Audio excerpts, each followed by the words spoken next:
It's an interesting question.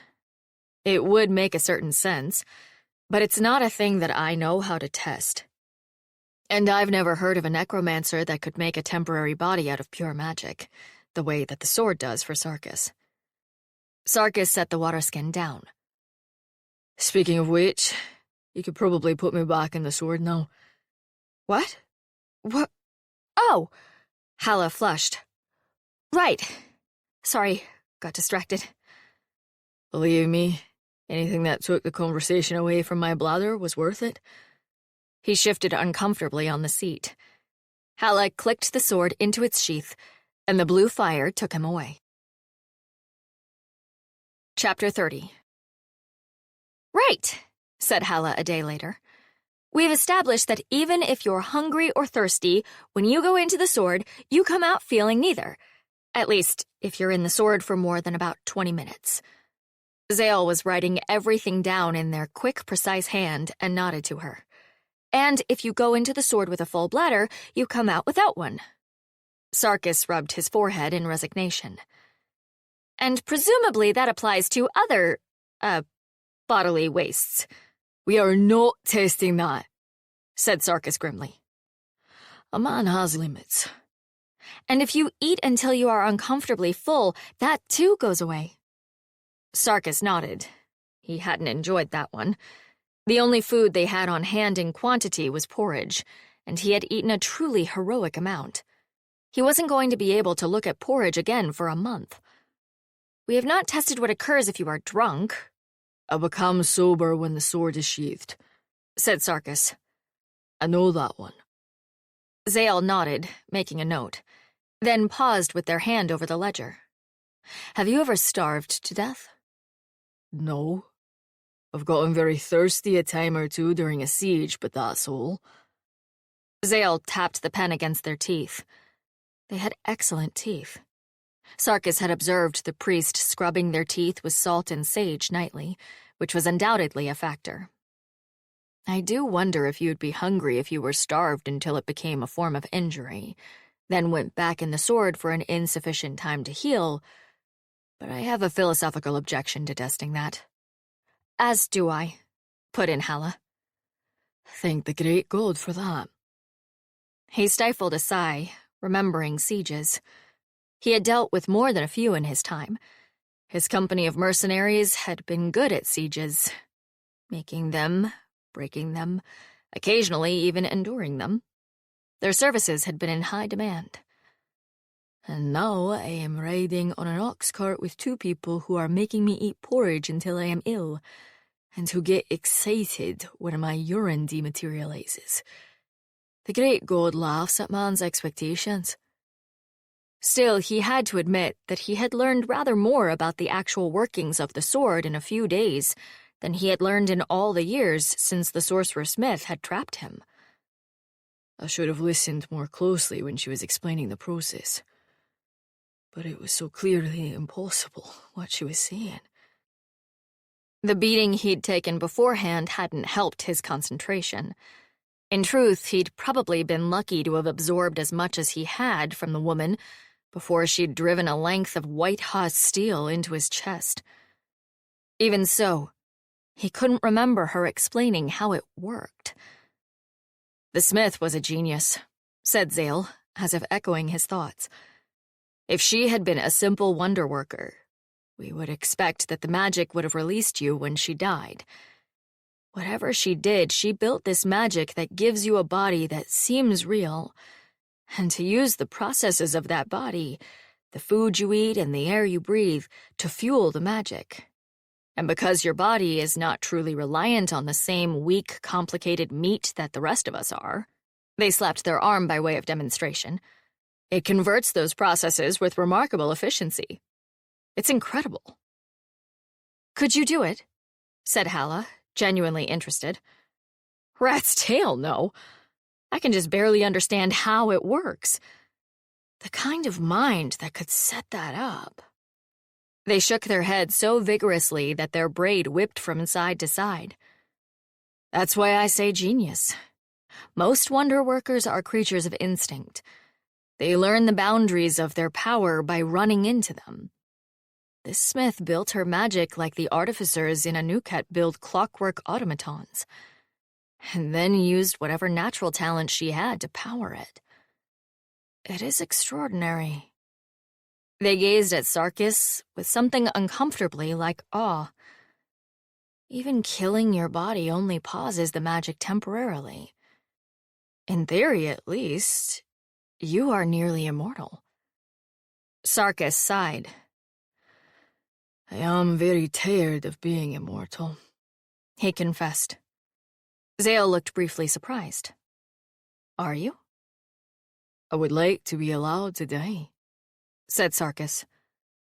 Halla made a sound of protest, and Sarkis reached out without thinking, taking her hand in his. Not now. Not today. Someday, though. Before I am nothing but silver scars. Before I've forgotten what it was like to be human. Is it so awful? Asked Halla. He glanced over and caught the look in her eyes. It pained him more than he wanted to admit. He squeezed her fingers. Sometimes. Though these last few weeks have been a respite. I have had to murder very few people, and no one has chopped any part of my anatomy off in ages. She snorted, obviously happy to lighten the mood as well. Let us know if you start to miss that part. She glanced away, smiling. He gazed at her full lower lip and imagined running his tongue across it. Increasingly, the only thing he regretted about their earlier kiss was that he had stopped at just one. Settle yourself, man. It is still a long way to Rutgershow. Well, said Zale in a suddenly grim voice, it seems that you might have someone try to chop parts off you very shortly. Problem, said Sarkis. Zale nodded ahead. A familiar pair of indigo-cloaked men stood in the middle of the road. One was mounted, while one had dismounted and stood waiting. Again? Said Halla. They already searched the wagon. What more can they want? I suspect that it was never about searching anything, said Zale. The rat has been a thorn in the mother's side, and they are acting it out by harassing us. They never expected to find anything. No one really thinks the rat is smuggling, I don't know, contraband or witchcraft or children or whatever. They simply want to prove that we cannot stop them. Scar gestured for them to stop. Halla curled her lip back. There was a look in her eye that worried Sarkis. As it turned out, he was right to be worried. Halla was sick of the motherhood, sick of being bullied, sick of men like Scar and Alver and all the rest. She slid down off the wagon before Sarkis could grab her and stomped determinedly toward Scar. Halla! She heard Sarkis's feet hit the road behind her. I have had enough, shouted Halla in Scar's face. You've bothered us and tormented us and yelled at us, and we didn't do anything. And you searched the wagon for no reason, and you know it's for no reason. And this isn't how the mother is supposed to behave. It isn't right! And then she burst into tears. It was at least 90% intentional, as she already knew that Scar panicked in the face of crying women. 10% of it was that she was angry, and she always cried when she was really angry. She hooked both hands in Scar's indigo tabard and wailed. Loudly. Said Scar. Ma'am, no, He looked around in panic. Red backed his horse away, possibly afraid that Halla would leap into the saddle and begin crying on him instead. What happened next was mostly bad luck. Scar shoved Halla away. He shoved her rather hard, to be sure, but if there had not been a rock under her foot right there, she wouldn't have fallen. But there was a rock, and she did fall, with a yelp of surprise, and Sarkis presumably saw his wielder being knocked down and possibly injured. He charged. Halla herself saw only the underside of the ox, realized that she had rolled beneath the animal, and kept rolling out the other side. Her ankle twinged painfully from the rock. Then she heard the clash of steel. She climbed to her feet, eyes wide to find that Sarkis and Scar were sword to sword. The priest looked shocked, and Sarkis looked furious. Zale was yelling, "Stand down! Stand down!" No one appeared to be listening. Red, who was still mounted, drew his sword. He shuffled his horse from side to side, trying to find a way to strike at Sarkis without hitting his own ally. The ox was in the way. "Stand down!" cried Zale helplessly. Sarkis was winning easily, probably because immortal swordsmen can take openings that mortal swordsmen would find dangerously close to suicide. The horse's rump smacked into the ox. The ox made an irritated noise and sidestepped, making the wagon shudder. Then turned its horns toward the horse, dragging the wagon sideways with it. Something went thwack. An arrow sprouted from the mounted warrior's throat, and he toppled off the horse, just as Sarkis pulled his sword out of his opponent's chest. Brindle lowered Zale's crossbow. The sound of the second body hitting the road was very loud in the sudden silence. "Well," said Zale, their voice sounding high and strained. "This is going to be a problem." Chapter 31. "It's my fault," said Halla. "If I hadn't fallen—" "No, it's my fault," said Zale. "If I hadn't been so stubborn about the Motherhood not having the rights to search the wagon. But if I hadn't tried to head them off by crying at them—" "Far be it from me to interrupt the mutual self-flagellation, but Brindle and I actually did the killing. A gnoll doesn't mind if a human wants to take the blame for a gnoll." Zale wrung their hands. Sarkis looked over at Brindle. "Good shot, though." The gnoll shrugged. "Shouldn't have annoyed an ox." "Well, what do we do now?" asked Halla. "Do we, hand ourselves in, or hide the bodies?" They looked at the bodies. They looked at each other. They looked at Zale. Zale raked their hands through their hair, twisting their braid. "What? Why do I have to decide?" "You're a lawyer," said Sarkis. "And a priest," added Halla. "I think that makes you the closest we have to a legal and moral authority." "Yes, but I handle property cases, not murder." Halla rubbed the back of her neck. "Would praying help?" Sarkis snorted, but Zale seized on it. "Prayer. Yes, it'll clear my mind anyway." They slid off the wagon, walked a little way away, and were suddenly violently ill. "Sounds like it's clearing something," said Sarkis. Halla gave him an annoyed look and went to the priest, holding their hair back from their face. "All right," said the priest a few minutes later, looking pale but resolute. "I've prayed." Sarkis said, "That sounded more like puking to me," and then Halla elbowed him in the ribs. "This was all a very regrettable misunderstanding," said Zale, blotting the corners of their mouth on the back of their hand. "Sadly, the Motherhood is not likely to be forgiving about it. Those men did not deserve to die. But at the same time, neither do we. And nothing we do is going to make them any less dead." They nodded firmly, as if settling the words in their mind. "So we're hiding the bodies, then," said Sarkis. "I think it's for the best." "The ground's frozen," said Halla. "I'm not sure we could bury them, and we don't have a lot of wild beasts in the area to eat them." She chewed on her lower lip. "If the hogs hadn't all just been slaughtered, I'd say we'd take them out to an acorn wood." Sarkis had been expecting Halla to sob, cry, or perhaps be as sick as Zale. Her remarkable calm in the face of two dead bodies was simultaneously heartening and a trifle alarming. "You're taking this well," he said. She raised an eyebrow at him. "I've laid out the bodies of my sisters, my mother, my husband, one of the field hands, my great-uncle, and old Nan the cook, when her heart gave out in the kitchen. Dead bodies don't worry me. It's the live ones that get you." She went into the wagon. "Well, I've been put in my place," muttered Sarkis. Good to be humble sometimes, swordman. Helps the digestion. Halla came out with 2 blankets. Let's wrap them up and put them in the wagon. Zale sighed heavily.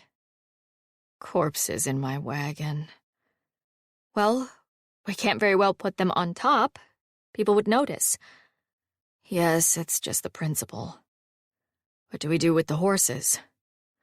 I'll raid them out of here and strip their tack, volunteered Sarkis. Once I'm out of range of the sword, I'll get pulled back to it, and there won't be a trail for anyone to follow. If they do come with dogs. Zale nodded. Clever. I have my moments. Halla was, in fact, not quite so calm as she was pretending to be. She had seen plenty of dead bodies, she hadn't lied about that. But seeing someone, 2 someones, killed in front of her had been a shock. She was grateful that Zale had been so upset, because it meant that she didn't have to be. Most of what she'd said while the priest was throwing their guts up had been soothing nonsense. It's not your fault. It's not anybody's fault. It will be okay. But she found it had soothed her own nerves as well. This comes of always being the practical one, she thought a bit wearily. Nobody will comfort you, so you learn to do it yourself. Sarkis had actually rolled the bodies in the blankets. She was grateful for that. Looking at the wounds would have seriously tested her calm. He and Brindle hauled the 2 bodies into the back of the wagon, and then Sarkis went off on the horses, and Brindle drove the wagon onward.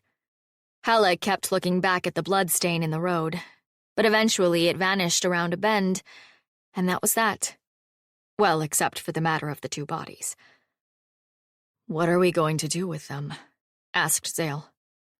It would take all day to bury them in frozen ground. Can we take them back to your temple? Asked Halla. Zale was clearly out of their depth, but she had a suspicion that Bishop Beartongue was not a stranger to disposing of the occasional corpse. It would take days, said Zale. And they'd be in the wagon, smelling. And if the Motherhood stops us again and demands to search the wagon... They both shuddered. Halla chewed her lower lip. What about frozen water? Zale glanced at her, puzzled. I don't follow. Look, we're freezing at night, but the water's still pretty slushy, particularly in the woods where you get a lot of oak leaves. We could chop a hole in the ice easier than we could dig a grave. They'll freeze under it, and probably no one will find them until spring. Zale considered this. That might work. Clearly you have a fine criminal mind. I'm flattered. Wait, should I be flattered? I don't know anymore, sighed the priest. It's not like I've hidden a body in a pond before. It's just that one of the goats drowned one fall and we didn't find the body until spring. It's a good idea anyway, said Zale. They'll know that they're missing once the horses show up, and they'll probably guess they're dead before long. But there's no reason they'll suspect us over anybody else on the road. And by the time they find the bodies, it'll be months from now, and everyone's memories of when they went where will be hopelessly foggy. They stared at their hands. Rat's bones, I can't believe we're hiding bodies. I'd feel a lot guiltier if it wasn't the Motherhood, admitted Halla. They were just awful to the housekeeper's wife about a year ago. Really nasty. Zale nodded. The hanged mother attracts a certain kind of mind, I fear. An unkind one. I have met a few among them who were not so bad, but it is a faith for those who value power and punishment. And... They cut off abruptly as the wagon rounded a corner, revealing a goat herd moving his charges down the road. Act natural, hissed Zale. Halla plastered a smile on her face and hoped it did not look as horribly strained as it felt. Zale had a much better poker face, probably because of their legal training, but they gave away so little that they looked more like a statue of a priest. Lovely day, isn't it? Said Halla. The goat herd looked at her, then at the cold drizzle surrounding them and said, "Eh? I mean, not lovely. Very not lovely. Lousy weather." The goat heard aloud as how it was indeed lousy. Zale sat stiff as a poker, gazing down the road at nothing much. The sword on Halla's back moved suddenly, hilt clicking down into the sheath.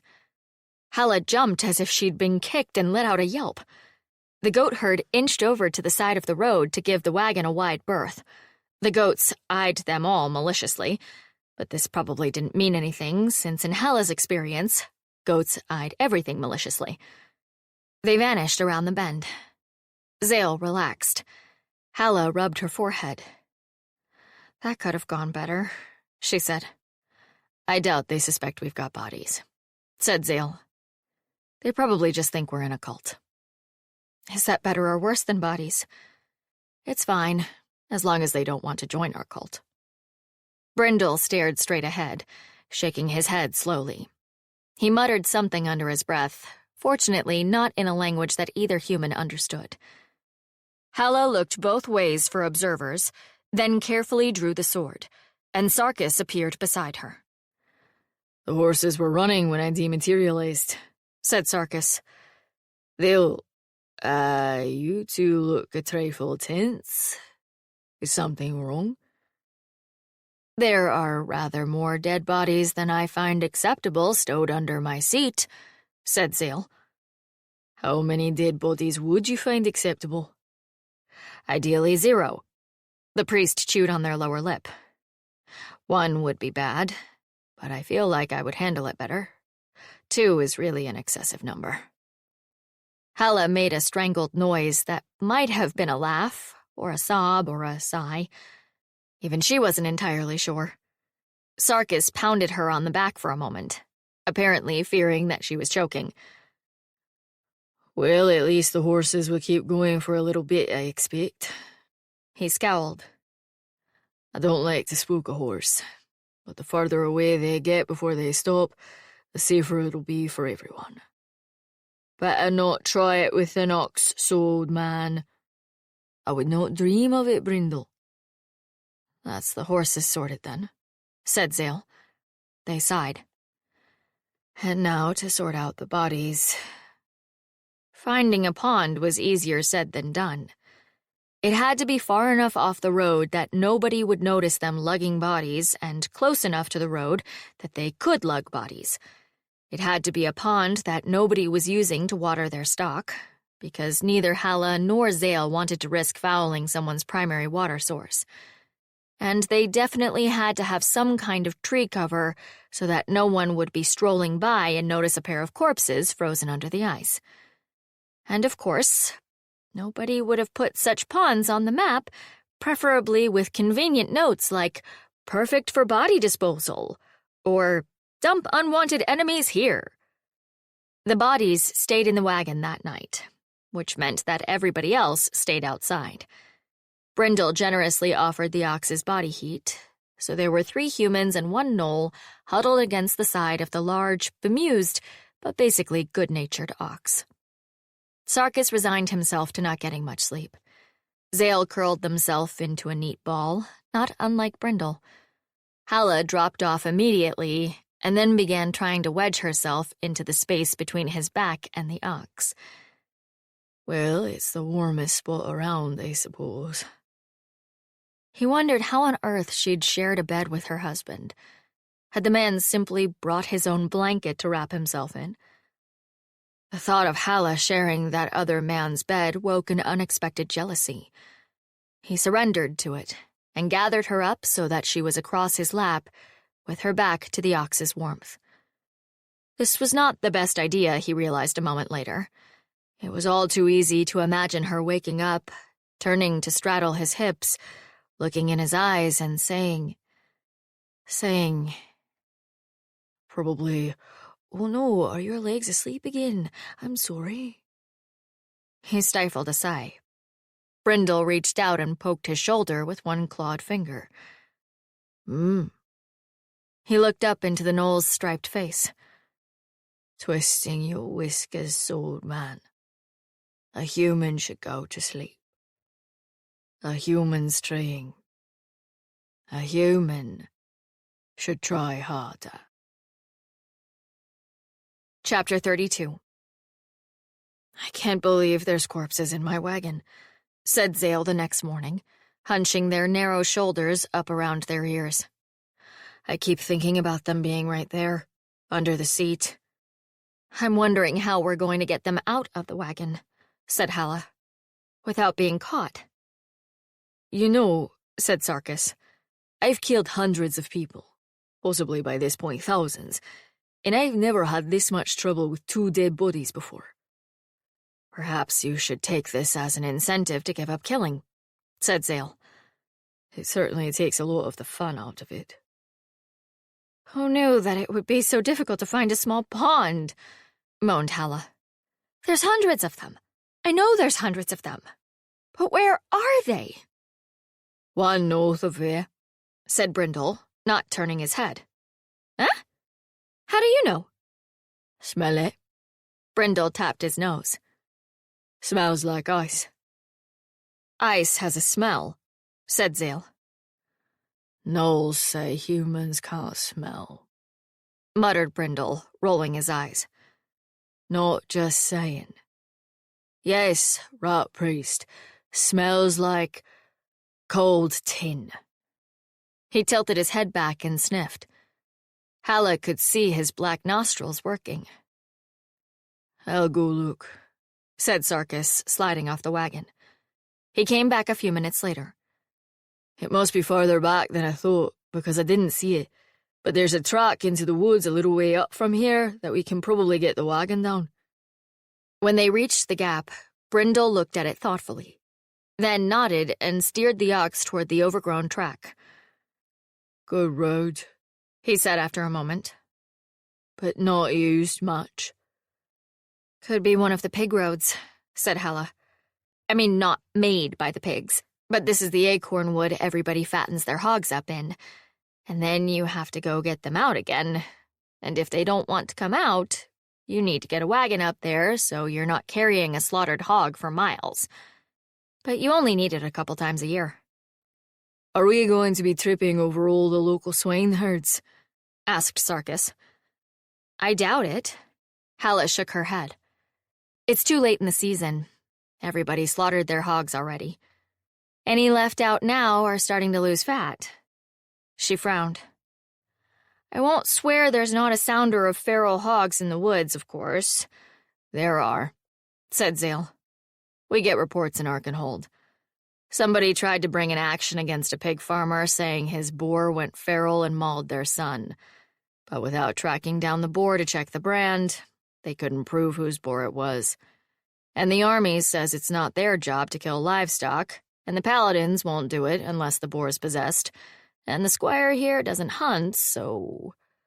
They shrugged. The case was dropped. Pond, said Brindle, nodding ahead of them.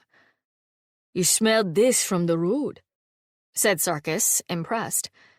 The pond was little more than a hollow filled with leaves and slush. Tracks in the frozen mud showed that the pigs had been using it to drink. Surprised you didn't, swordsman. Well, said Sarkis, looking at the pond. I suppose it'll work. If the pigs dig them up, they'll vanish just as effectively into a hog as a pond. Zale made a small noise of dismay. Sarkis had to use the camp shovel to make a hole in the slush.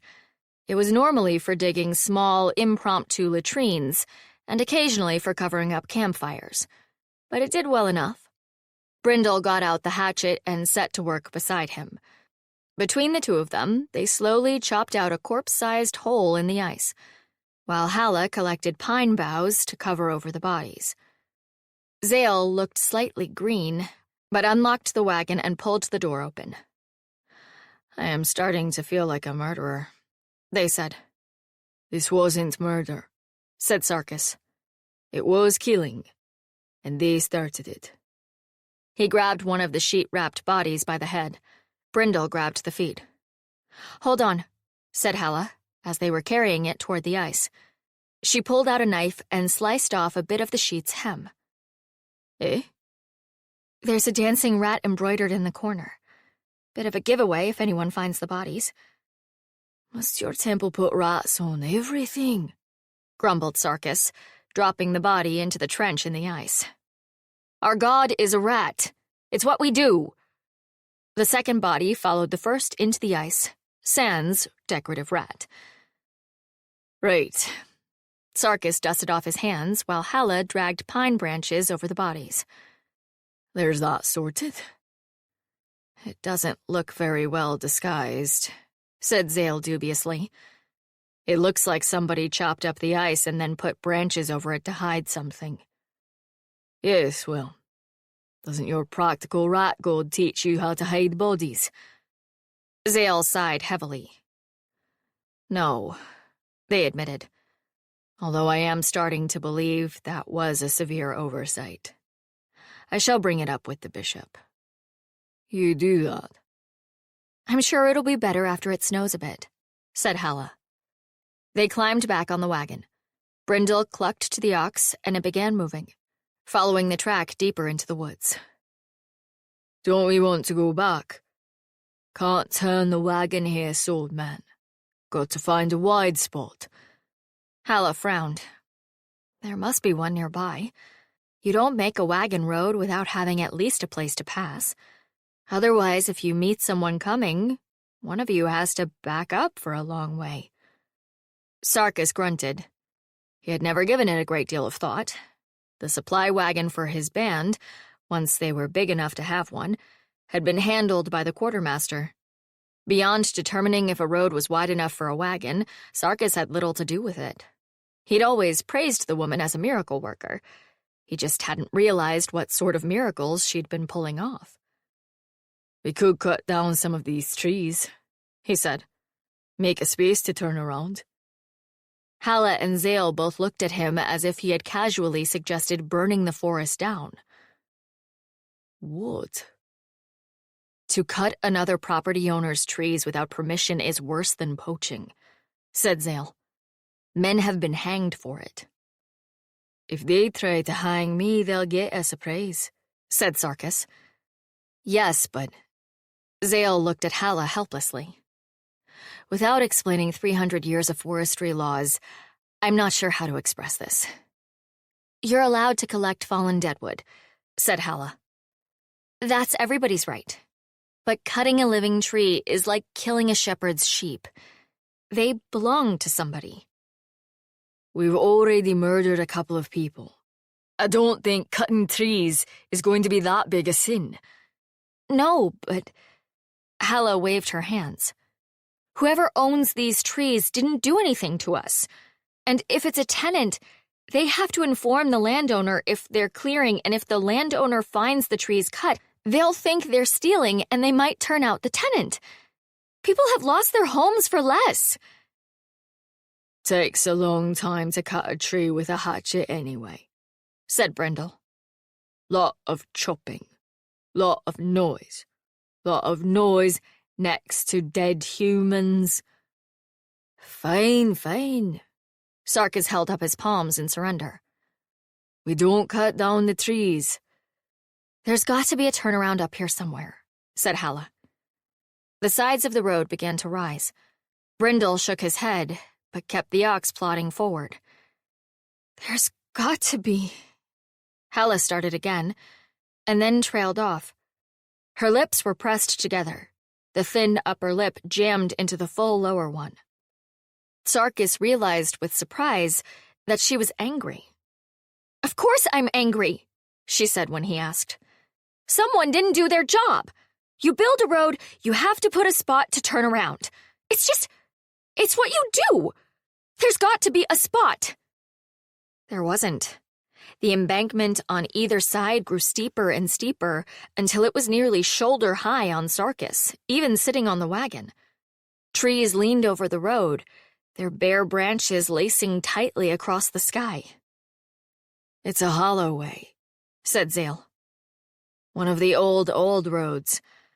People passed here so often that they wore a groove in the earth. It looks like a tunnel, said Sarkis, loosening his sword. and it feels like a trap. It's just the acorn wood, said Halla. But she didn't sound as sure as she had a few minutes ago. But I hope an ox doesn't meet a hog on the road, said Brindle. An ox might get upset. Sarkis pictured the ox panicking. It took some mental effort, but assuming the ox was like a horse and tried to get out of the way of a threat or tried to run, he pictured the high-wheeled wagon tipping over and being dragged sideways through the hollow way by the panicking animal, or getting hung up in the shafts and breaking legs. No, that was not a good thing. And if the ox decided to attack instead of run, the situation wasn't going to be much better. Sarkis didn't want to think about an ox trying to gore a boar that was trying to gore an ox, all while dragging the wagon yoke behind it. "I see light," said Halla, pointing. "It opens up there." Brindle urged the ox to greater speed, which was largely an exercise in futility. They reached the end of the hollow way and emerged, blinking into the sunlight. They were no longer in the acorn wood. They were halfway up a hillside, near a drop-off. Hills stretched out around them, blazing orange with fall color, set against a steel-blue sky. Zale and Halla went very still. Brindle halted the ox. "We're out, right?" said Sarkis. "We can turn around." "Out of a hollow swordman," said the gnoll. "But into something worse." Chapter 33. "It's the Vagrant Hills," said Zale. "It's got to be." "But they're south," said Halla. "Much farther south. Days of travel at least. And there are hills and—" She knew that her voice had a hysterical edge to it, but she couldn't quite seem to control it. "Not if they don't want to be," said Zale. Sarkis looked from one to the other. "The what?" "The Vagrant Hills," said Halla. They sort of move around a bit. Sometimes they grab people. But we should have been much too far north for that." "Perhaps they made a special effort," said Zale, glancing at Sarkis, "to get a closer look at something that interested them." "A gnoll is not getting paid enough for this," muttered Brindle.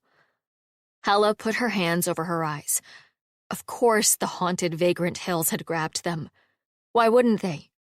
Her life had been wildly out of control ever since Silas died. A cranky, if attractive warrior, in a magic sword, random people attacking her. What was one more patch of enchanted geography, more or less? "Quit dithering. Roll up your sleeves and get to work." "How are we going to get out?" she asked. "Does anyone have any ideas?" "All my knowledge of magic is abstract," admitted Zale. "I do not even know if the hills count as magic, in the sense that we understand it, or if they are something else we have no word for." "A gnoll's job is to drive the wagon. You want magic, you find a different gnoll." "Well, I don't know anything much about magic," said Halla. "My family hasn't even thrown a minor wonderworker in generations." "On your mother's side," said Sarkis. "True."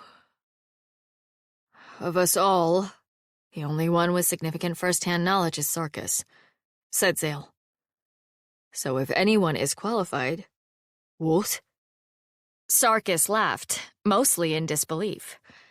"My first-hand knowledge is all from the wrong direction. One might as well say that getting trampled by a horse would make you an excellent rider." He waved his hand toward the landscape before them. "And even if it did, this is wildly different than anything I've ever seen. The Weeping Lands doesn't do this." "What bits of your countryside don't get up and move around to suit themselves?" "Certainly not." "It's these decadent southern landscapes, I guess," said Halla. She sighed and slid down off the wagon. "Where are you going?" asked Sarkis. "To check the edge," she said over her shoulder. The hillside road was wider than the hollow way, but not by much. If we can turn around, maybe we can still get out of here. Her heart sank as she neared the drop-off. It wasn't a sheer cliff, but it was at a nasty angle, and if a wheel went over, they weren't getting it back up in a hurry. Most of the hill was a growth of pokeweed and blackberry bramble, full of fluttering as birds popped up from the tangle and then flew back down again. She leaned forward, frowning. How the devil had the road been cut into the hill at this angle anyway? You'd need a great many men with shovels. Well, it could be done, of course, but who would come out to the Vagrant Hills to do such a thing? Even if you assume the hollow way was linked up by magic. No, the hollow way looked exactly like the rest of the hillside, just with the embankments higher than the roadway, with trees growing on top. Arms went around her waist, and Sarkis lifted her back from the edge of the cliff. Please, don't stand so close to the drop. I may be immortal, but I would rather not die of heart failure just yet, he said. I wasn't that close to the edge, grumbled Halla. She was having a hard time concentrating on being indignant, however, since his arms were still around her waist. His chest pressed against her back, very solid and very warm. Was he holding her longer than necessary? It certainly seemed like it.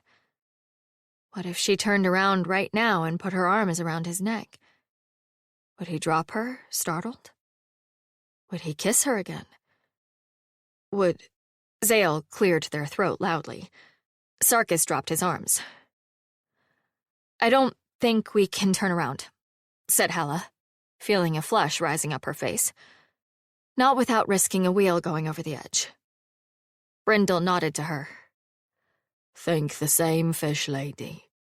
An ox is strong, could pull the wagon back, but if an ox goes over... He spread his hands. I suppose we just follow the road then, said Halla. Since our other choice is to abandon the wagon, which at this point will probably just leave us in the Vagrant Hills with no wagon. I can't believe the Vagrant Hills reached out that far, said Zale. The road was put there mostly because it was too far north for the hills to bother with. I cannot believe that your people have rogue mountain ranges roaming about and have not dealt with it. Zale gave him a wry look. How do you propose we deal with it? Various churches tried to burn out bits of the hills ages ago. It didn't go well. There are songs about it. They aren't happy songs, added Halla. Sarkis grunted. After a minute, he muttered, You should have used more fire then. I'll take your suggestions to the bishop if we ever get out of here. Now where do we go? What are our options? Said Sarkis. Go forward, swordman. Or abandon the wagon, turn the ox, and go back the way we came, said Zale. It's got to be one of those two, said Halla. Since we can't fly. They looked at the track in front of them. They looked at the track behind them. They looked at the hills around them. I suspect that the hills are going to let us go. Or not, as they choose, said Zale, dark eyes somber. I doubt the direction matters a great deal. We cannot be anywhere near where we are, ergo it likely does not matter which way we go. There was a pause while everyone attempted to parse this. What does your god tell you? Asked Sarkis. Zale blinked at him. I'm a lawyer. I serve the rat, and yes, I'm ordained, but I'm not, God-touched. You want justiciars for that sort of thing. That's, our equivalent of paladins. I'm merely support staff.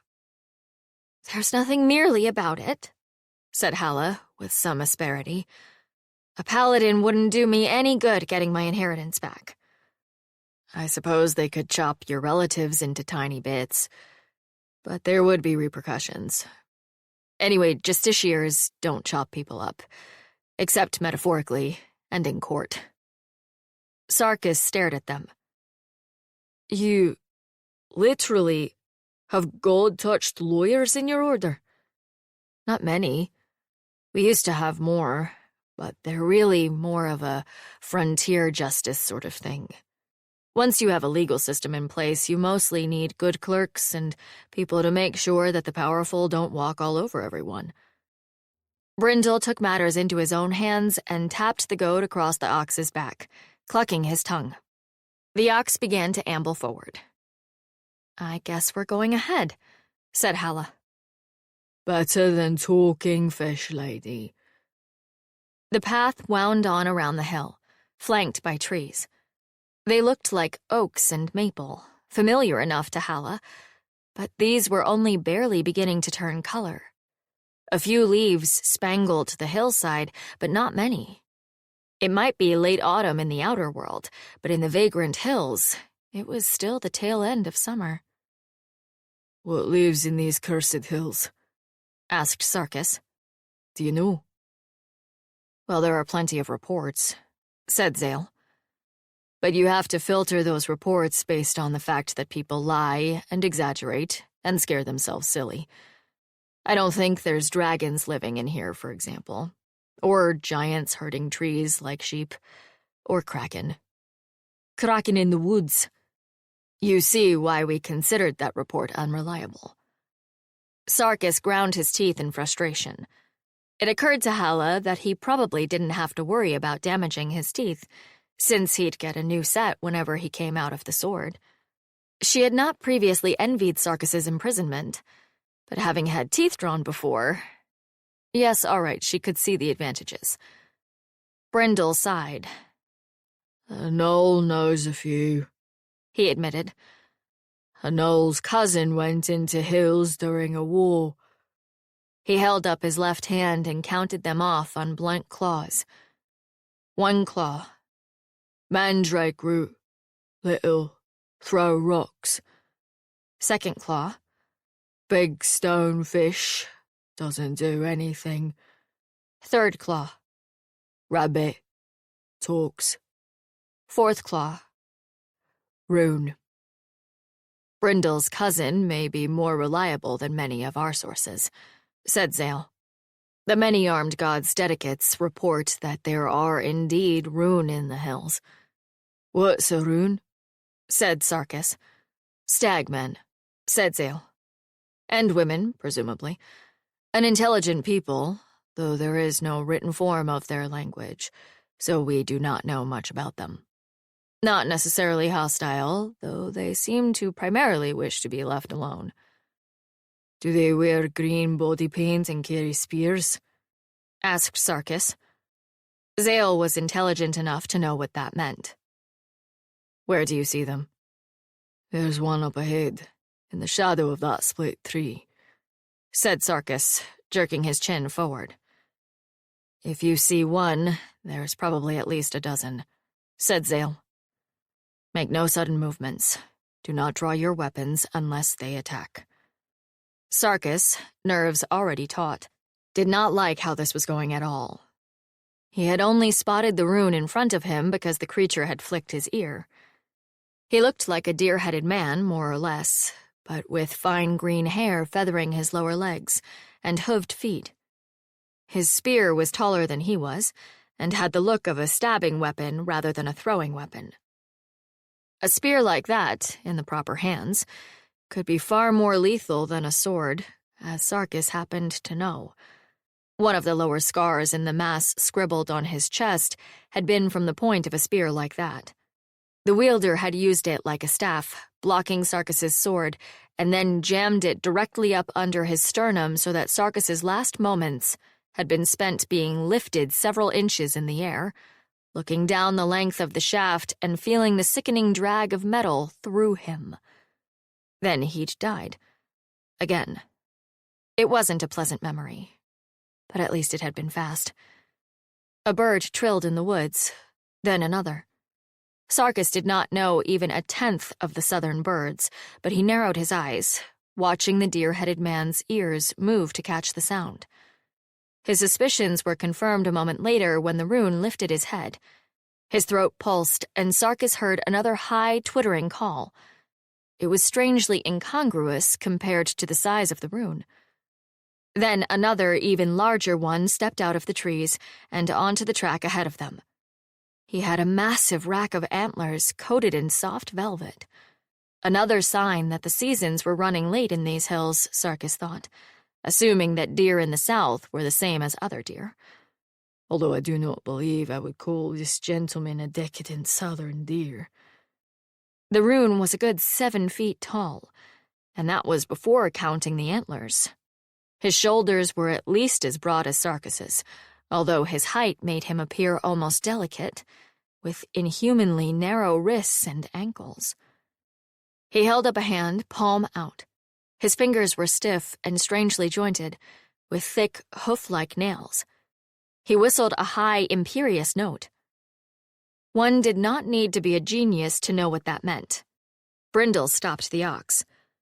They stood in absolute silence for several long moments. The ox got bored, dropped its head, and began to graze.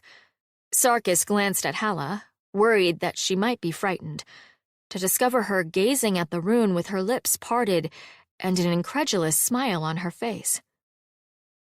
"This is amazing," she breathed. "What do you think they eat?" Well, he should have seen that coming. The rune cocked his head and trilled. Zale spread their hands helplessly. "I do not speak your tongue," they said to the rune. "I am sorry." The tallest rune turned and whistled. Sarkis heard the whistle taken up by the others, then by still others farther back in the woods, until it faded out of his hearing. Calling for reinforcements. It seemed strange. There were already far more of the rune than there were of... Well, me and Brindle, if we're being honest about our fighting capacity. The rune squatted down on his long legs and settled in to wait. "What do we do now?" whispered Halla. "I suggest we do absolutely nothing," said Zale, "and wait to see what he has in mind for us." It did not take long. A hornless figure made her way up the steep hillside, accompanied by a large rune. Before she had crested the hill, it was obvious that she was human. The woman pushed back her hood. She had long gray hair and faded blue eyes that stood out against her darkly tanned skin. She looked from face to face, then spoke in a language that Sarkis didn't know. "Damn," muttered Zale. "It's what they speak in Charlock, but I don't know it." "Halla?" "My brother taught me about 5 words. I can say hello, goodbye, and something very unkind about their goats." "Let's skip that." They cleared their throat and said, "Do you speak this tongue, lady?" The woman frowned, concentrating. After a moment, she said, "Yes, but small." Zale relaxed. "Oh, thank the rat." "Can you tell your companions that we mean no harm?" She shook her head, not a negative shake, but a confused one. "Too fast. Again." Sarkis waited while Zale slowly worked through the words with their new translator. Finally, the old woman turned to the large rune and made a series of noises, like high-pitched trills in the back of her throat. The rune whistled in reply. "He says, no fight, unless you bring fight." Zale nodded. "Do you know how we came here?" They gestured to the hills around them. She shook her head. "Here," she gestured to the hills as well. "Want you come. But how?" She spread her hands and gave an exaggerated shrug. "Not even they know how it works," muttered Sarkis. Of course not. The rune gave a lengthy, twittering speech. The woman nodded. You, She said, and pointed at Sarkis. I am Sarkis, He said, putting his hand over his heart and bowing slightly. You, She pointed to the sword on Halla's back. you are with sword. She frowned and shook her head, apparently not content with that. Sword is your house? Yes, said Sarkis. It was as accurate as any other description. The sword is my house. The rune whistled. He says, bad house. Yes, said Sarkis, sighing. He's right. It's a very bad house. Brindle snorted. She gave him a sympathetic look. He noticed that even when she smiled, she was careful to keep her lips together. Perhaps bared teeth upset the rune.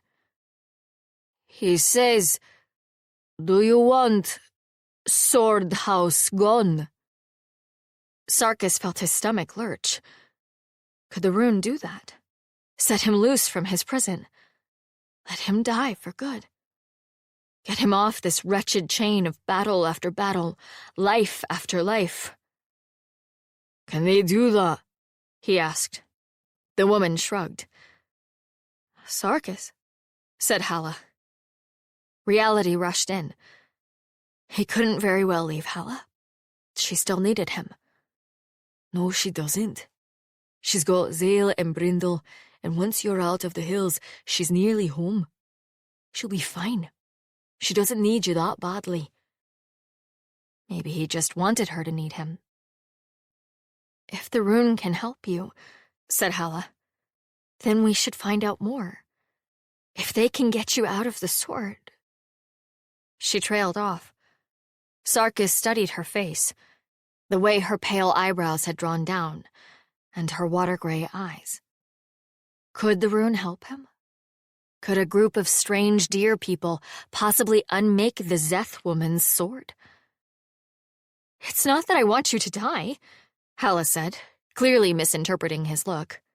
I don't. I think it's awful. But if that's what you want, and it's been hundreds of years, and maybe the rune can fix it, then— No, said Sarkis. He felt strangely light, as if he had just shed a heavy load of armor. No, it's all right. I'll see you safely home. And then perhaps afterward, we can find our way back here. A few weeks is not so long compared to 500 years. He did not say what he was thinking, which was that Halla herself might live 30 or 40 more years. 30 or 40 years is not so long either, compared to 500. We might not be able to find our way back, said Zale quietly. The Vagrant Hills are unpredictable. You don't have to give this up for me, said Halla. She seemed near tears. Sarkis wondered how long it had been since anyone had given anything up for her. Perhaps no one ever had. It's all right, he said. Perhaps they could not help me, and perhaps they can only kill me. I find that I would rather wait until our task is done to take the chance. And perhaps I am not quite ready to die just yet after all. The woman watching them nodded. She had apparently followed enough to keen her translation to the tall stag man, who flicked his ears. He lifted his spear in front of him, crossed his forearm over the shaft in a gesture that clearly carried the weight of ritual, and then turned and walked away. One by one, the other rune melted away into the woods, until the human translator was the only one left. "Will the hills let us go?" asked Zale. She shrugged again. Here does what here wants. She seemed to think for a moment, then added, Now is Easy. Once was not easy. She waved her hands, taking in the sky and the ground. Someday, maybe not easy again. Zale nodded. Do you wish to come with us? They asked. I do not know who your people are, but we can take you with us. What? No. She seemed astonished by the suggestion. These, she keened a note. They are my people. She lapsed briefly into the language of Charlock, without any of the halting effort of translation, then tried again.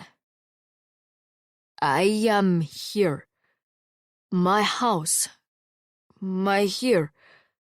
Yes? Yes, said Zale, and bowed deeply to her. Thank you, madam. She nodded and vanished as silently as the rune. And then it was only 3 humans, a gnoll and an ox, sitting alone on the hillside. Well, said Zale slowly. Well. I suppose I can vouch for some of the reports of the Vagrant Hills after all. What did she mean at the end? Asked Halla softly, as they climbed back onto the wagon. Rat only knows, said Zale. But she clearly didn't want to leave, so it's none of our business. Now let's see if the hills decide to let us go after all. Chapter 34. The hillside began to dim as twilight settled over the Vagrant Hills. Something whooped and shrieked in the distance, causing Sarkis to jerk upright and set his hand on his sword. Brindle's ears flicked back, but he did not slow the ox. I don't like that, said Zale. You and me both, priest. A gnoll doesn't like it either. The shrieking came again and was joined by another one, a series of high sounds like someone laughing. Some animal you have here in the south? Asked Sarkis. Halla shook her head. I suppose it could be a coyote, she said, a bit doubtfully. But then the whooping modulated until it sounded almost like words. It trailed off into silence. Not a coyote, said Zale, their dark eyes wide. There are hyenas that sound almost like that in the Sunlost Plains, said Sarkis. Do you have hyenas here? Not that I know of, but in these hills... Zale spread their hands helplessly. Brindle pushed the ox on for 200 or 300 yards more, then stopped. Here, said the gnoll, sliding down from the wagon seat. An ox can bed down between a wagon and those trees. Will it be safe there? Asked Halla. Can anything get through the trees? Don't know. Don't know how wide a thing in the woods is. This was the sort of statement that made a little space in the air around it, as everyone's imaginations bent to the task. None of them slept well that night. The wagon walls did not keep out the sounds of alien laughter. They discussed the merits of a fire warding things off versus attracting attention, and finally Brindle simply lit one and said, Hell's already no. The ox slept practically under the wagon. Brindle and Sarkis sat by the fire, half wakeful, waiting. It was after midnight, by Sarkis's reckoning, when Brindle murmured, Things in the sky, old man. Sarkis looked up. For a few moments, all he saw was stars. And then something passed overhead. Not solid, but transparent, so that the stars swam in his vision, as if seen through a coat of oil. I don't like that, Sarkis said. A gnoll isn't fond of it either. The whooping sounds stopped. The fire had died down to embers, and Sarkis wished that it would die even lower. The oily sky swimmer passed overhead again. Sarkis was reminded of the manta rays that swam in the Bay of Sandweight, the same undulating motion. Those had been harmless. This... Did your relative ever mention this? asked Sarkis. Brindle shook his head.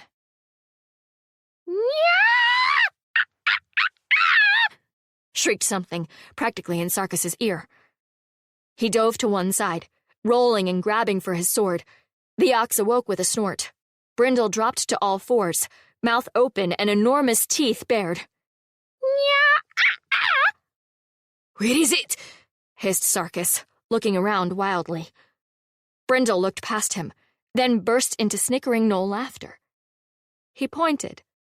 An animal about the size of a squirrel clung to a tree near where Sarkis had been sitting. It had huge eyes and short, fluffy fur and vast, ridiculous ears. Think we can probably take him, swordman. Sarkis groaned. How is an animal that small making that much noise? Another one of the little squirrel beasts answered from the woods. The ox made a sullen noise and dropped its head. The wagon door creaked open. Halla and Zale stood framed in the opening. Halla had Sarkis's sword held in front of her, fully drawn, and Zale had the frying pan. Sarkis, hissed Halla. Are they here? Are you alive? He wasn't alive before, said Zale. I mean, technically. Not to be insensitive. Yes, they're here, said Sarkis, pointing. They're a strange little animal. I don't think it's going to be a... And then the oily thing dropped out of the sky and landed on him. He didn't see it coming. It made no sound. All Sarkis knew was that something gelatinous and disgusting fell over him like a blanket. It was rather like walking through an incredibly thick spider web. He pawed at his eyes in disgust, spitting out slime. Then it started to move. Sarkis had the horrifying sensation of the slime on his skin squirming and trying to get under his clothes. And then the infinitely more horrifying sensation of the bit still in his mouth trying to crawl between his teeth. Gah! He pawed at his armor, spitting furiously. Get it off! Get it off! Get it! And then blue fire filled his vision. Halla lowered the sheathed sword in her hands. The oily swimmer fell through suddenly empty air and landed on the ground, thrashing. Brindle hissed like a furious cat and snatched up a burning branch from the fire. He jabbed at the jelly-like beast, and it recoiled, rising in the air. Whatever he said was all in gnoll speech, but Halla got the gist anyway. Get back, get away. The thing obeyed. Whatever it had been expecting, it wasn't prey that vanished and then stabbed it with fire. It rose heavily, moving more like a sea creature than a bird, and vanished into the trees. cried one of the small creatures. It's an alarm call they're making, said Zale grimly. Isn't it? Think so, rat priest. Brindle looked over at the ox, who was snorting and trembling, but unhurt. Do you think Sarkis is all right? asked Halla, clutching the sheathed sword tightly. I didn't know if it was hurting him, but it looked bad. I think you did the right thing, said Zale, touching her sleeve. Draw the sword again and ask, I suppose. Halla nodded. She felt a whisper of unease as she closed her hand over the sheath, in case it didn't draw, and that meant he was hurt or worse. But the blade slid out like silk. Sarkis reformed beside her. He lifted his hands to his neck involuntarily, shuddering. She could see the hair on his arms standing on end. That was incredibly unpleasant, he said. Is it gone? Flew away, said Zale. What did it feel like? It was trying to get under my clothes and into my mouth. I don't think it had very good intentions. He looked around, still rubbing at his arms. Gah! That's not a sensation that goes away quickly. Didn't like fire, said Brindle. Good to know. He and the gnoll built up the fire, while Halla and Zale watched the sky from the door of the wagon. Halla tried to step out to help, and Sarkis very nearly picked her up and put her back inside. I can collect firewood as well as you can. And if one of those things lands on you, then what? I'll be trying to defend you from a pile of jelly. Halla scowled, but had to admit he had a point. Do you think it would have done something bad? I think when a pile of flying slime lands on you and tries to crawl inside your mouth, it probably doesn't have your best interests at heart. Brindle's fur stood up in spikes. Better not touch an ox, he muttered. Let's hope the fire keeps it away. Chapter 35. Either the fire kept it away, or the slimy creature warned off its fellows. They heard no more alarm calls from the squirrel beasts, and they were on their way at dawn, not even bothering with breakfast. A little before noon, they saw what Sarkis had narrowly avoided. A gaunt deer came out of the trees onto the roadway. It didn't seem to see them.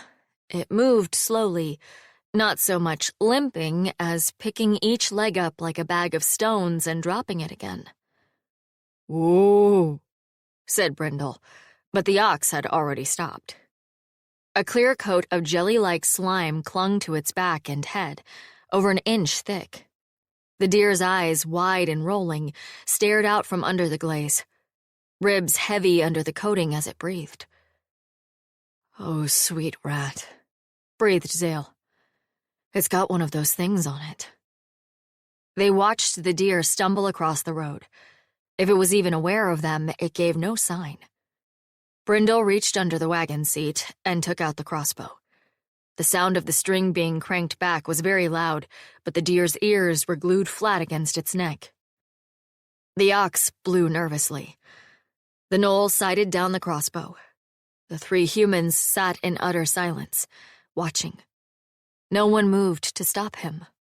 Halla's only thought, through the blind, screaming horror of it all, was that the poor beast should be put out of its misery as fast as possible, and she was glad that Brindle knew how to do it. The bolt took the deer in the side, just behind the shoulder. The deer staggered sideways, fell, and did not rise again. They waited. The slime shuddered and pulled away from the damp hide. A long moment passed. Then the oily sky swimmer rose off the deer's body and flew ponderously to the trees. It draped itself over a branch, almost like a wet towel put out to dry. And then it hung there, swaying slightly in the breeze, doing nothing. "Do we keep going?" asked Sarkis. "Got to get a deer off the roadway, swordman." Sarkis nodded and jumped down from the wagon. He went to the back of the wagon and came back a moment later carrying a sheet. "The last of my sheets," said Zale, a bit sadly. "I'm not touching that thing barehanded." "No, nor do I begrudge it to you. This journey has simply been very hard on betting." Sarkis dragged the deer's carcass off the road, grimacing. He looked at the sheet in his hands, then tossed it over the dead animal like a burial shroud. "It wasn't going to live much longer anyway," he said, swinging back up onto the wagon. "It had sores all over its belly. Very odd sores." "Odd how?" asked Zale. Sarkis gave them a level look. "Have you ever seen a lamprey?" I was afraid you'd say something like that. There was really no chance that it wouldn't be horrible, priest. A gnoll really doesn't like these hills. A human isn't too thrilled with them either, Halla assured him. Humans can't smell, but a fish lady isn't completely hopeless. Halla decided that was a compliment, probably. Brindle tapped the ox's flank with the goad and clucked his tongue. The ox ambled forward, while 3 sets of eyes stayed fixed on the sky swimmer. It did not move, except to sway slightly in the wind. None of them made the mistake of thinking it was dead. Maybe they're only really active at night, murmured Zale. Like bats. Perhaps it fed all it could on the deer and it's digesting, said Halla. Zale and Sarkis stared at her. Halla said, "What? Haven't you ever watched a snake eat something? They lay around afterward and don't do anything." And when they continued to stare at her, "Look, we had a big black rat snake on the farm, and one time she got into the hen house and ate 6 eggs, and I had to pick her up and move her because she was just going to sleep it off in the hen house otherwise. She had 6 big lumps in her from the eggs." Farms are far more alarming places than I realized, said Zale. You should see when it's time to slaughter the chickens. I pray you do not tell me about the running around with the head cut off. I am aware that they do that, and I would like to not think about it ever again. See, I just kill humans, said Sarkis. And once I kill them, they don't run around or anything. That's civilized. I know hates to interrupt a human's very important conversation, but there are more things, said Brindle acidly. In the trees. All 3 humans fell silent. The trees were indeed full of things. They hung from branches like glass banners, strangely innocuous. The breeze moved the leaves and the sky swimmers with the same mindless motion. They looked so much like glass that Halla expected them to make a chiming noise in the wind, but they did not. There were dozens, possibly even hundreds. They lined the road for 40 yards ahead. The roadway was still sunken here, like the hollow way, though only about a foot high on either side of the roadbed. That foot might as well have been 1,000 miles high. They could not turn around without abandoning the wagon. What do we do? Whispered Halla. Zale shook their head. I don't know. Forward, said Sarkis finally. They aren't moving. If they start to move, get in the wagon and... He looked at the ox. Brindle, I know this ain't stupid, swordman. I know we'll make sure an ox doesn't end up like a deer. That's all. Do you think the wagon will keep them out? I don't know. They inched forward down the roadway. Halla had long since stopped noticing the sound of the wagon wheels, but now they seemed incredibly loud, every rattle like a boulder falling down a hillside. Cousin didn't warn an all about this, muttered Brindle. The hills are very large. There are probably things in it that no human or gnoll has ever seen.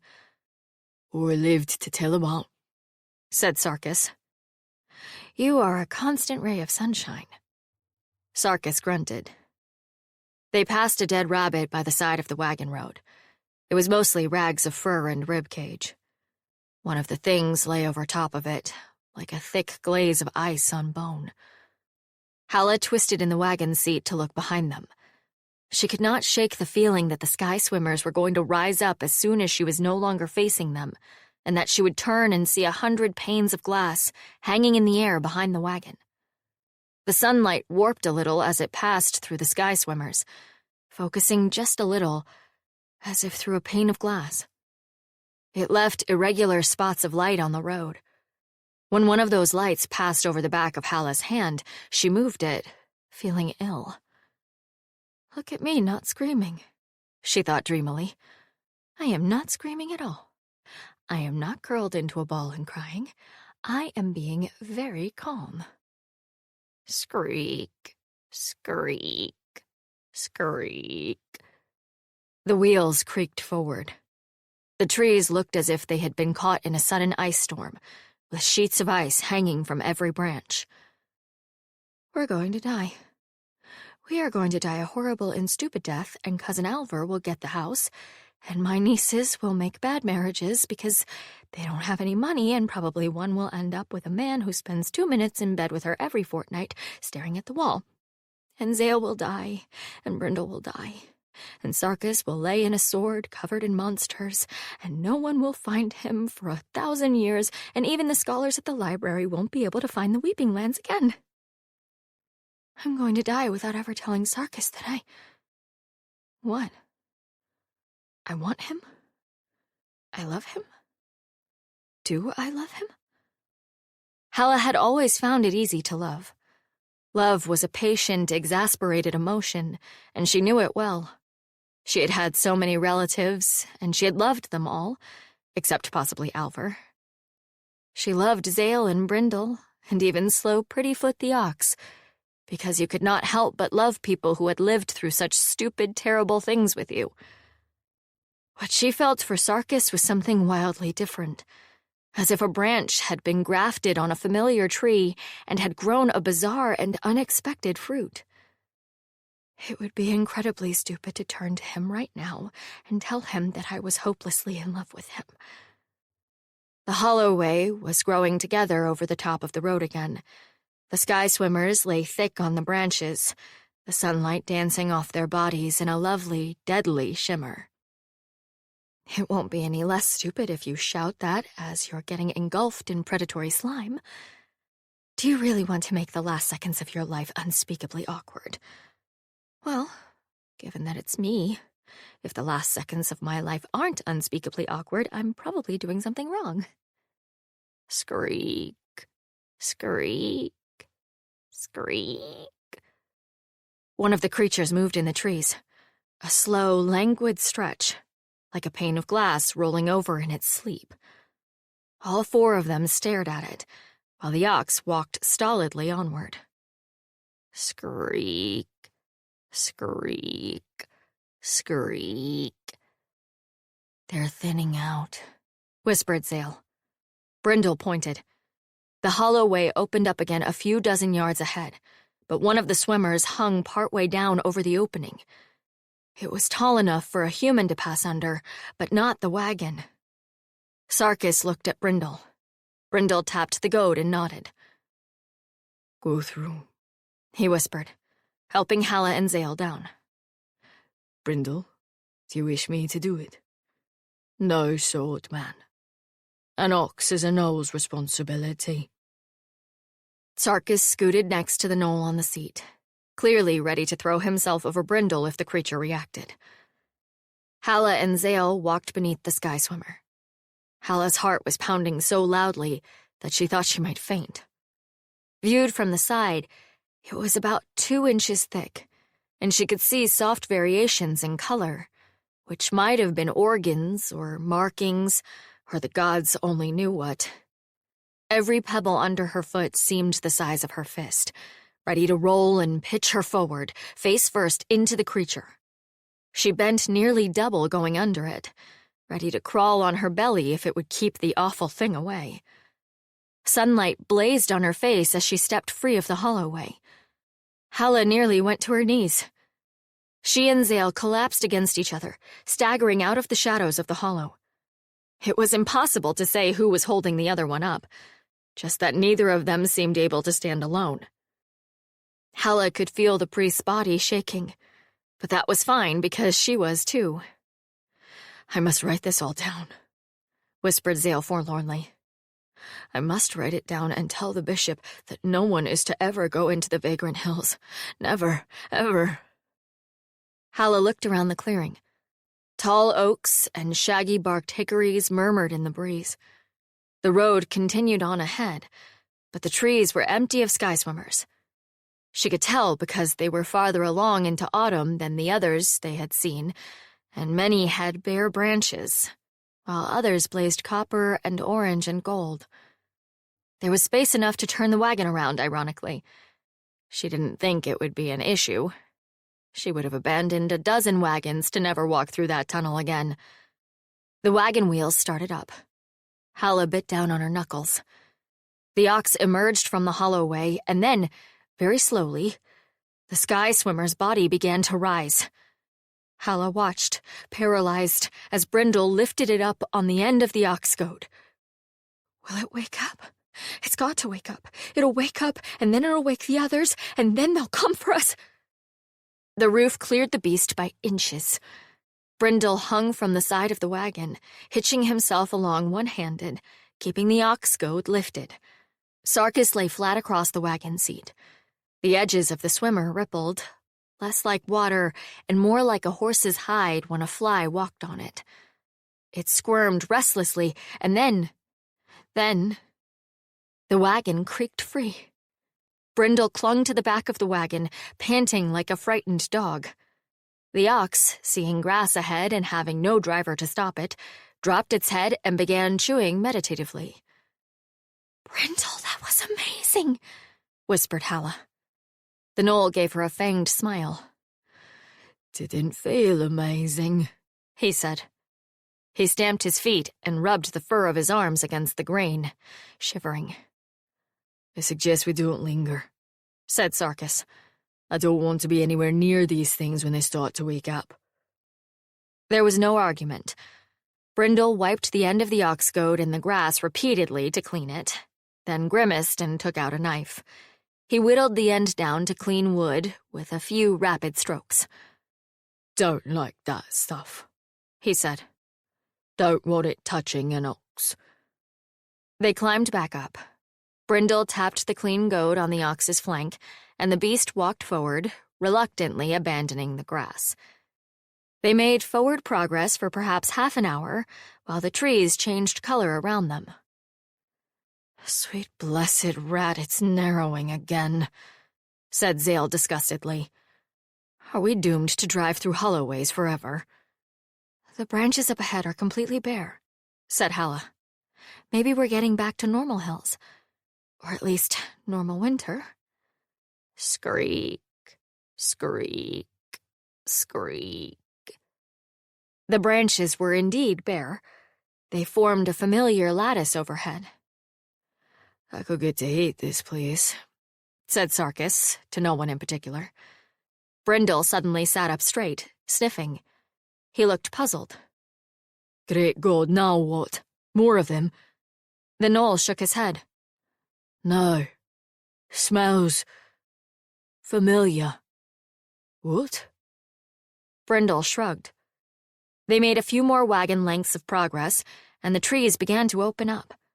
Halla looked off to their left and saw a small pond, the surface frozen in slushy ridges, and a pile of branches. "You've got to be shitting me," she said. Possibly because she never swore, the other three gave her the attention this deserved. "Sarkis," she said, pointing. "Will you go look and tell me if that's where I think it is?" He followed the line of her finger to the branches and said something in his own language that didn't sound like anything anyone would want to translate. "You don't have to get down," said Zale, twisting their braid around their hand. "I can see a hand from here. Unless people are stuffing dead bodies into identical ponds all over the woods." "The hills turned us around," said Halla. "They let us go." "A gnoll will believe it when a gnoll sees it," muttered Brindle. 20 minutes later, he believed it. The ox ducked its head under an overgrown set of branches, and they emerged onto the road to a malcross. Chapter 36. "Halla, you're dreaming. It's a nightmare. Wake up, Halla!" The wagon creaked. Halla tried to fight her way free of the shreds of sleep, but the dream had been so monstrous and the wagon was so dark that she was not sure if she was out or if this was just another moment of it. "Halla, wake up!" Zale sounded worried and exasperated all at once. Halla wanted to tell them not to worry, but she seemed to be paralyzed. Cold air rushed in as the wagon door opened and it dipped under Sarkis's weight. "What are you doing, priest?" he roared. "I'm not doing anything, you daft barbarian. Halla's having a nightmare." The realization that she had to save Zale from Sarkis's conclusions broke the paralysis. "Nothing," she gasped. "Dream." "Oh." She saw the faint outline of Sarkis's face as he pulled the door shut, and then he was fumbling for her in the dark. He found her shoulders and pulled her upright, and between that and the blast of cold, she felt the dream falling away at last. She drew a deep, grating breath, then another. "They were following us," she said. Neither Zale nor Sarkis had to ask what they were. "I looked back and they were on everything, like there had been a hard freeze and a glaze of ice." Sarkis sat down on the bunk, banged his head on the wall, grumbled, and then pulled her into his arms. "I'm sorry," she said. "I shouldn't be having nightmares. You're the one it landed on. I don't get to have nightmares." "Oh, for the great God's sake," growled Sarkis. She could hear his voice rumbling in his chest under her ear. "The person who has nightmares is the one who gets to have them. And if I dreamed like normal folk, I'd have them too." "You don't dream?" asked Zale, interested. "I dream in silver. It's like being in the sword again. If I dream at all, which is rare." He began running his hand over her hair. It was very comforting to lie in the dark and be stroked like a cat. It was probably not respectable, but respectability seemed increasingly useless. What did it matter when there were monsters in the hills? Not just stories to frighten children, but real, honest monsters that hung in the trees, waiting to land on the unwary. She pressed her face against his shoulder. "It will be all right," he said. "We're out. We don't have to go back." "How else will we ever know if the rune can get you out of the sword?" "We'll find another way. Or we won't. It's been nearly 500 years. A few more years won't kill me." "That's the problem." He laughed, a deep, subterranean chuckle that she felt through the side of her face. "Go back to sleep.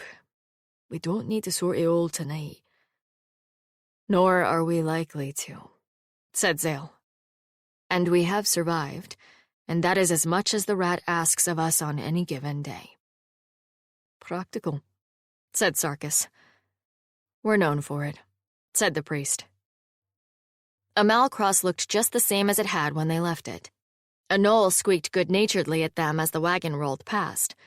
The ox was unimpressed, but the ox had not been impressed by anything so far, and was not about to start now. Bartholomew looked more than a little startled to see them when he opened the door, then suddenly pleased. He ushered them inside to meet his guest, a short, owl-eyed man with shaggy brown hair.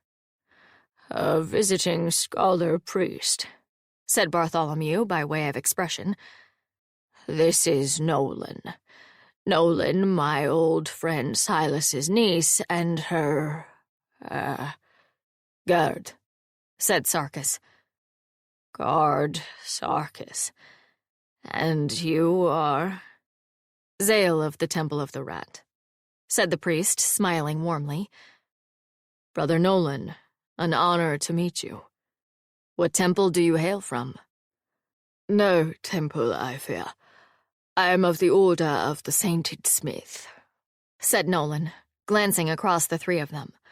When no one seemed to recognize it, he smiled. "It's all right. We are very small and somewhat obscure." "Are you a sect of the Forge God?" asked Halla. "It is believed that our founder spent time in the Forge God's service, but that was some centuries ago, and I fear the actual truth is lost to history." He spread his hands. "We are mostly interested in artifacts." His presence was immediately understandable. Sarkis glanced around the central room, which was, if anything, even more cluttered than the last time they had visited. He did notice that Nolan's eyes lingered on the sword over Halla's shoulder longer than he liked. Is he looking at Halla or the sword? Well, she is a fine-looking woman, and it is an old sword. He might be interested in either one. This did not comfort him in any way. He drew his eyebrows down and folded his arms. Zale had no such concerns. The priest turned to Bartholomew and began outlining the reason for their presence. So you see, it is my concern that Mistress Halla's relatives will attempt to claim that she is not who she says she is, or that she is of unsound mind or moral character. A signed statement from you that she is indeed Silas's niece, and affirming her as a citizen in good standing will go a long way toward dispelling such a claim. "Those vultures," said Bartholomew, scowling. "Forgive me, Halla.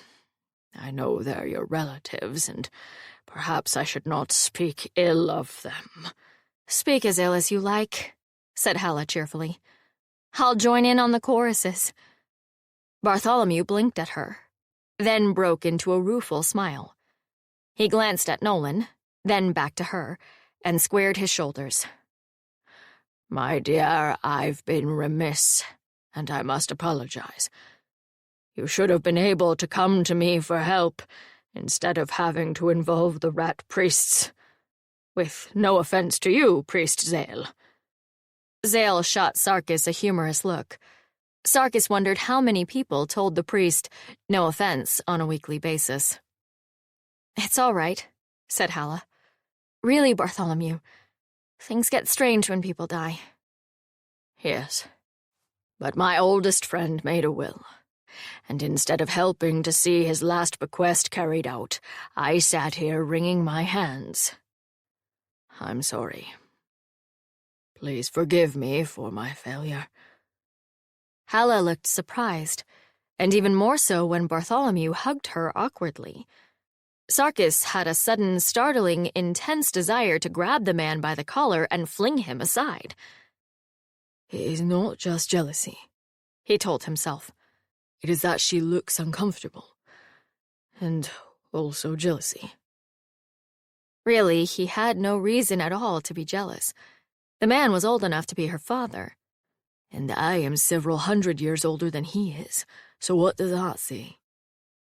He took a step forward anyway, ready to pull the man aside, but Bartholomew stepped back hastily. "So," he cleared his throat and glanced at Nolan again. "I will go with you to Rutgers Howe and see that this is all settled."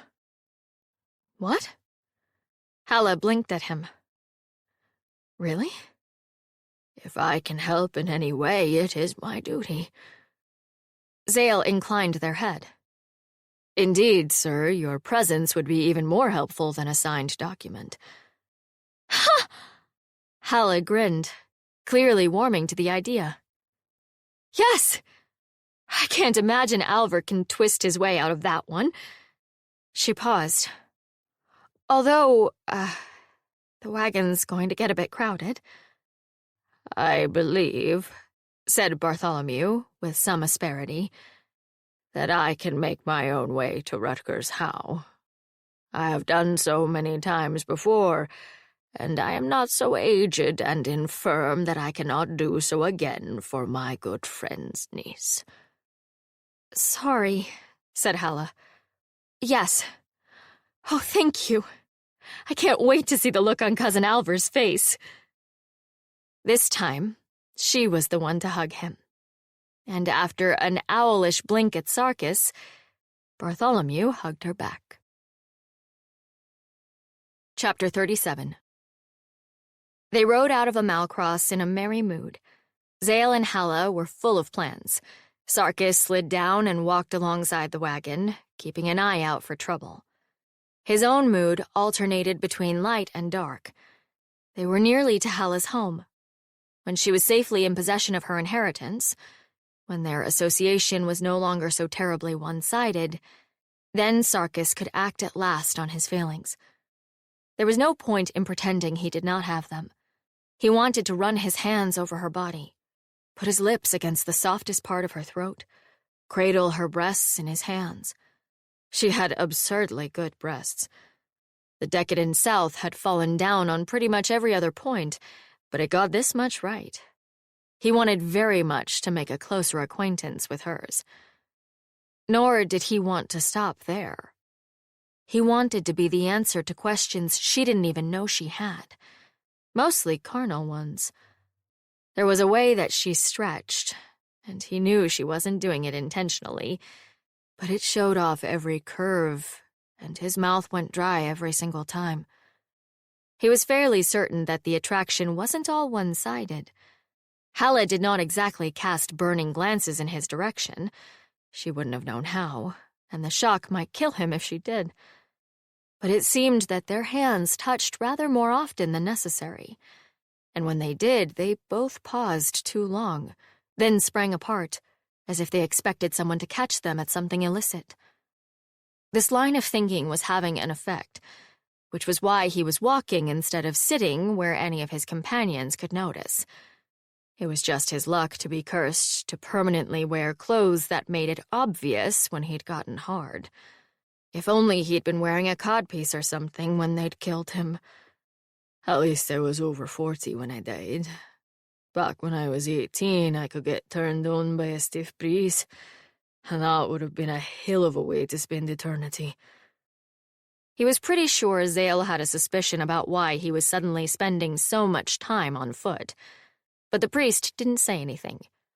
Discreet, competent, humorous, Sarkis was still unsure about the rat, but Zale had been an excellent antidote to some priests of the great god that he'd known in his life. Halla laughed from her perch on the wagon seat. Sarkis knew that it wasn't a sexy laugh. It was neither low nor throaty, nor any of the things that men generally liked in women's laughter. But that didn't matter. It was sexy because Halla was the one doing it, and he was hopelessly enamored. Befuddled. Something. There were words in the language of the Weeping Lands, but none of them translated quite correctly. Overwhelmed with baffled and lustful affection was accurate, but much too long. And a perfectly good word like moral kept trying to turn into the word crush in his head, and that was a very stupid idiom, because he did not want to crush Halla, and would have to stop anyone else who was trying to crush her. No wonder the decadent South had so many problems. They couldn't even sort their language out in their heads. There were other words that kept coming up. Love. In love. Beloved. He shoved them all back where they came from. You started to think words like that, and then you began to hope for things. Things that disgraced mercenary captains should not hope for.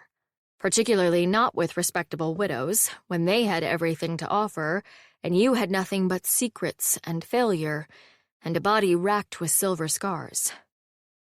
No, things were going to be difficult enough without words like that. But if Halla could still see fit to forgive him, once she knew what was written on the sword, then perhaps they could have a little time together, before she remembered that she was respectable, and Sarkis remembered that she was mortal. It was all that he dared hope for, and it scared him how much that he was hoping. He climbed back onto the wagon after a suitable time had elapsed. "Not much longer now," said Halla. "At least I hope." "Going to be a bit longer, fish lady." Brindle reined in the ox and nodded to the road in front of the wagon. There was a man in the road, waving his arms frantically to get their attention. "Is he hurt?" asked Halla. "He looks like he needs help." "Decoy," Zale said. "I expect the woods are full of highwaymen.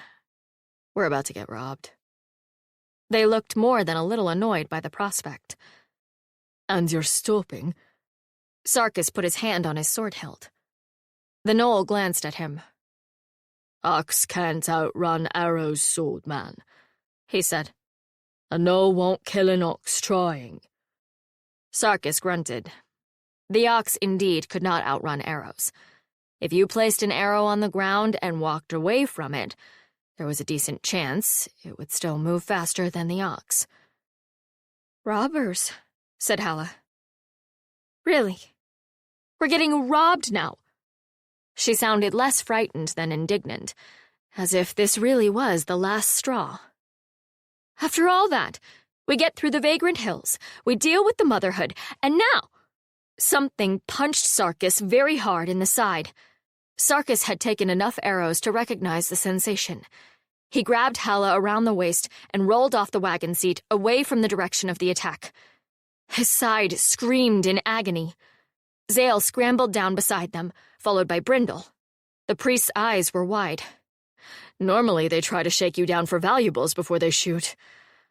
Amateurs, muttered Sarkis. Halla gasped. "Oh my God! There's an arrow sticking out of you!" "So there is." Does that hurt?" "It does not feel great, no," Sarkis said. "Should I pull it out?"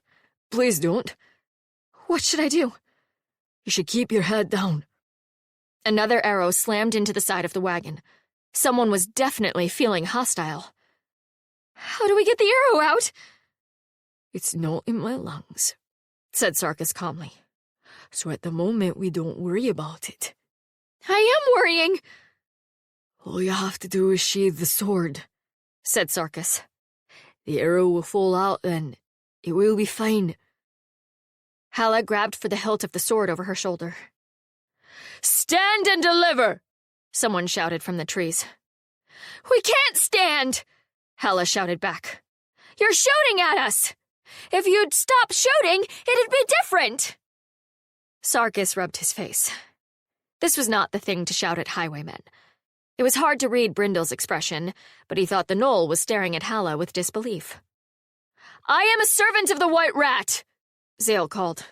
"My temple has negotiated for safe passage through this region." An oath came from the trees. The man in the road, who had been waving his arms, stopped and put his hands on his hips. "A rat priest," Sarkis heard one of the bandits say. "You shot a rat priest." Whatever the archer said in his defense was drowned out by the smack of fist on flesh. Someone was very unhappy. Sarkis shifted, then grabbed for the edge of the wagon wheel as the world went gray around him. He had perhaps been overly optimistic about the arrow. "Sarkis!" cried Halla, grabbing him to steady him. Unfortunately, she was on the arrow side. He sank his teeth into his lower lip to keep from crying out. "Oh, hell no," Halla muttered. "We've stopped shooting," someone called from the trees. "You can stand and deliver now." "Just a minute," called Halla. "You don't tell highwaymen. Just a minute," said Sarkis. "I just did. Zale, take him." She sounded very businesslike and determined. Zale took Sarkis's weight across their shoulders. Even that shift made the arrow move in Sarkis's side. It felt strange and cold and heavy. "You're all over blood," said Zale. "Did you know that?" "No." He considered this. "Well, it's not the first time." Halla got the cords untied and slapped the sword back in the scabbard, and the blue fire took Sarkis away. "Was that wise?" asked Zale. Blue light skittered over their clothes, removing the blood stain as well. "He had an arrow in him!" "Yes, but he was also the only one who knew how to fight. Also the only one who's immortal." "I'm sure it'll be fine." "We would really appreciate it if you stood and delivered now," called the highwayman. "We are extremely sorry to bother a rat priest, you understand. But if you don't put your hands in the air and come out from behind the wagon, things are going to go very badly." Zale put their hands in the air. So did Halla. So did Brindle. The highwaymen came out of the trees. There were about a half-dozen of them, armed with bows. One no longer had a bow and didn't seem to know what to do with his hands. The side of his face was already swelling up. "Where's the other one?" said the apparent leader. "You shot him," said Halla. "He ran away." "Didn't see him leave," said the man who had been in the roadway. The leader looked at Halla. Halla shrugged as best she could with her arms already in the air. "I don't know what else to tell you." "Your Holiness," said the leader, nodding to Zale. "I'm very sorry for the inconvenience. Zale shrugged. People make mistakes, they said. If you release us, I will see no need to report this to my temple. The leader sighed. He was an older man with grizzled blonde hair and beer-colored eyes. I am afraid that it is your companion that I am after. It took Halla a moment to realize that the man was talking about her and not Brindle. What? Me? Why? He turned his head and shouted, Mina! Another figure detached from the trees and stalked into the roadway. Oh, gods, said Halla involuntarily. You again! That's her, said Mina to the leader of the highwaymen. The woman's eyes were as cold as frost on a window pane. That's the one who makes people invisible. Chapter 38. Wait, what? Halla stared at Mina. So did Zale. Invisible, said Mina. That's how you did it. You're a wonder worker. Don't try to deny it. You made your guard invisible so he could attack Brett without being seen. You're probably making him invisible again right now. You think he was invisible? Said Halla. This is fascinating, murmured Zale. The leader was starting to look uncomfortable. How else do you explain him coming out of nowhere like that? Snapped Mina, advancing on Halla. He just appeared, all fiery. Halla thought briefly about trying to explain. Then she thought better of it. As long as Sarkis was in the sword, he was safe, and there was a chance that he could get out and free both her and Zale. Invisible, she said, putting as much scorn as she could into the word. That's your explanation? It was magic, shouted Mina. Don't try to deny it! It was Halla started, whereupon Mina punched her in the stomach. Halla fell over, curled into the fetal position. Zale dropped to their knees and threw their arms around Halla's shoulders. Enough! They snapped. This woman is under temple protection. The leader of the highwaymen rubbed his forehead and said, to no one in particular, This is all starting to seem like a really terrible idea. Halla sucked in air, trying to get her breath back. The assault had come out of nowhere. Why is she so angry at me? What did I ever do except try to be nice to her? I'm telling you, said Mina. It was all fiery. She made him appear.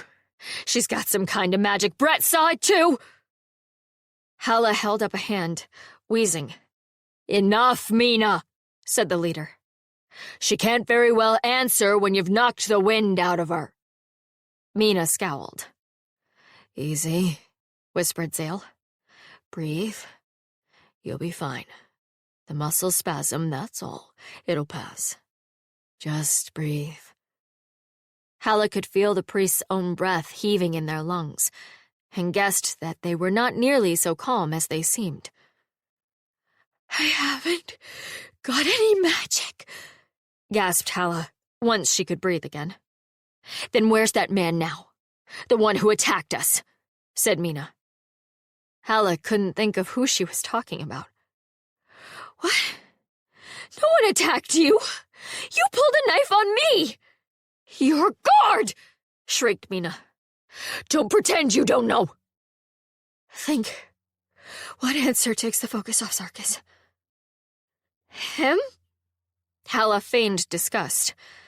It wasn't hard, with Mina standing in front of her. I fired him once I got to Arkenholt. He was always grabbing my arm. Why do men always grab you by the arm? One of the bandits, a middle-aged woman with iron-gray braids, let out a loud bark of laughter and covered her mouth. The bandit leader rubbed his face. I'm going to tie you up now, he said. I apologize, priest, but if my people keep pointing crossbows at you, there might be accidents. I give you my word that you, at least, will be released unharmed. Zale inclined their head. I shall include your assurance in my report to my superiors, they said coolly. The leader winced. The bandit woman was the one who tied their hands. She gave Halla a gap-toothed grin. In front, so you can do your business later. Wiggle your fingers there, love. Make sure you're not gonna lose a hand. Halla obeyed. Zale, Brindle, and Halla were led into the woods. One of the bandits led the ox and wagon after them, down a track carefully disguised by trees.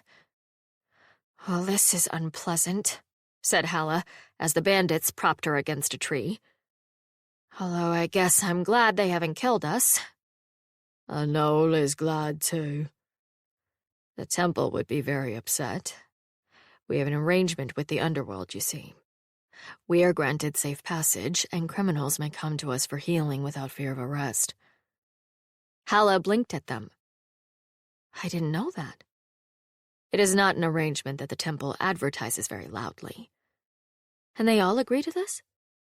The underworld is remarkably good at self-policing, particularly in the vicinity of a Nuket city.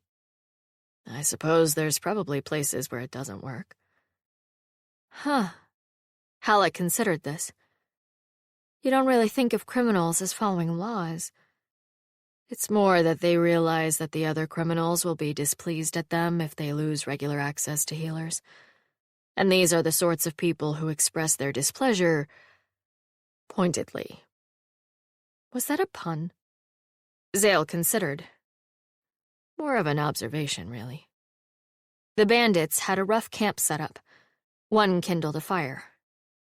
Halla watched as Sarkis' sword was tossed carelessly down on the ground, alongside Zale's knives. She feared for a moment that the blade might come unsheathed, but it stayed in place. Just let him stay there long enough to heal from the arrow. Another bandit came through the trees. "Sir," he said, "we can't find hide nor hair of the other one." "Because he's invisible!" yelled Mina. "Because you shot him, so he ran away!" Halla yelled back. It occurred to Halla that this was not a good thing in what was supposed to be a hired guard, so she added, "And anyway, he's fired! What kind of guard runs away because he's been shot? What was I even paying him for?" The bandit leader rubbed his forehead wearily.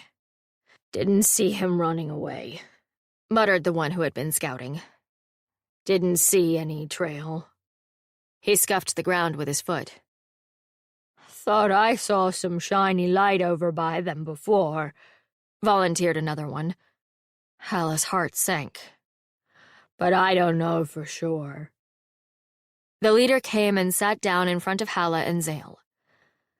"I am very sorry for all of this unpleasantness," he said to Zale.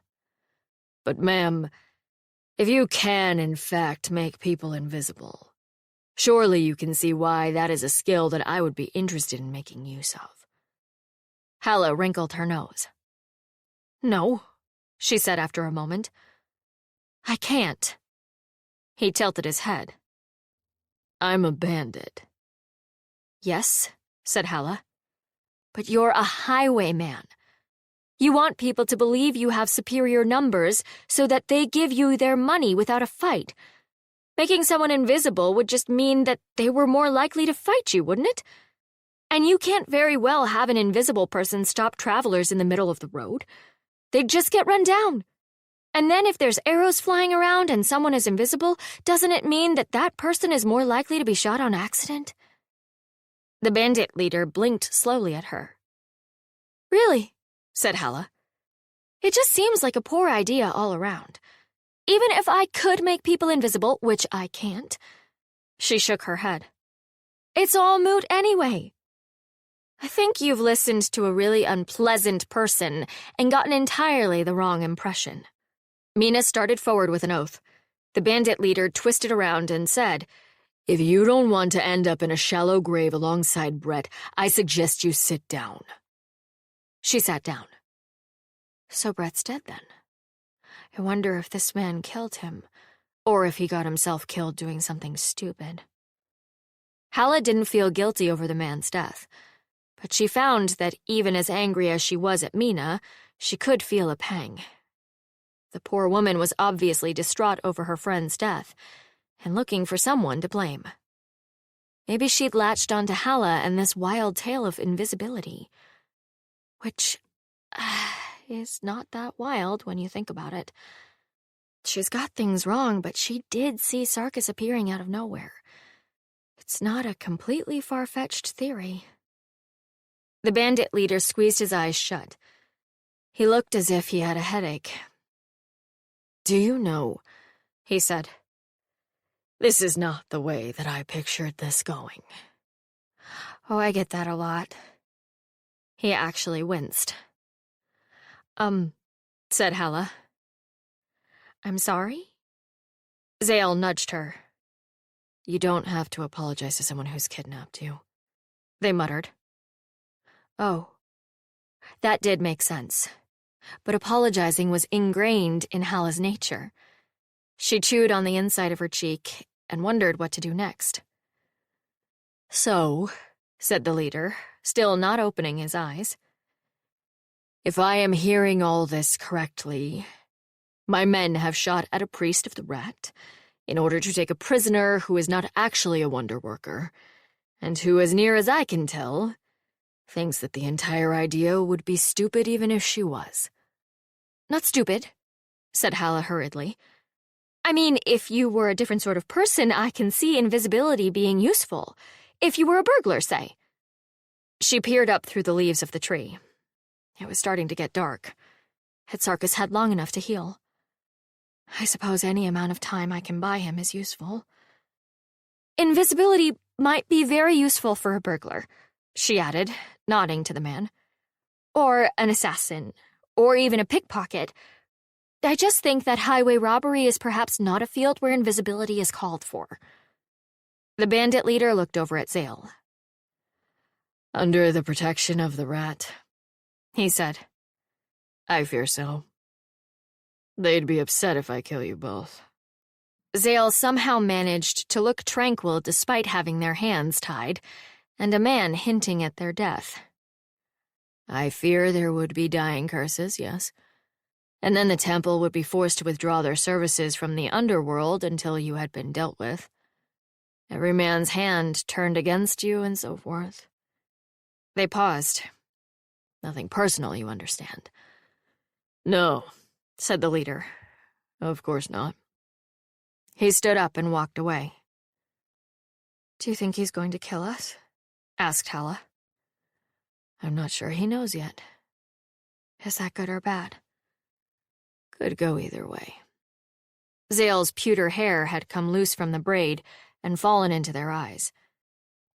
They tossed their head irritably, which fixed the problem for perhaps 30 seconds, and then it fell back down again. Oh dear. Shadows crept under the trees. Halla studied the ropes in front of her. Are we supposed to try to get out of these? People usually try, I think, said Zale. A gnoll could chew through them, volunteered Brindle, who had been keeping very quiet. It's just that we're in the middle of their camp and I think they'll notice. And that awful Mina person keeps glaring at me. Seems like we might not want to do that then. Probably not. A gnoll would at least wait until dark. What do we do? Zale gave her an ironic look. I have no idea. I've never actually been kidnapped and tied up before. This is a new experience for me. Oh, really? Because you seem to be handling it really well, so I thought you must have done it before. Thank you. The Temple of the Rat does run us through a fair amount of training, you understand. I know what to do in theory. It's just the first time I've had to put it into practice. Mina glared daggers at them from across the clearing. What gets me, said Halla, after the better part of an hour dragged by, is that people are tying each other up and robbing each other when there's those god-awful slimy things lurking out there in the vagrant hills. I mean, don't they realize we have much bigger problems? I don't think they do, no. We could tell them. Zale leaned their head back against the trunk of the tree. Somehow I don't think that will help much. Probably not. It just seems so short-sighted. Another, more immediate thought struck her. Oh no! You don't think they'll bother Bartholomew and his friend, do you? Hard to say, said Zale. I suppose they might. This is terrible. What, only now? The Knoll isn't getting paid enough for this. The bandit leader came back over and looked at them like a man with a problem. You're absolutely certain you're not a wonder worker, he said. Very, said Halla. And this light that Mina says she saw?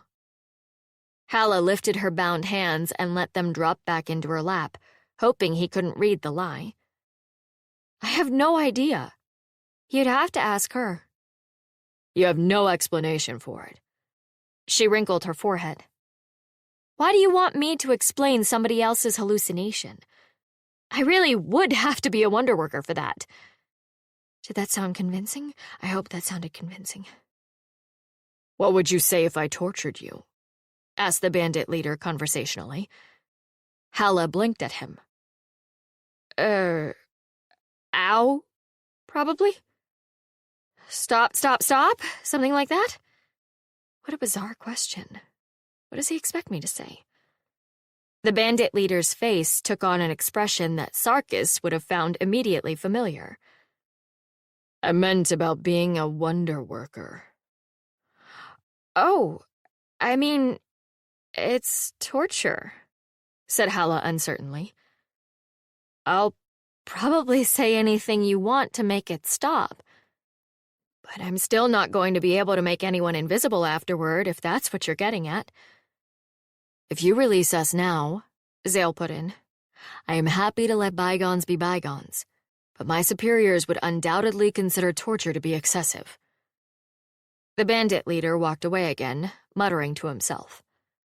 They continued to sit under the tree. One of the bandits came back with a rabbit, skinned it, and began cooking chunks over one of the campfires. Halla's stomach growled. Do you think they're going to feed us? I am not entirely hopeful. Halla started to reply to that, then noticed that 2 more bandits had sat down alongside the pile of their possessions confiscated from the wagon. She bit her lip. She couldn't even say anything to Zale for fear of being overheard. They examined Zale's crossbow first, with appreciative noises, then set it down. The gear taken from the dead Motherhood priests was next. Now, where do you suppose they got this? One of the bandits asked his companion, who shrugged. Halla watched, holding her breath, as he picked up Sarkis's sword. He idly drew the sword, examining the blade. Not bad. Good edge on it, don't you think? His companion's opinion was lost to the ages as a foot of steel slid into his throat. The first bandit gaped, and then Sarkis jerked the sword free and smashed the hilt into the man's face in the same motion. He fell backward, clutching his face, and Sarkis reversed the sword and chopped down into his neck like a man splitting a log. The attack was so quick and so brutal, and above all so silent that for a long moment, Halla thought that she was the only person in camp who even realized what was going on. Even the crunch of steel into bone sounded like a snapping branch. Sarkis looked around the campsite. Halla held her breath for what seemed like an eternity, and then someone finally realized what was going on and began to raise the alarm. Suddenly, it seemed like everyone else in the bandit camp was rising to their feet. "Oh dear," said Halla, to no one in particular. "I hope his arrow wound is healed up." She was aware that this was probably not the right response, given that there were now a great many dead people in front of her. She should be horrified. She should scream her head off. But mostly she was just enormously relieved to see Sarkis again. He'd take care of things. The man was a hero. These were just decadent southern bandits, and anyway he was nearly immortal.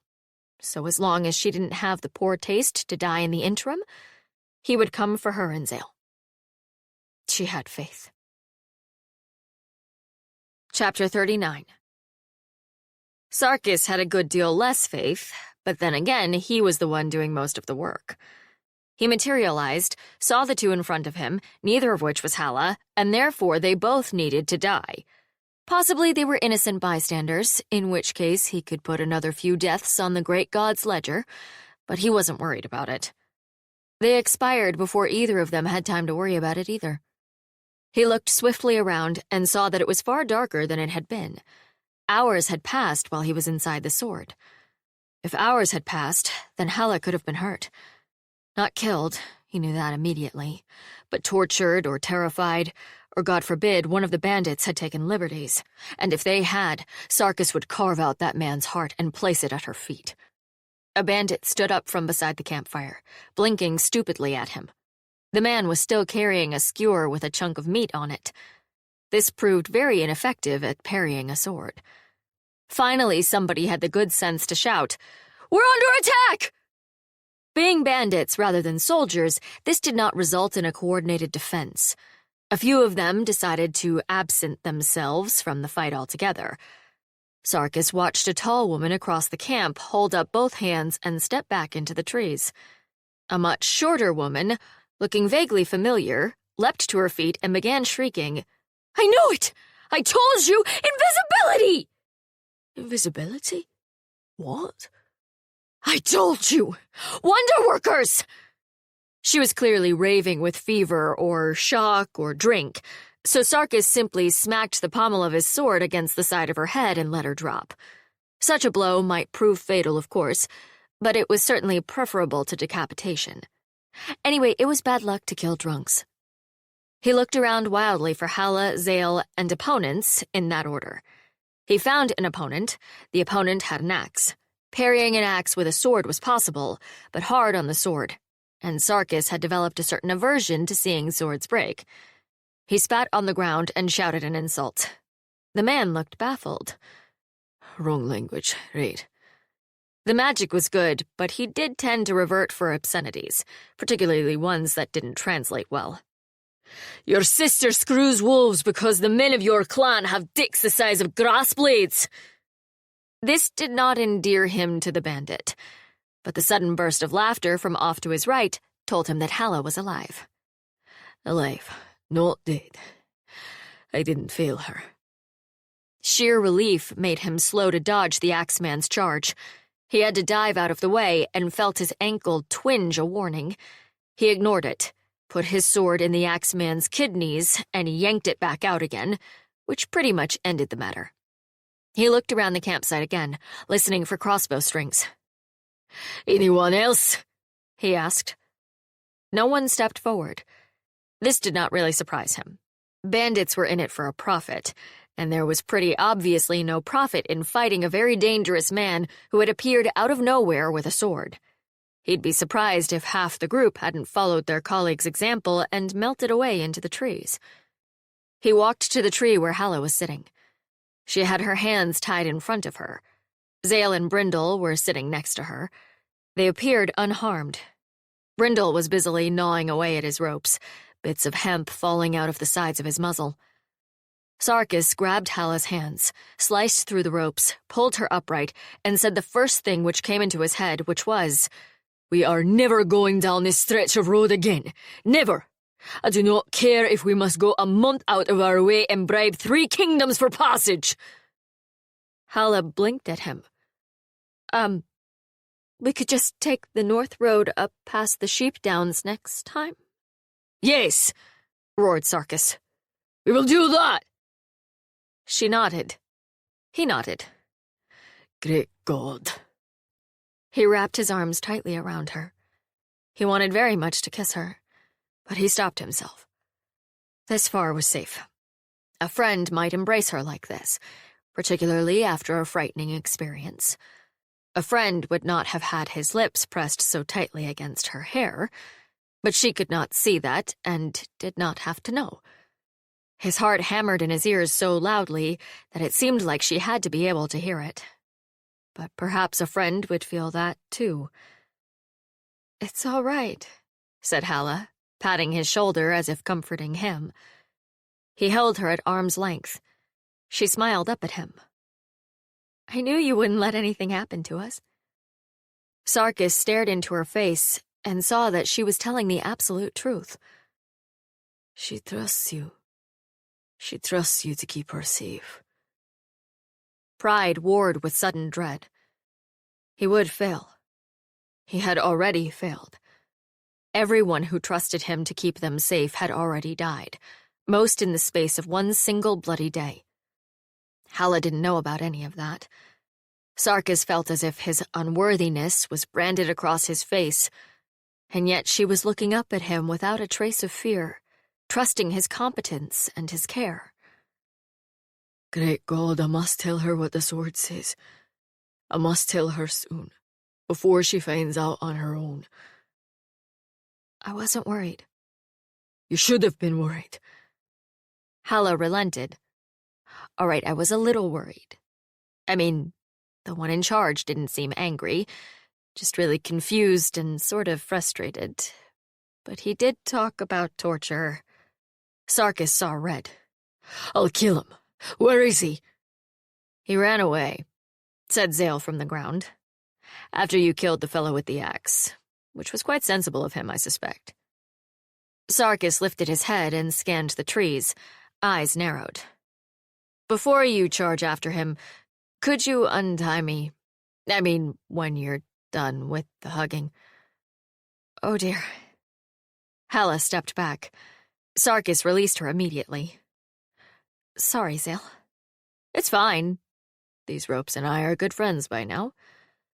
The rogue lock of hair fell back into the priest's face, and they tried to flip it away. I know wouldn't mind being untied either. Sarkis sheathed his sword and helped first the priest, then the gnoll to their feet by way of apology. He turned to Halla, and she wasn't there. His nerves screamed, but she was stepping over dead bodies, nose wrinkled, to their gear. As he watched, she picked up his sword and slung it over her shoulder, then carefully lifted Zale's crossbow and held it at arm's length, like it was a snake that might bite. This thing isn't loaded, is it? No, said Zale. You can tell by the lack of bolts and the fact that the string isn't pulled back. Sarkis, forget my ropes. Go take my crossbow away from her before she hurts it. I'm not going to hurt it. Just don't, drop it or breathe on it too hard. Zale rested their forehead against Sarkis's shoulder in apparent despair. Zale patted the priest on the arm. Let me get those ropes. They left the bandit camp without any particular incident. Sarkis's arrow wound was still tender, his ankle twinged, but that didn't mean anything. He'd had a bad ankle since before he went into the sword, and not even magic could fix that up. Halla insisted on looking at Sarkis's arrow wound. It looked worrisome. Not that there was anything wrong with the way it was healing, but the edges of the wound were silver instead of red, and there were thin filaments stretched across it like spider silk. That's fascinating, said Zale. Sarkis grunted. They gathered up their own gear, then stood looking down at the equipment stripped from the Motherhood priests. Can we just leave this here? Asked Halla. It does make things easier, said Zale. If it turns up, everyone will assume it was just bandits that got them. Unless you decide to confess, muttered Sarkis. Zale shot him a glance. If I confess, I'll take the blame myself. It falls most squarely on me, after all. I know hates to interrupt humans feeling guilty, but an ox could be moving now. Zale started guiltily. For being a priest of the god of practical things, I am failing rather badly these days. They said to no one in particular, and climbed up on the wagon. It's been a long few days, said Halla, patting their arm. They did not stop until after nightfall, and only because the ox could no longer reliably see his way. Brindle pulled the wagon over by the side of the road. Halla slid down to go relieve herself in the bushes, and discovered that Sarkis was following her so closely that she could feel his breath on the back of her neck. Sarkis? Yes? I need to pee. I'll turn my back. Sarkis, if you don't step back at least a foot, your shoes are going to get wet. He scowled. His back was to her. but Halla could actually feel the force of his scowl radiating off him. There may yet be bandits about, and some of them may feel vengeful. Then their shoes will also get wet. Are you going to do this to Zale, too? I might. What about Brindle? I have a certain amount of faith in Brindle's ability to handle his own affairs. And none in mine. Halla sighed, finishing up and getting to her feet. She washed her hands in the water in the ditch by the side of the road, which had a thin skin of ice over it. Well, I suppose I haven't given you much reason to, have I? That isn't it, said Sarkis. He sounded almost angry. He took a step toward her, and then another. And then they were entirely too close, and she thought for a moment that he might kiss her again. She wouldn't have minded. She could feel the heat radiating off his body in the cold air, and see the starlight outlining his face. Instead, he took a deep breath through his nose and turned away, shouting for Zale to tell them how much longer they would be on this blasted road. I must have done something wrong again. Or failed to do something right, anyway. Halla didn't meet his eyes as he escorted her back to the wagon. Someone's in a mood, said Zale later that night, when they had turned in for the evening. He is, isn't he? Halla sighed. Because he had to kill all those bandits, do you think? Zale, clearly attempting to be tactful, said, I don't think he's, bothered by that sort of thing much. No, said Halla. He's overfond of bloodshed. And I am overfond of him, and... She put her hand over her mouth, both horrified and relieved that she had said it out loud. Oh God, I shouldn't have said that. But it was right there in my mouth, like I've been wanting to say it. Oh God. Said Zale, when the moment became entirely too awkward and someone had to say something. I suspected as much. Don't say anything, said Halla. I mean, not to him, please. She knew that Sarkis already had to find her weak and helpless. Pining after him would undoubtedly be the final nail in the coffin of his regard. I am a lawyer and a priest, said Zale. There is probably someone on Earth more bound to confidentiality, but I have yet to meet them. Right. Sorry. She rubbed her forehead. I know there's no chance, you see. The wagon creaked as Sarkis shifted overhead. He cares for you, said the priest finally. Never doubt it. Halla tried not to show the bubble of warmth that rose under her breastbone at the words. I don't know why, she said. He's a swordsman, and I'm a housekeeper. Far more swordsmen have need of housekeepers than housekeepers have need of swordsmen, I expect. Halla pushed the bubble back down. Those swordsmen have to eat and drink and need clean beds to sleep in. She waved her hands at Zale, feeling her own words cut deep. I can keep house for an eccentric old man, and keep a farm running on the edge of disaster. I can nurse someone dying of fever. It's just my luck I'd end up with one that doesn't need any of those things. She expected the very sensible priest of the very sensible god to agree with her, sensibly. Instead, Zale tilted their head, a small smile on their lips. Perhaps that's why you like him. It must be very dreary being needed all the time. Oh, God, Halla heard herself say. Oh, God, you have no idea. I might. The priest shook their head. Go to sleep. He'll calm down in a day or so, or I will lecture him about it.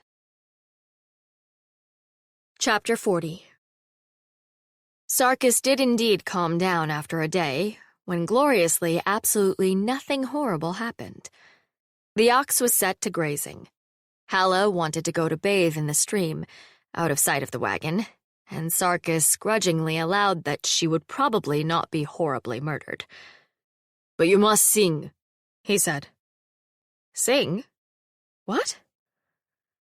"I will not stand guard over you while you bathe, but if you're singing, I will know immediately if something happens."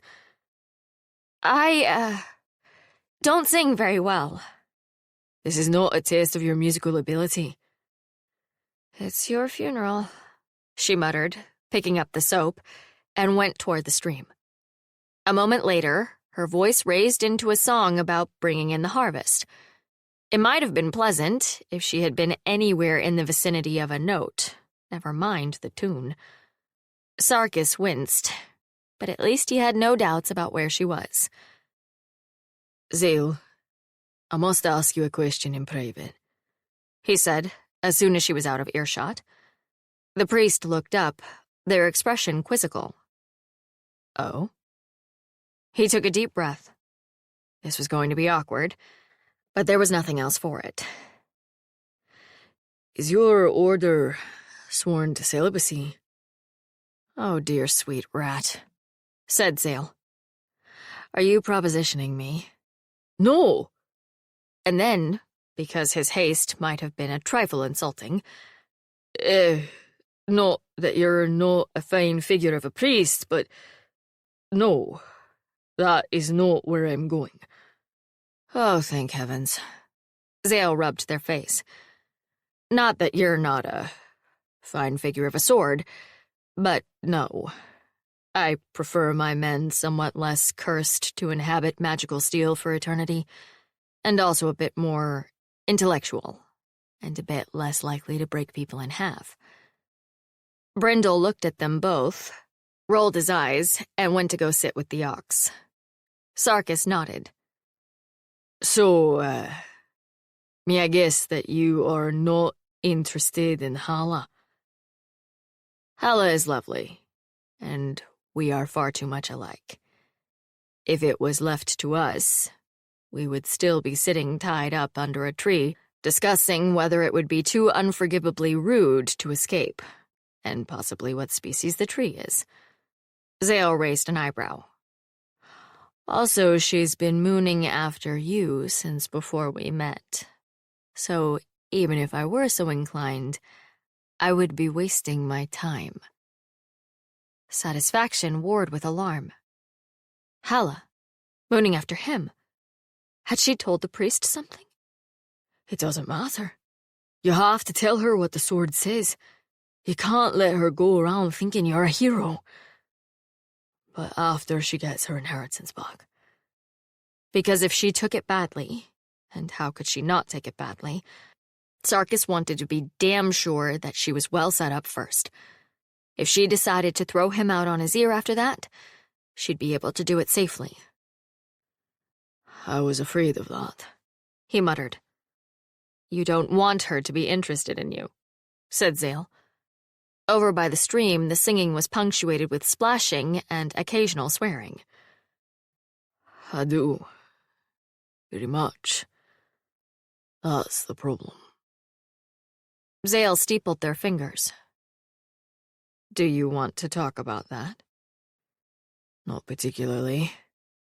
"All right. But you know I am a priest. It's sort of what we do. Talk to people, take confessions, that sort of thing." "I thought you were more concerned with legal matters."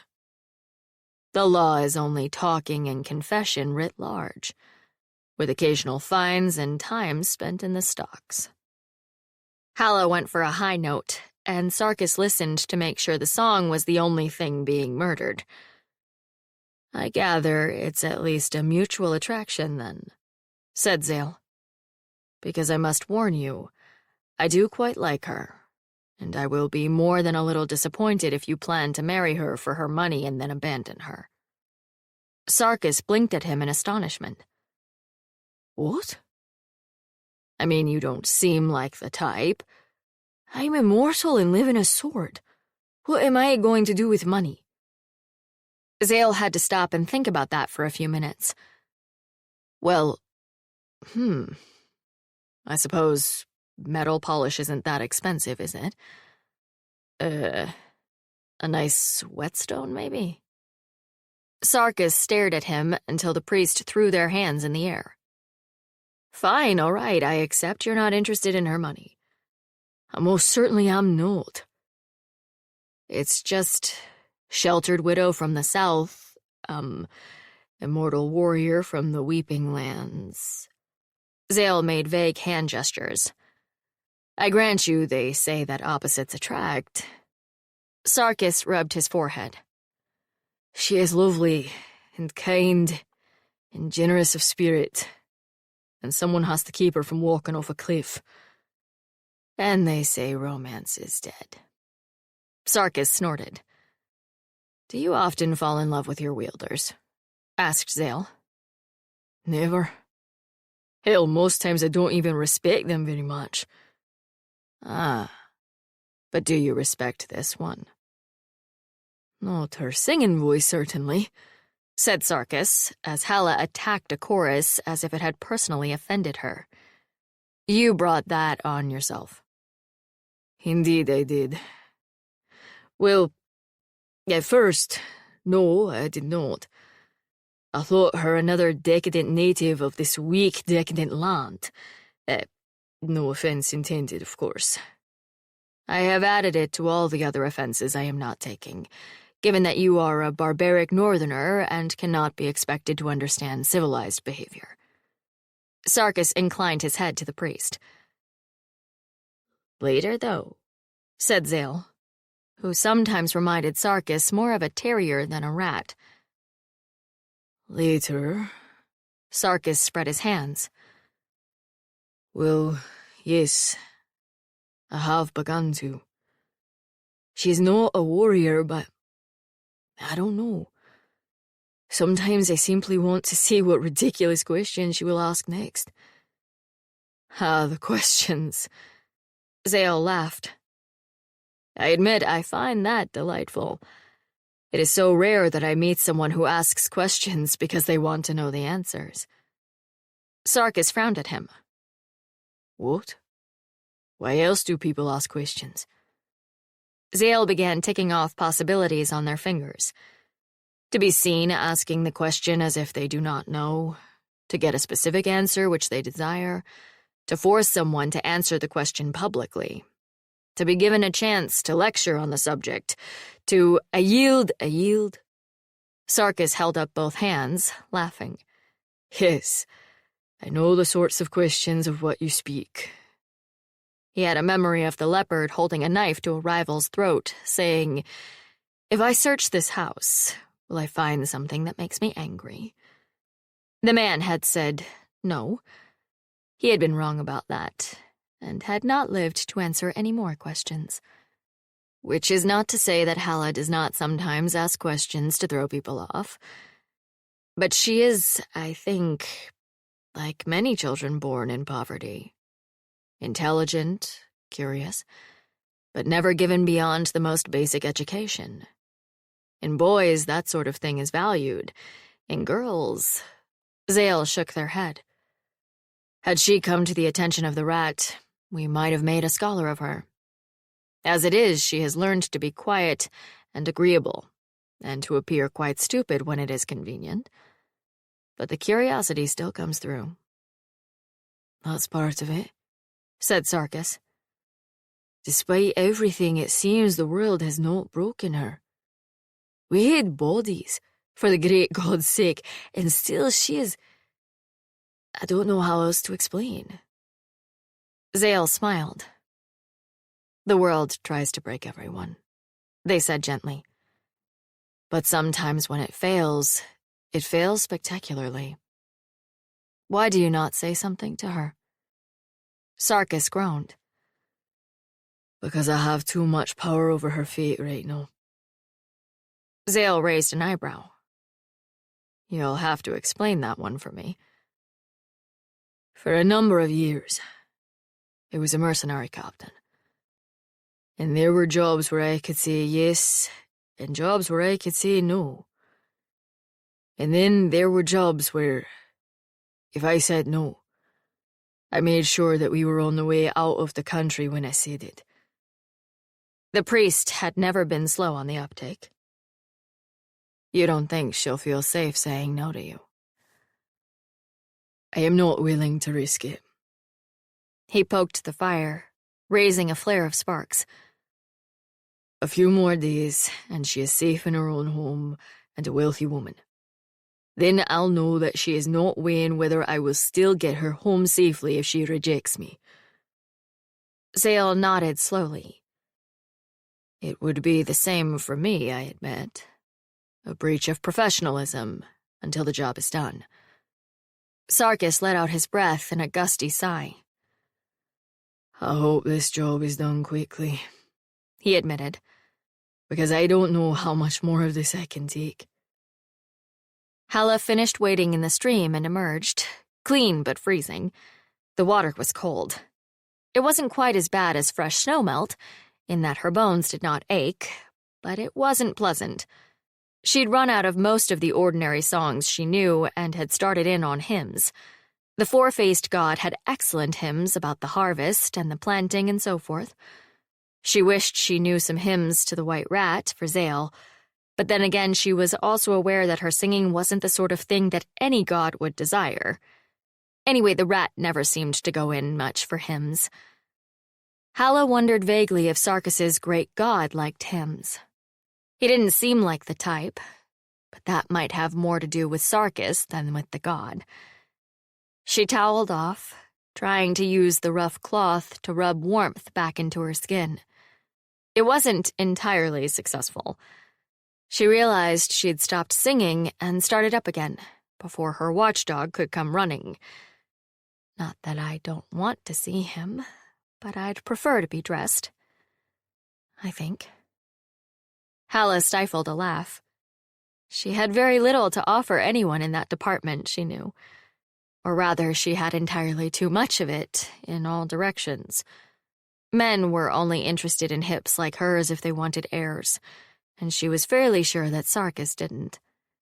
He'd said some very kind things, but presumably he was being just that. Kind. And I must be practical. I must always be practical. When he'd had his arms around her earlier, she had not felt particularly practical. He was as solid as a stone wall, and he radiated heat, and he had held her so tightly that she could hardly breathe. It felt wonderful. She had to tell herself that Sarkis was her guard, nothing more. Probably nothing more. The kiss in the marketplace had felt like a great deal more, but he hadn't repeated it. Which is for the best, Halla told herself grimly. She had nothing to offer except kisses, and men generally wanted a bit more than that. Or they were like her late husband and didn't even want that much.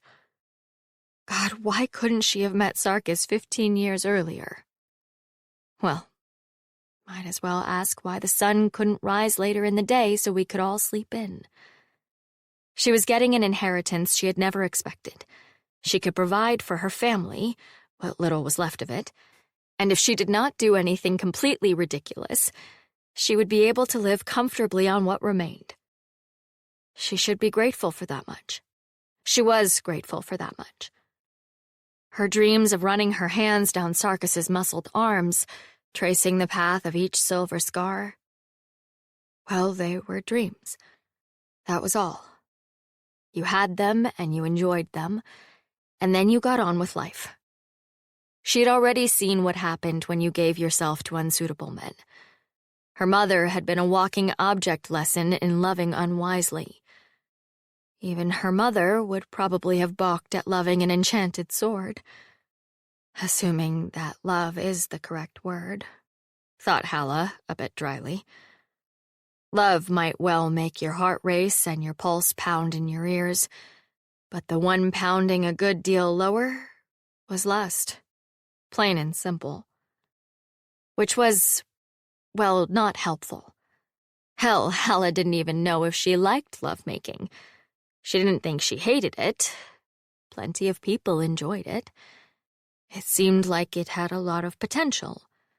She'd have liked the chance to find out with a man who was actually interested, But given the risks, it hadn't been worth it to find out after her husband died. Well, maybe when she was past the point of childbearing, someone would come along who wanted to spend time with a good-natured widow. I don't want someone, though. I want Sarkis. No. She had to be practical. Other women got to be impractical. Young ones, beautiful ones with well-off families to catch them when they did something foolish. Halla was no longer young and had never been beautiful, so she had to be one of the practical ones. Sarkis did not make her feel the least bit practical. All those years of thinking that foolish girls and ballads were simply too dumb to know better, she thought, slogging up the cold riverbank toward the wagon. And it turns out that you're no better when it comes down to it. She came into the circle of firelight. Zale smiled up at her, and Sarkis gave her the muted scowl that passed for a smile. And Halla realized that she almost didn't want the journey to end. Chapter 41. The next day, Zale taught Halla to use a crossbow. "Are you sure this is a good idea?" asked Sarkis. In the abstract, he believed that it was good for everyone to know how to defend themselves. But in the concrete, that meant that Halla was holding a loaded crossbow. "She's not notably less competent than most of the recruits you've trained over the years." "Yes, and how often did those recruits nearly put a bolt in you?"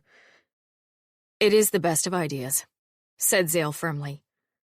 "We defeat ignorance with knowledge and training." Brindle hunched his shoulders up and said, "Better not aim at an ox, rat priest. Better not aim anywhere near an ox." "Oh dear." Halla looked at the crossbow. "Should we go to the back of the wagon, maybe?" "That might be best." Zale took their weapon and led her around to the back. Sarkis followed grimly, determined to be on hand if something went wrong. There followed a few minutes of the priest explaining what part went where. You must have a bolt to fire it. If you fire the crossbow without a bolt, you damage the crossbow. All that pent-up energy has to go somewhere. "Like some people I know," said Halla, sighing. Sarkis gave her a sharp look, but she looked innocently at him, which meant nothing. Halla's ability to look innocent was a constant source of amazement. "Now put the stock up against your shoulder. Wedge it very tight. There's a pad, but it will still kick, and the tighter you have it there, the better." The priest set their long, thin hands over Halla's, moving her into position. "No, a little higher. There." The ox ambled onward while Zale talked Halla through the act of aiming and firing. Do not point it at anything that you do not want to put a bolt into. Do not shoot if you do not know what is behind it. Now, this dirt bank will do admirably. Aim and fire." "What do I aim at?" "That plant there," said Sarkis. "Colt's foot," muttered Halla. "Well, it's a weed anyway." Thwang! Ow! Sarkis was actually rather impressed at how little the crossbow had kicked. Fisher had dislocated his shoulder once, shooting his in a hurry, and had said it wasn't the first time it had happened. But that had been a substantially larger weapon, with a great deal more range. This one was, well, cute.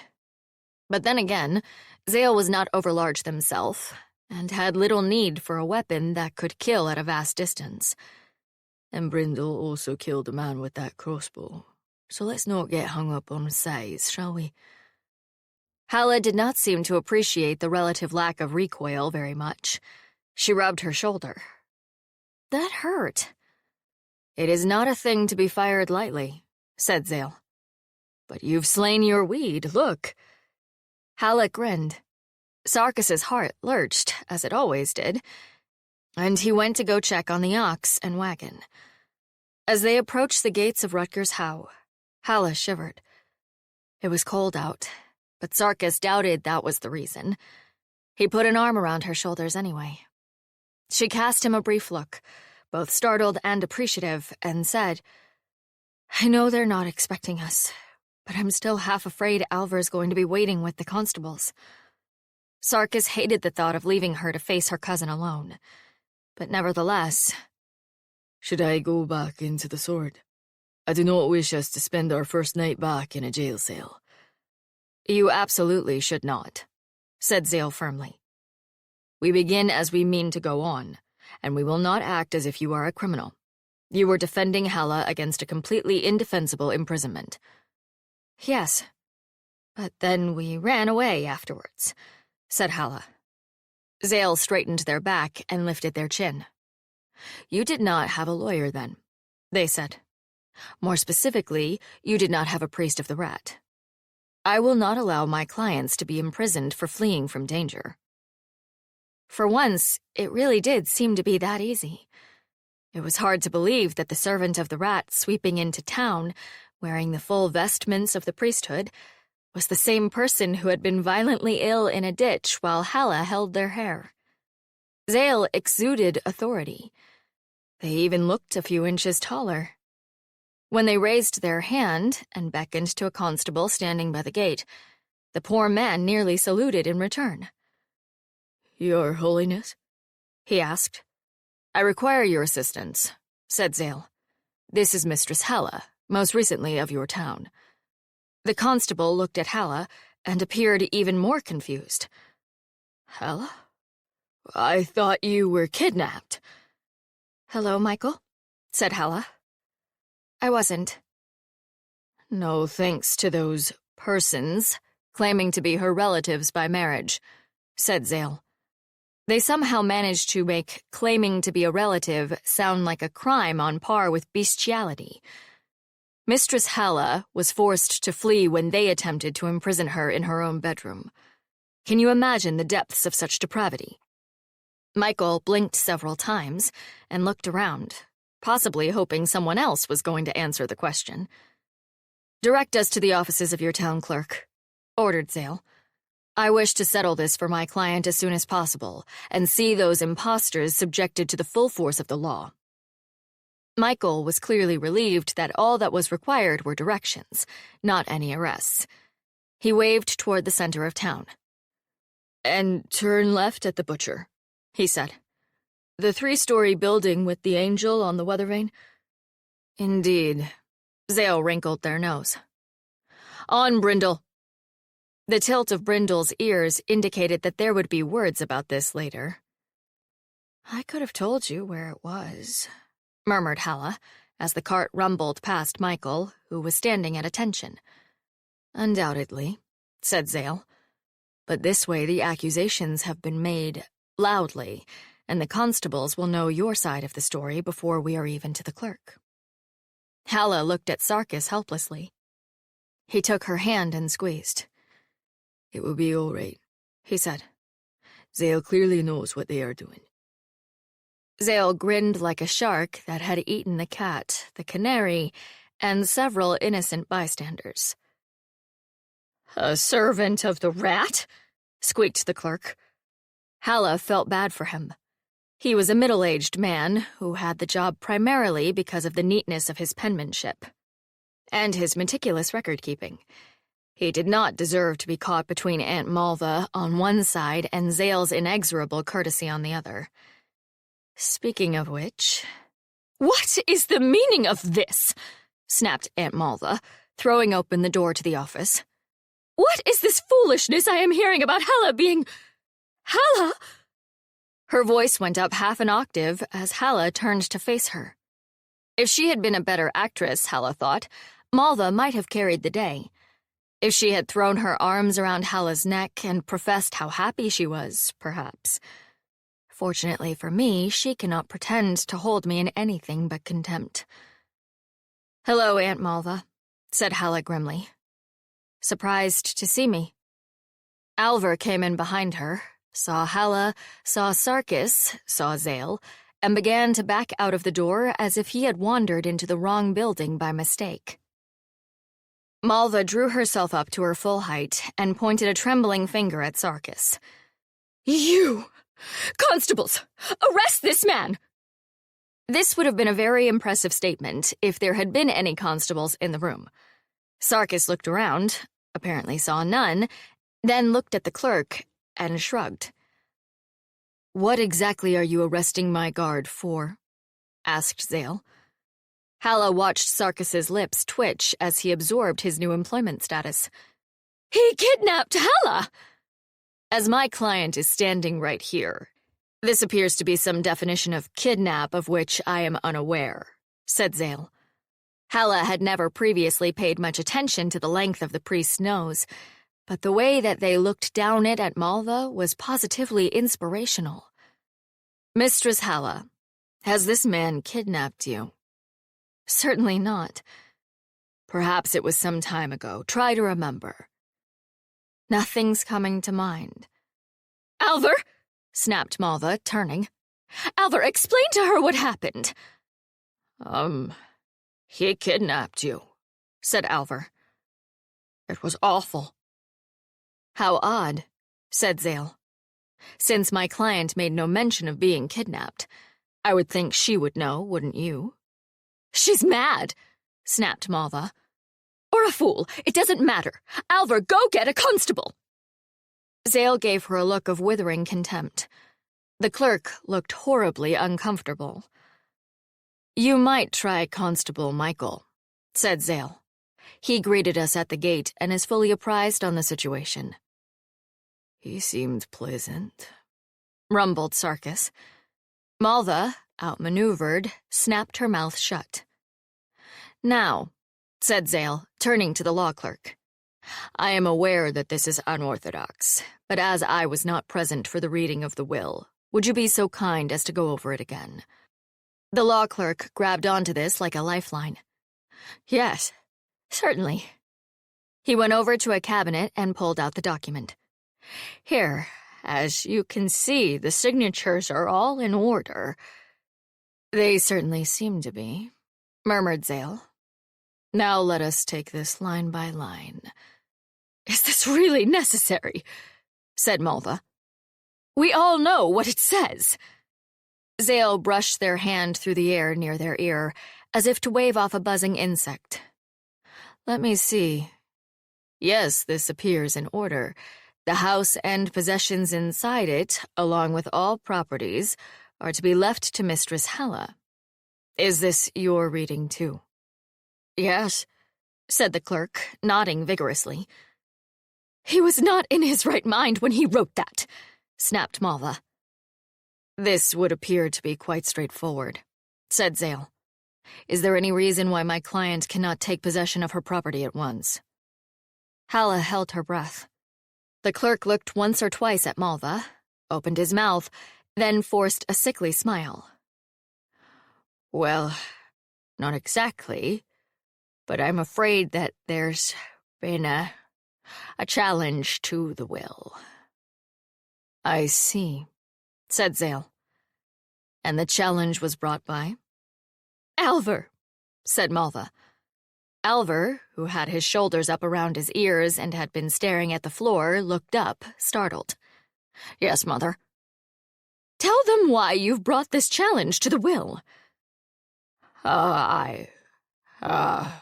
That is, well, the old boy can't have been in his right mind, can he? To leave it all to his housekeeper instead of his family." "You were eager enough to marry that housekeeper a few weeks ago," said Halla acidly. "Not of sound mind," repeated Malva. "She was clearly manipulating him. Might even have been—" Malva looked down her nose. "Carrying on with him." Halla's jaw dropped. "Carrying on with— He was 86! Not the first old goat to be made a fool of by a young woman, is he? Young! You told me that I was so old that I should be grateful for any offer." The clerk was looking back and forth, eyes round. Zale cleared their throat. "The age of my client is not relevant." "Very well. If a challenge is being brought to the will, we will require a judgment. I assume that the house has been sealed in the meantime." The clerk gulped. Well, no, Zale's voice grew clipped. And why not? In the event of a contest to the will, it is accepted legal practice to seal the property to prevent theft, is it not? Yes, but... Well, that is... The clerk glanced at Malva, then took a deep breath. No, you are absolutely right, Your Honor. I will order the constables to seal the property at once. But that's where we're staying! Cried Malva. Then let us hope that irreparable damage has not already occurred, said Zale. Malva began to turn blotchy and red. Halla coughed. Someone will need to feed the chickens, she said. And the servants, well, if there's any still working there. Oh dear, they shouldn't lose wages for this. I am certain that provision can be made for the chickens, said Zale gravely. Sarkis, who had been as silent as a statue, coughed. Should the servants wish to speak with Mistress Halla, please inform them that we will be staying at the temple. But where will we... Now, Zale continued, nodding to the clerk. As regards the challenge, I would ask that judgment be delayed until the deceased's friend Bartholomew arrives. He is heading here directly from Amalcross, and should be no more than a day or two behind us. He is the witness on this will and can speak to the mental state of the deceased at the time of writing it. Certainly, gasped the clerk, sensing a reprieve. Tomorrow I will wish to go over the extent of the property named in the will with you, if that will be acceptable. Yes, of course. The clerk stood up straighter. Property records, at least, he understood. Then we will leave you to your duties, said Zale, inclining their head. Thank you for seeing us on such short notice. Where are we to stay? Shouted Malva in the priest's face. Zale looked at her, then removed a handkerchief from their robes and silently wiped their face as if removing flecks of spittle. Malva's flesh deepened. That, madam, said Zale, after folding the handkerchief into a precise square, is not my client's concern. They swept out of the room. Halla would likely have stayed, rooted in place, but Sarkis put a hand on her shoulder and steered her out in the priest's wake. Zale, she started to say, but they raised a hand for silence. Halla, brimming with incredulous laughter, could barely climb onto the wagon. It was not until Brindle had brought the ox to a halt outside the churchyard that the priest exhaled and slumped back against the seat. That, they said, grinning, was fun. You were amazing. She is not wrong. I have been on battlefields with less mayhem. Ah, well. Zale waved a hand. I so rarely get the chance for a full dramatic legal scene. The rat cannot blame me for taking the opportunity now and again. They sighed, putting their hand to their heart. Tomorrow, I fear, will not be nearly so exciting, though a good deal more essential. Do you need me there? Asked Halla. You may certainly attend if you wish, but it's dry business, Zale said. We will go through deed records and maps to determine the extent of your great-uncle's holdings, and thus precisely what will come to you. It may be that there is something in there that we could offer to those wretched people, something you would not miss, and get them to simply go away. Though I confess after that scene, I am inclined to leave them with nothing at all. I would love it if they simply went away, said Halla. With all of Silas's property, I imagine I wouldn't miss any of it, if it meant that they didn't come back and bother me every time the wind blew. Although I suppose that might mean a smaller dowry for my nieces. Still. We shall keep that as an option, then, said Zale firmly. And now, let us go meet your priest and tell him that we are invading his stable for the foreseeable future. Chapter 42. The priest of the four-faced god was almost pathetically delighted to see Zale. A colleague, he said. Of course, as long as you like, certainly. Please put your ox in the stable. Oh dear, I only have one guest room. I'm so sorry. But we can put the novices out and change the sheets, and... Zale took his hand and patted the back kindly. That will not be necessary at all, Father. We have a wagon that travels with us, and I would not see your novices suffer in the cold. A stall for the ox and a meal or two is all that we will impose upon you. Oh dear, are you certain? How long are you staying? Until the matter of the will is sorted out. Zale smiled warmly, the icy legal demeanor gone as if it had never existed. But if we may eat with you tonight, I fear I will bore you senseless, since all my chatter is of the capital and the temple politics there. But if you will grant me your patience— Not at all, gasped the priest. Halla realized with a pang how desperate the poor man was for news of the wider world. Was Rutgers Howe really such a backwater? Well, perhaps it was. She would think so again, several times in the next few days. It was familiar and comfortable, and she was glad to be home. But she kept thinking how much smaller it seemed, compared even to a Malcross. People walked by the stable yard and stared at the painted wagon as if they had never seen one. They stared at Brindle, too, and that really annoyed her. There were gnolls in Rutgers Howe, for the love of the gods. It wasn't like they hadn't seen one before. But somehow the local gnolls were unremarkable, while Brindle, calmly going over the wagon, fixing harness leather and replacing nails, merited staring. "I'm sorry," she said. "I don't know why people are being so... I'm sorry." The gnoll gave her a look, ears down and back, in what she had learned was wry amusement. A gnoll is a job gnoll, not a rag and bone gnoll, he said. I don't know what that means, Brindle. He turned back to his work. Rag and bone gnoll works in gutters, takes trash, works hard. Not insulting a rag and bone gnoll, but a job gnoll works on wagons. He put his claws across his chest.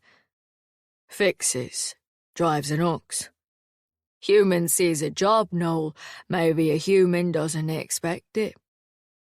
Halla knew perfectly well what he wasn't saying, about human behavior and human assumptions of superiority. He's being diplomatic, because I am, after all, a human, and this is my home. And if I try to say much more, I'll make a mess of it, and it won't fix Brindle's problem at all. Tell me if I can do anything, she said wearily, or if anyone gives you trouble. Sarkis will set them straight. Brindle gave her a gap-fanged grin. A gnoll would like to see that, he admitted. The other significant problem was the four-faced priest's housekeeper. Widow Davy lived across the road from the small church and came over every evening to do the cooking and the tidying up. She was kind, generous, efficient, and when she learned that Widow Halla was going to be setting up her own household, she bustled over, full of helpful advice. "I've been keeping house for over 20 years, said Halla grimly. I've told her that, but she still wants to show me the best way to blacken a grate and how to make chicken stock. I have been making chicken stock since I was 12. Do you want me to stop her? Asked Sarkis, who was feeling rather useless now that no one was shooting arrows at them. No. I mean, yes, very much, but don't actually do it. She means well. Halla gritted her teeth. She just won't listen.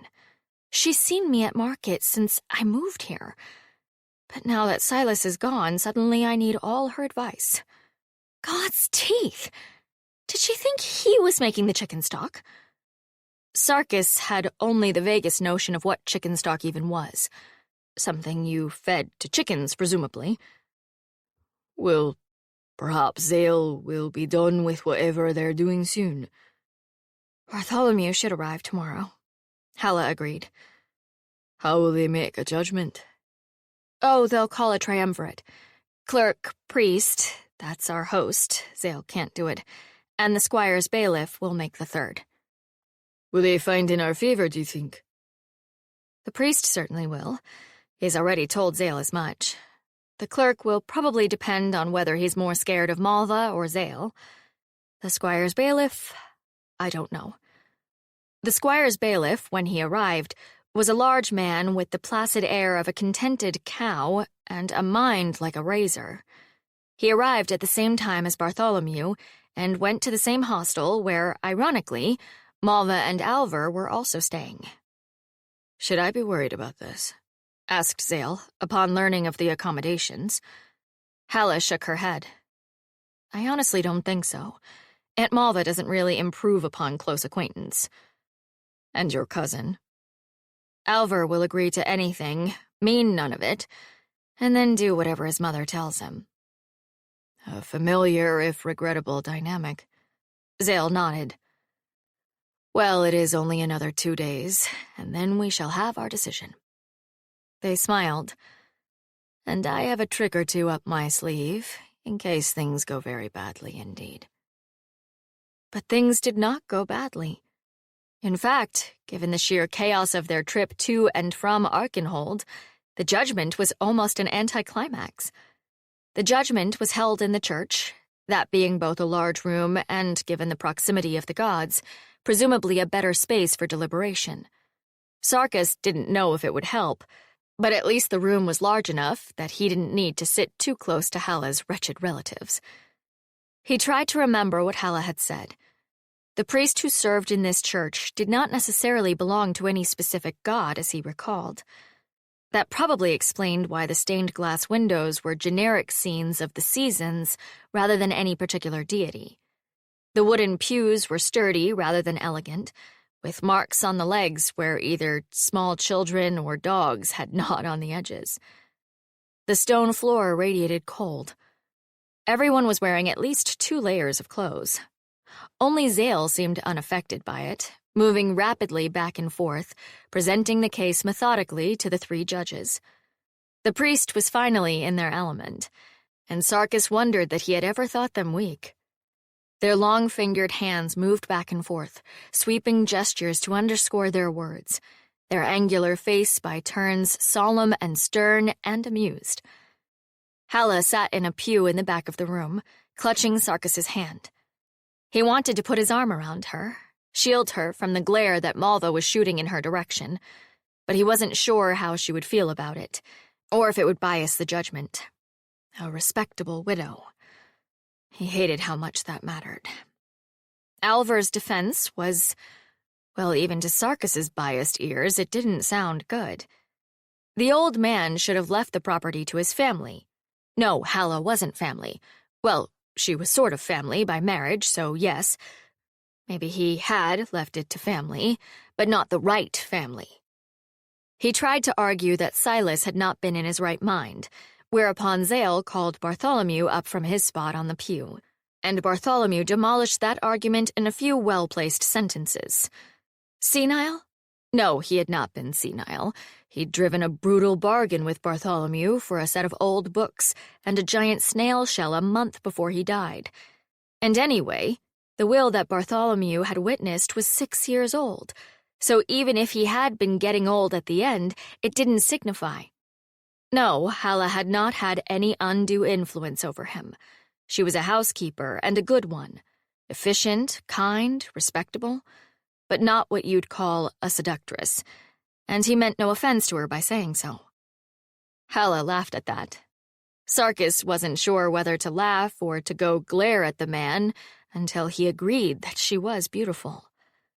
He was braced for a discussion of the way that he and Halla had left the house, but Alver did not bring it up. Possibly the man had realized that it made him look at least as bad as Sarkis, and had decided to simply pretend that it hadn't happened at all. That haired man can't have died, or they would probably try to have me up on murder charges. Perhaps the dreadful woman turned him out after he could no longer guard her. Alvar fumbled his way through the statement until Malva apparently could bear it no longer, and then she stood up and pushed him out of the way. Sarkis watched the triumvirate's reactions with amusement. The clerk visibly flinched, the priest's lips thinned, and the bailiff's small, bright eyes grew smaller and brighter as he narrowed them. "Family comes first," said Malva. "Silas knew that once. I don't know what changed that, but clearly that woman had something to do with it." "But she is family," said the bailiff mildly. "Her!" Malva dismissed this with a hand. "No one could believe that my dear nephew would have wanted his wife favored above his blood." "How long has your dear nephew been dead?" asked the bailiff. Malva opened her mouth and shut it again. 12 years, called Halla. 13 next summer. "Perhaps the deceased thought that he was doing a kindness, seeing that his nephew's widow was cared for," said the priest of the four-faced god. "A pension would have been sufficient," said Malva. "No one is claiming that she should be turned out into the cold." This from a woman who shouted, "You're dead" to the family as I was leaving, muttered Halla to Sarkis. Sarkis snorted. He might have said something, but then Zale astonished him by saying, "Sir Sarkis, please come forward." He rose to his feet. "Yes, of course, Priest Zale.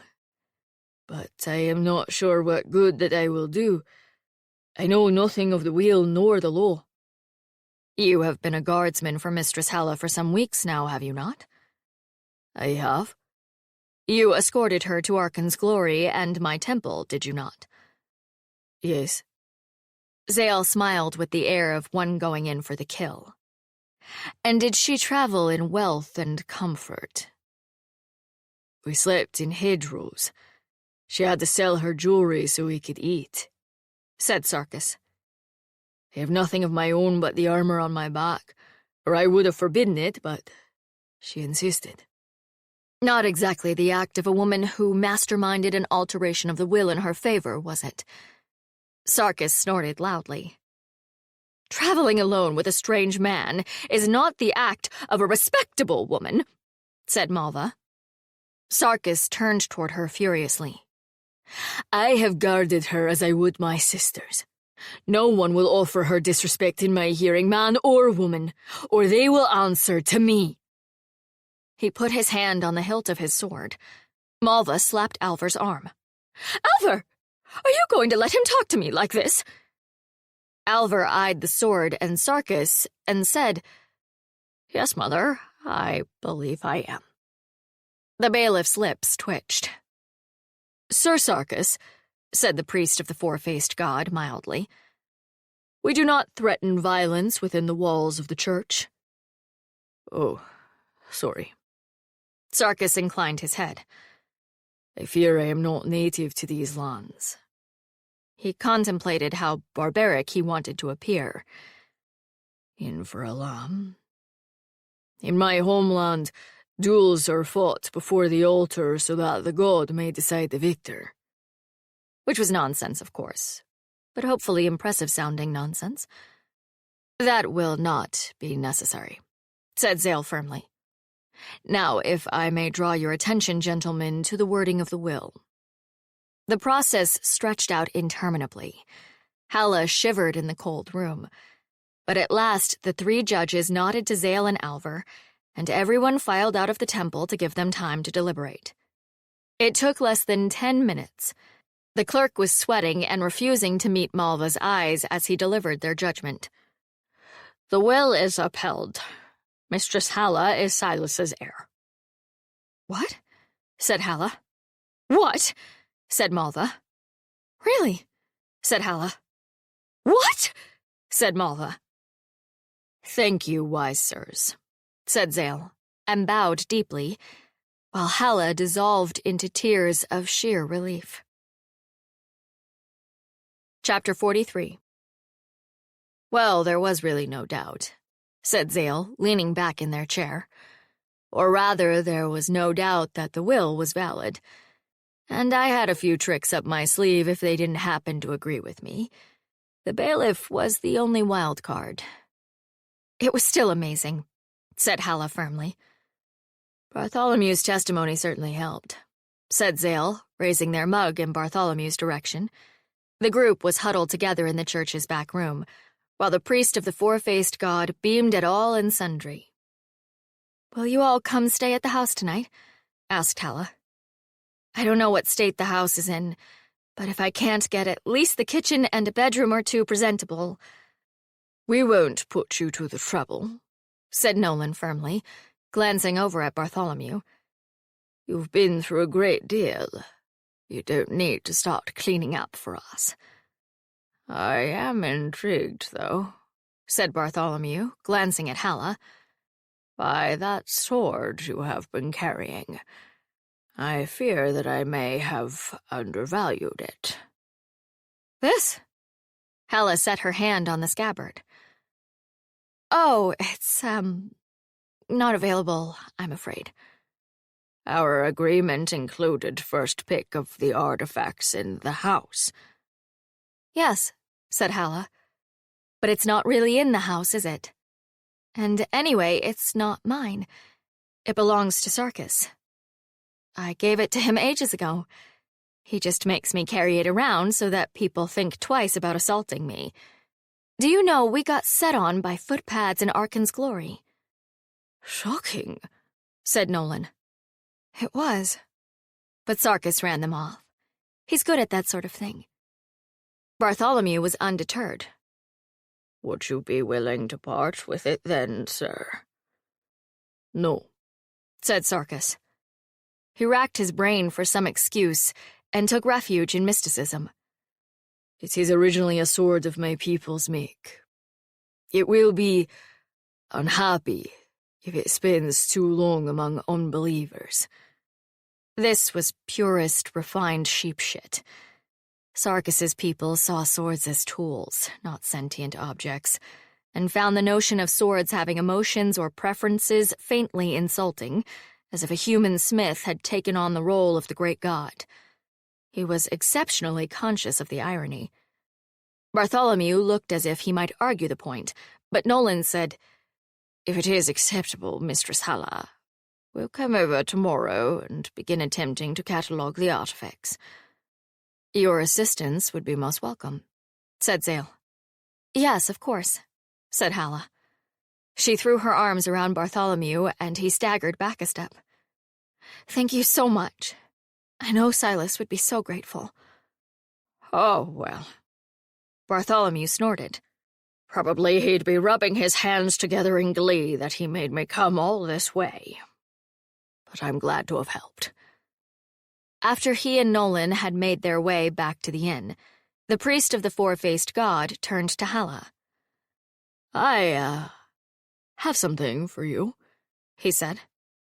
"I did not want to announce it before the case, because had you lost, I knew that it would belong to that dreadful woman, and, well—" Halla rose to her feet, puzzled. "Oh?" "Yes. If you'll follow me."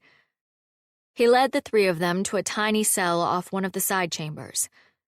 "Used for meditation," he said. "At least, normally." He opened the door, and a voice bellowed, "Prepare for the coming of the worm." Then it sang, "Tweedle, tweedle, twee," and whistled. "What the hell is that?" said Sarkis, reaching for his sword. "Oh, dear gods," said Halla, sagging against the doorway. "You found the bird." "I found it in the nave the day of Silas's funeral," said the priest. "It was badly chilled, so I thought I would warm it up, and then it began saying all those dreadful things, and I realized it had been that awful pet of his." "Rat's blood," said Zale, staring at the little finch, who was hopping about inside a wicker cage. "What's wrong with it?" "It's not a demon," said Halla. "We had it checked. Silas thought it was probably inhabited by a ghost, but the ghost would have had to be a cultist or something.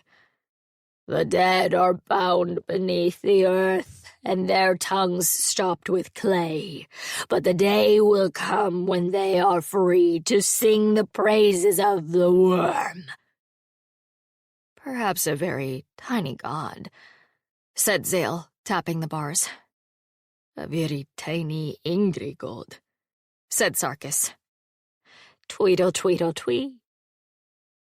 You'll take it back, won't you? Said the priest hopefully. I've been keeping it in here, but it scares the novices. Halla sighed heavily. Yes, she said. Of course. Sarkis looked at her as if she had agreed to keep a tame manticore in the house. Well, I can't leave it here. Prepare for the coming of the day of hellfire. What does it eat? Asked Sarkis. Anything. It likes chicken. We mostly gave it cracked corn, because that was a normal bird thing to eat. She picked up the cage by the handle. The bird whistled happily and then told her that the dead were waiting, and Halla began to feel like things were returning to normal at last. Zale offered to stay in the wagon again that night, but Halla wouldn't hear of it. You're not a guest, she said. You're family, which means that I can put you up in a room with a fireplace that doesn't draw and not feel guilty about it. Zale laughed. A real bed would be nice, they admitted. I'm completely out of sheets, as you very well know. We have sheets. Acres of sheets. They may be mended within an inch of their lives, some of them, but we've got them. And the bird goes to sleep once you put something over its cage. To give Malva what credit she deserved, the house was not in bad condition.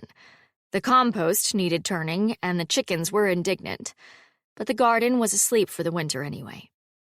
Halla found the bedrooms largely untouched. Only Silas's room and the two best guest bedrooms showed signs of recent use. That awful old shrew took Silas's room? Halla found that she was chokingly furious about that. It was one thing to be evil and grasping and lock your potential daughter-in-law in a back room, but stealing a dead man's bed, that was just petty. Presumably, a number of the family entourage had gone home after the will was read. One of the guest bedrooms smelled vaguely of lavender water and had no fewer than 5 quilts piled on the bed, which Halla knew from experience meant that Malva's sister had been sleeping in it. I suppose she's back at the inn, then. Well, she wouldn't have been much good at the trial, particularly if Malva was trying to convince everyone that her side of the family was a bastion of sanity, and Silas was moving to senility. "Can I help?" said Sarkis. "Dishes," said Halla. That was the one thing that had been neglected. The scullery looked dismal. "I know it's a lot. Have I mentioned that I fought dragons?" "Not recently, no." "Well, I have. The dishes hold no terror for me." It took several hours of work, but Halla scrubbed the tables, swept the floor, appeased the chickens, and put fresh sheets on the beds. She was just strewing fresh herbs on the rush mats when she heard the front door open. "I have brought wine," said Zale. "In celebration. I also had wine that would work for consolation, but fortunately it wasn't needed." Sarkis emerged from the scullery, looking soggy. "I have defeated the dishes." "Were there any survivors?" "The only casualty was some kind of monstrous serving plate with pears on it." "Oh, that," said Halla with relief. "Dare I hope it's broken past any possible mending?" Sarkis considered this for a moment, then went back into the scullery. Sounds of breaking crockery drifted through the open door. "Yes," he said, returning. "Thank the gods. It was a gift from Malva's mother." "I see the lack of taste is hereditary." "I fear I don't have a full triumphal dinner," said Halla apologetically. "Bread and cheese and jam, mostly." "I have brought a dinner," said Zale, brandishing a covered dish. "I don't know what it is. The widow who lives across from the church pressed it on me and told me to tell you that she'd give you the recipe." Good enough. She found wine cups for the three of them, and they all sat down at the table. Halla kept looking around the house and thinking, this is mine. But the thought seemed so absurd that she had to drown it in sips of wine. What will you do now? Asked Zale. Oh, goodness, I don't know. Halla set down the wine cup, startled. I mean, I've been so focused on getting to this point that I barely thought about what comes after this. Understandable. You don't need to decide right away, said Zale. Halla nodded, glancing at Sarkis. I suppose it will take a few days to sort the house out here. Bartholomew, of course, will get first pick of the artifacts, and I'll clean out some rooms. After that, I thought maybe I'd go see my nieces, if Sarkis doesn't mind. Sarkis looked up, startled. What? Mind? Well, I mean, I assume you'll insist on going with me. I am certainly not letting you go traipsing about the countryside by yourself. His skin crawled at the thought. Halla would probably trip and fall on a bear.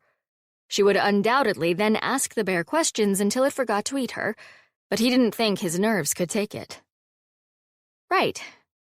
So would you mind visiting them? I go where you go, wherever that may be.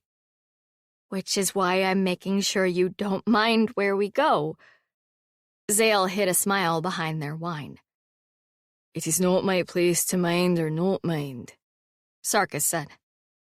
I think perhaps I will turn in, Zale said. This is most excellent wine, and too much more will go to my head. The priest rose and nodded to Halla and Sarkis. And it will be good not to sleep in a wagon again. I am looking forward to it, said Sarkis. You didn't sleep in the wagon anyway, said Halla as Zale left the room. You slept on top. Yes, and sleeping indoors will be a welcome change. I thought you slept on rocks and snow all the time. I didn't say I enjoyed it. The sound of the priest's laughter drifted down the hall after them. Halla looked suddenly worried. Oh dear. I didn't clear out a bedroom for you. It is no concern. I will guard you. She grumbled but rose. He patted after her as she went to the linen closet and pulled out a pile of quilts. Here, if you plan on sleeping in front of the door again, I'll make you a bedroll. He accepted an armload of cloth and said, with absolute honesty, It had not occurred to me to sleep anywhere else. Chapter 44. Halla led the way to her bedchamber, then paused. It was going to be very cramped with Sarkis on the floor. Oh, she said, almost to herself. I don't have to sleep in there, do I? It is your house now, Sarkis said. You may sleep in any room that you wish. You may sleep in the garden if you so desire. That's quite all right. Maybe tomorrow I'll sort something out. I'd want to change the sheets, though. She opened the door to her old room. It seemed even smaller than she remembered, but so familiar. An emotion gripped her suddenly that she hardly recognized. The opposite of homesickness, perhaps. Home. I'm back home. She stopped in the doorway, and Sarkis nearly ran into her back. He was a warm, solid wall behind her, and somehow his presence felt like home, too. She lit the tiny lamp by the door and sat down on the bed with a sigh of relief. Sarkis set down the blankets and the cups. You brought the wine, she said, amused. He smiled as he handed her the cup. It's important to celebrate the victories. They are too few in life. She took the cup, and their fingers touched briefly. Her heart squeezed in her chest. And that was stupid. They touched plenty of times on the road. There was no reason to feel that way about so small a touch. Are you sure you don't mind going to see my nieces? She said. He gave her an impatient look. I am your guardsman, I don't mind. I serve. But you're not, she said, frustrated. Or you're not just... you're not a servant. You're my friend. At least I thought we were friends. She hated how small her voice became at the end. She hated how much whatever he said next would matter. She'd gotten back her inheritance. She had everything she wanted, except apparently one thing. This is a terrible thing to want. Sarkis took a step forward and took her face between his palms. His dark eyes were even darker than usual, and there was something in them she didn't recognize. Halla. No one had ever said her name like that. He looked at her steadily. He was too close to her, surely, as close as he had been when he had kissed her, and she wished that he would do it again. And then it occurred to her that she was a widow, and it hardly mattered now, and without quite knowing how it happened, she kissed him. Wait, what am I doing? What if he doesn't... His lips were warm and tasted like the wine they'd been drinking. Halla reached out aimlessly with her hand, to push him away or pull him closer, she didn't know. He caught her fingers in his, so she did not get a chance to find out. Wait, what? The kiss started tender and undemanding. It didn't stay that way for very long. His free hand slid up the back of her neck, and his mouth opened over hers. What am I doing? We can't do this. I want to do this, but I can't. This is wonderful. Heat erupted in her belly, and a pulse began to beat between her legs. She could not remember the last time she had felt like this, or the first time, for that matter. It was not until he sat down on the bed, pulling her down beside him, that she came to her senses. No, she said, pulling back. No, we can't. I can't. He stopped at once. She thought she'd startled him. His fingers were still interlaced with hers. I'm sorry, he said. I misjudged clearly. I did not mean to give offense. Offense? Halla groped for her wine cup. Oh, gods! No, not offense. You're the first person who's been interested in a long time. I'm grateful. Grateful? He looked appalled. Grateful for what? That I have eyes? She made a noise somewhere between a laugh and a sob, and was so horrified at the thought she might cry that she took a large swallow of wine and choked on it. Sarkis pounded her on the back while she gasped. I've been rejected before, he said, once she could breathe again. You don't need to drown yourself to convince me. No! Oh, gods, he had it all wrong. She shook her head violently. No, I'm not rejecting. It isn't you. Yes, I've heard that one before, too. Truly, lady, it's all right. Back to lady again and not Halla. Damn it all. No. It's just... my husband. She put her hands to her forehead. White rat help her, she was blushing. I mean, he's dead.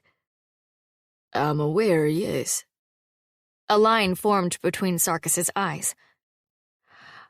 I'm sorry. You loved him very much, then? What? Oh, God, no.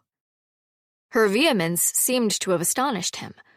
He stared at her, clearly baffled, and then she saw something dark and chill rise in the back of his eyes. Did he teach you pain? He asked softly. I'll kill him. He's already dead. Do you think that will stop me? Give the word and I'll hunt him down across the great god's hills and tear his soul out through his bowels. That should not be necessary. She couldn't help it. She was amused despite herself. The notion of that poor, weak little man deliberately hurting anyone, let alone doing anything that would enrage Sarkis. Oh dear. One shouldn't stifle a giggle over one's dead husband. But here she was. No, he wasn't cruel. Truly. Just, not very interested. The darkness went away. She was glad to see it go. Sarkis lifted her hand to his lips. A man would have to be half dead not to be interested in you, he murmured against her fingers. Flatterer. I am utterly sincere. Well, she shrugged. I don't think it was me in particular. He just wasn't interested in that sort of thing in general. No byblows, no complaints from the servants. 2 minutes in my bed every few weeks, doing his duty. 2 minutes? I don't think it occurred to him to take longer. Or, that he was capable, really. Sarkis shook his head. I don't blame any man for not enjoying bed sports, but why marry and condemn his wife to the same? Oh, as to that, she topped off her wine. He had no choice in the matter. Aunt Malva and her sisters were cut from the same cloth. His mother was determined to see him wed someone. I'd no money, but I was... She trailed off, staring into the wine. Biddable, she said finally. I find that hard to believe. She chuckled. Well, I was young, and... He raised an eyebrow. And? Young. She took a swallow of the wine. They knew, I think, that he had problems. I don't think they expected him to consummate the marriage at all, so they were careful to choose someone who wouldn't go calling for an annulment. Someone poor. But on the off chance that he did manage, she slapped her hip. A good breeder. Strong hips. Sarkis wisely said nothing to this. Fertility runs in the family, you see. That's why we're poor. Too many mouths. But nothing came of it. She set the wine cup down with a click. Then the fever carried him off a few years later. And I haven't dared, not since then, in case I did catch pregnant. You didn't want a child. And have someone else living as precariously as I did. Halla shook her head. Silas would have turned me out. He was a decent old man, and he liked his comfort more than respectability, but there were limits. Sarkis looked at her steadily. And I didn't want a child, she admitted. Never have. Too many around when I was growing up. 5 of us, all climbing over each other and making an unholy racket. And you know how that ended up. She shrugged. I'm sorry. He pulled her back against him, hand moving on her hair. Unlike his earlier urgency, there was nothing but kindness in the touch. Halla sighed, both comforted and regretting the loss. More the fool, me. A handsome man looks at me for the first time in years, and I panic like a novice nun and kiss him, even knowing better. Are there no herbs among your people to prevent conception? Halla scowled. There are. I even tried some once. And did they not work? I suppose it depends on your definition of worked. He waited. I vomited for 4 days. Halla shuddered at the memory. In that sense, they were marvelously effective, since I couldn't get far enough away from a bucket to try conceiving again. Sarkis's chest twitched against her back as he choked down a laugh. I am sorry. It's all right. Years ago. She leaned back against him, relaxing into the sensation of warm muscle against her back. He was still stroking her hair. It was soothing, and yet the spark of desire she'd been feeling steadfastly refused to go out. Foolish. You should have known better. So you've let no one into your bed since then, for fear of getting a child? Put like that, she felt like a coward. And because no one was particularly interested, she added mentally. But that seemed like an even worse thing to admit. Well, is that the only reason, then? You can't tell me the truth, if you find me repulsive. I'm not going to force myself on an unwilling woman. She sat up, appalled. Of course it is. I mean, I don't. Otherwise I would, yes, in a heartbeat. You're very, very... She tried to think of a word and failed. Very, she added, somewhat anticlimactically. Sarkis smiled. That was the word I was waiting for, he admitted. What, very? Yes. The kiss this time started as innocent as the first one, but ended a good way from that. His tongue slid along her lips, and Halla felt herself shaking. When they broke apart, he had both hands cupped around her face again. I'm no longer entirely human, he said. I doubt you have to fear bearing my children. But as there is a great deal of daylight between doubt and certainty, we won't risk it. She blinked at him. What? 2 people, he said, sounding amused, can do a great many things to bring each other pleasure that don't end in children. They can? I mean, you do hear things, but it always seems to end with someone catching pregnant. Sarkis snorted. Because you mostly hear it from lusty young men who can't keep more than one thought in their head at a time. He drew her down beside him, tracing the line of her neck with his fingers. Whereas I am several hundred years old, and if being in a sword has taught me anything, it's patience. His breath in her ear was very warm. She was having a hard time thinking. I can show you, he whispered. If you want me to. Really? Really? No use dithering, thought Halla, a bit dazed. Roll up your sleeves and get to work. Undoubtedly, that wasn't what her mother had meant, but at the moment she didn't care. Show me, she said to Sarkis. And he did. Anyone listening outside the bedroom door might have heard the following conversation over the next few minutes. Sarkis? Do you not like that? I'll stop if you don't. No, it's lovely. I have a question. A sigh. Of course you do. Why do you think men like women's breasts, as opposed to, I don't know, shoulders or feet or... Some men like feet. What? Feet. Some men are extremely fond of women's feet. Really? Like that? Why? People are complicated.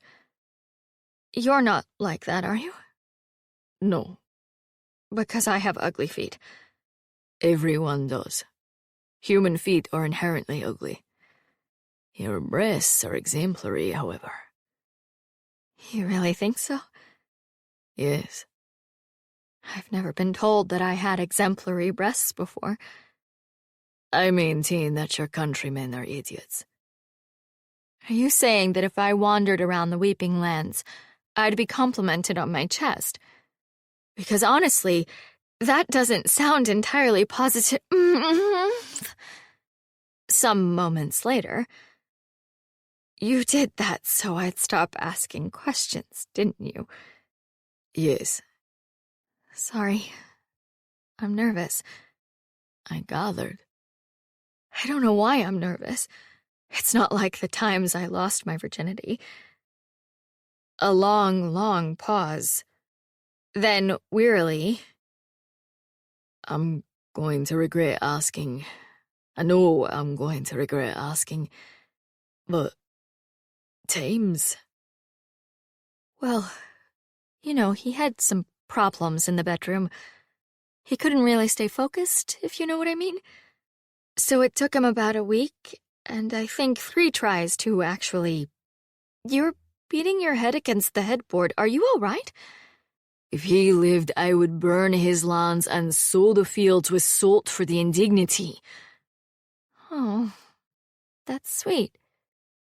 Wait, was that supposed to be sweet? Another heavier sigh.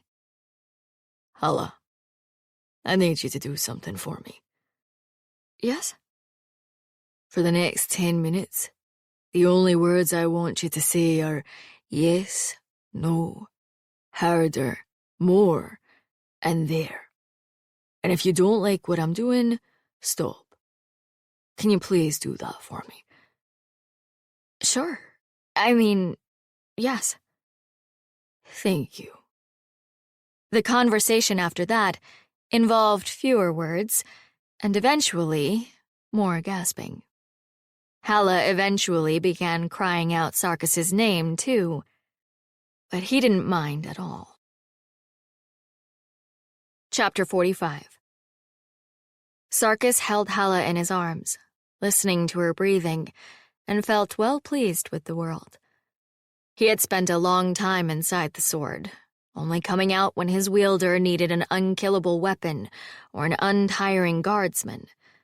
It had been a pleasure, these last few weeks, to live as a man again, instead of as a weapon, to eat food and walk as a man, to sleep, however lightly, in the world instead of inside the blade. And last night, to make love to a woman. It had been a near thing. He had badly misjudged the shape of her fears, which should probably not surprise me. If I have learned anything about Halla at all, is that she never comes at anything from the direction I expect. But this fear, at least, he was able to soothe. And after that, well, taking off another person's clothes was generally sensual for about 30 seconds, and then devolved into a confusion of hooks and buttons and lacing. Sarkis eventually gave up trying, dealt with his own armor, and let Halla wriggle her way loose. She covered her breasts with her hands, looking embarrassed and defiant all at once. The bodice had left 2 long red lines along her sides. He ran his fingers down one, and she squirmed. "You are beautiful," he said. Well... You are beautiful, and if you deny it, you are insulting my good taste, and I will be terribly offended. She looked skeptical about this, but he took her hands in his and kissed each fingertip, which had the advantage of freeing up her breasts. They were indeed excellent. He slid his hands up under them and growled appreciatively at their weight and softness, and the way the nipples hardened under his thumbs. Sarkis, She cleared her throat, looking down at his hands. You'll have to tell me if there's something I'm supposed to be doing. It was such a Halla thing to say. It woke an unexpected rush of tenderness in him, and he was not used to tenderness. He suddenly was half afraid himself that he'd startle her or leave her feeling shamed. He sat down on the bed and drew her back against him, lips against her neck. Enjoy this. Tell me if you don't. That's all you need to do. And she had. More than he'd expected, honestly. Admittedly, he hadn't been braced for all the questions, but that was his own damn fault. He really should have seen it coming. 3 tries to lose her virginity. Great God's balls. It made him want to beat his head against the headboard even now. The more he learned about Halla's previous marriage, the more he wanted to set the entire South to the torch and start over from the ground up. As he did not currently have that option, he had made love to Halla instead, which was more satisfying than setting a countryside ablaze and substantially less messy. Finally, he thought. He felt as if he had waited years to be able to slide his hands over her rounded hips and down between her thighs, to finally touch her in all the ways he'd imagined. Ah, Sarkis. She pushed back against him, gasping, and he thought she seemed as much astonished as aroused, but not alarmed. That was the important thing. He held her close, murmuring endearments against her neck, and when she stopped trembling in his arms, he started over again. She had fallen asleep almost immediately after they had finally finished. Well, there was no surprise there. Sarkis might no longer be a young man, but he prided himself that he had learned a few things that made up for it. Her passion had not surprised him. He had suspected for a long time that his respectable widow needed only a little coaxing in that direction. She had given herself entirely into his hands, and her response, as hot as fire, as sweet as sinning, as his countrymen would say.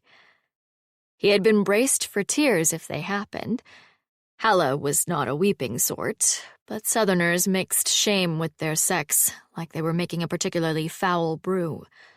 If lust had fallen over the edge into fear or shame, he would have been ready to stamp down his own desires and soothe whatever hurts he'd caused.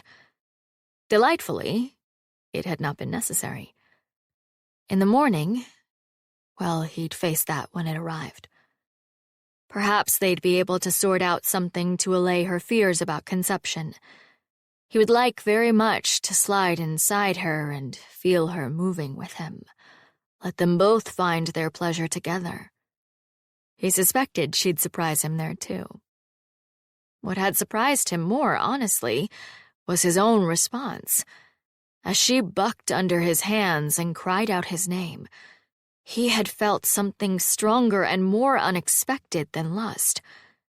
He had said things to her in his own language that she would have found astonishing if she understood, and foremost among them was, "You're mine."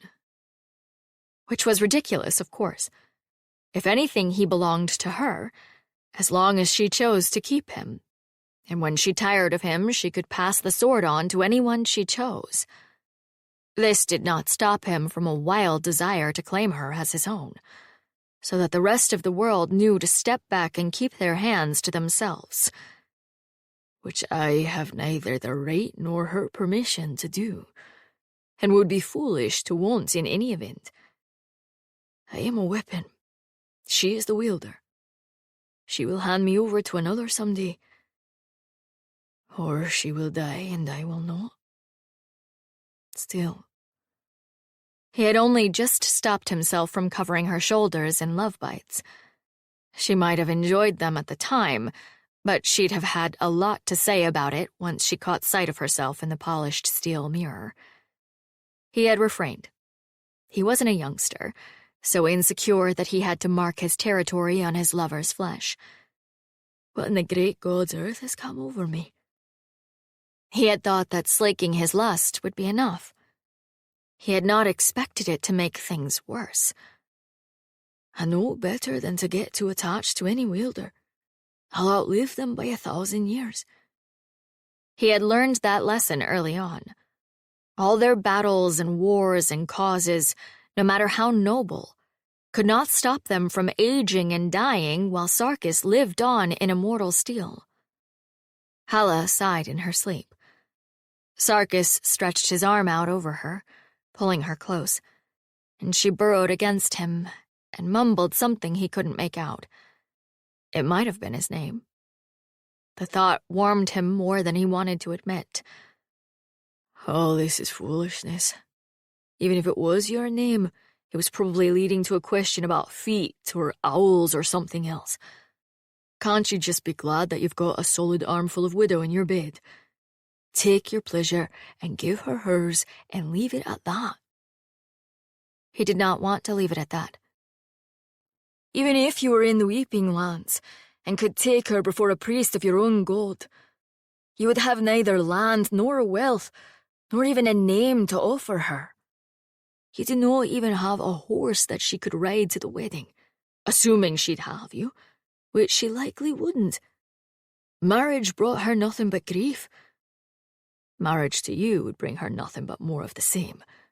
You are a dead man in live steel. You cannot even promise to grow old with her. You haven't even told her the truth about the sword. Some of the pleasure he felt ebbed away. He had always meant to tell her before anything like this. But she had kissed him, and then he had been so determined to unravel her fears, and then nothing. Then you were as randy as a buck goat. He couldn't even blame that on being out of the sword too long. They had sheathed it a dozen times on the road, as part of Zale's tests, and it hadn't made a damn bit of difference. He certainly couldn't blame the sword for the fact that he was lying here thinking of marriage, which was complete foolishness. How could any woman live with an immortal? He would stay exactly as he was, and she would fade and fail and pass away. Surely she could not help but hate him in her old age. The thought nagged at him that Halla wouldn't. That Halla might even be grateful to know that she would no longer be the last one standing. That someone else would pick up the pieces at the end. Great God's teeth. Did I always get this morbid after sex? Or is this new? Maybe you should just stop thinking, he told himself.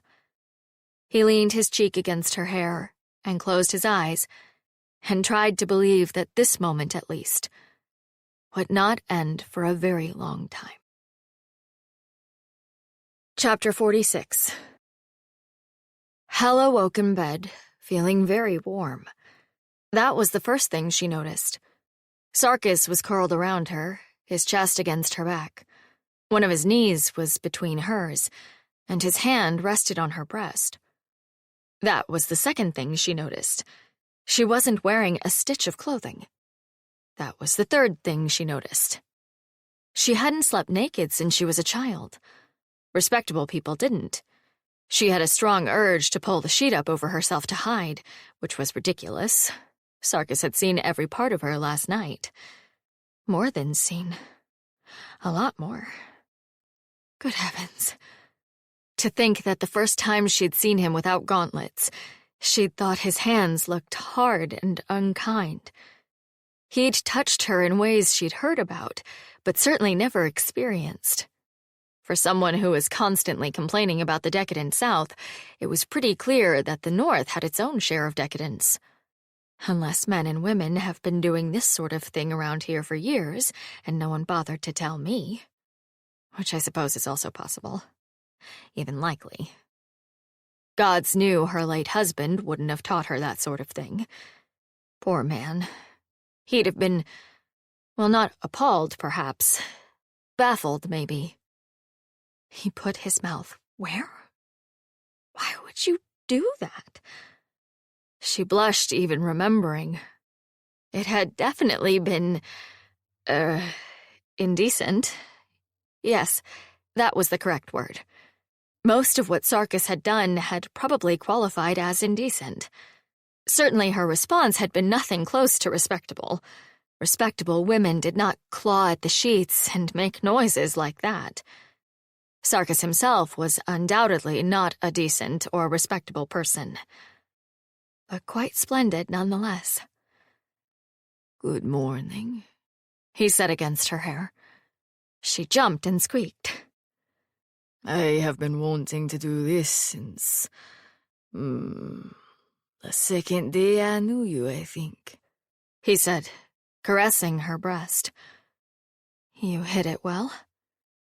You were a respectable widow, and trusting and very kind. Throwing you down and ravishing you on the spot did not seem courteous. She rolled over on her back, pulling the sheets up to her chin. Sarkis's hands were still touching her under the sheet, but she felt less exposed. I thought you wanted to strangle me. Well, there was some of that too. So many questions. How big is a dragon? Could I fight my way past a half-dozen old women armed with embroidery hooks? It was mutual. What, the embroidery hooks? The desire to strangle you. He chuckled. His chest was against her arm, and she felt the vibration all the way through her bones. I'm sure it was. The way you were always manhandling me into ditches. I fear I manhandled you worse last night, he murmured, kissing the point of her shoulder. Halla opened her mouth to say something and blushed again. Oh, this is ridiculous. I've been wed, bedded, and widowed for the past decade gone. Why am I blushing now? Sarkis stroked a fingertip over her cheek. It's all right, he said. There's no shame. I'm not ashamed, she said, even as her blush deepened. I'm embarrassed. You don't have to be embarrassed either. Now I'm embarrassed that I'm embarrassed. You're being kind. We could go back to arguing if you'd feel better. I might, she snapped. He grinned. Well, to be honest, I'm impressed I managed to make love to you at all without you stopping to demand to know if I'd done it before, if I knew what I was doing, and how exactly it worked. You've obviously done it before, she said, and was horrified to hear that she sounded aggrieved. That is true, he admitted.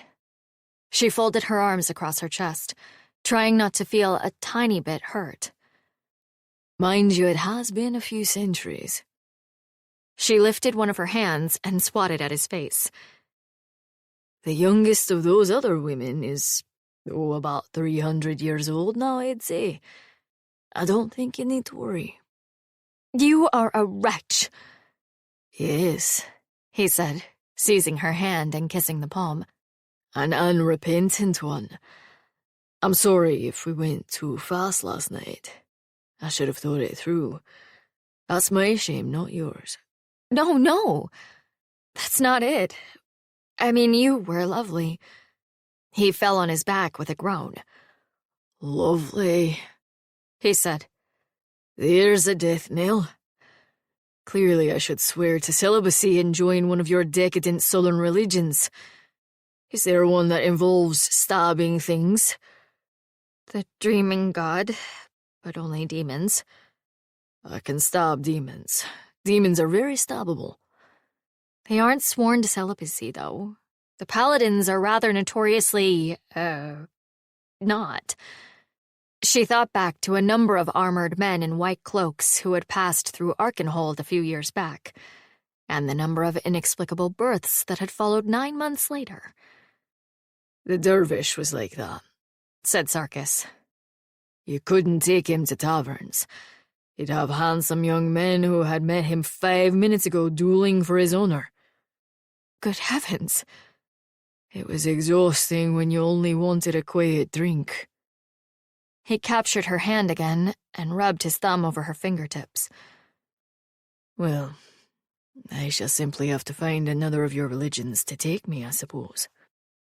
Leaving your great god already? The great god, I fear, has no use for a man who cannot please a woman. Or a man, as he prefers. She had to prop herself up on her elbows for that.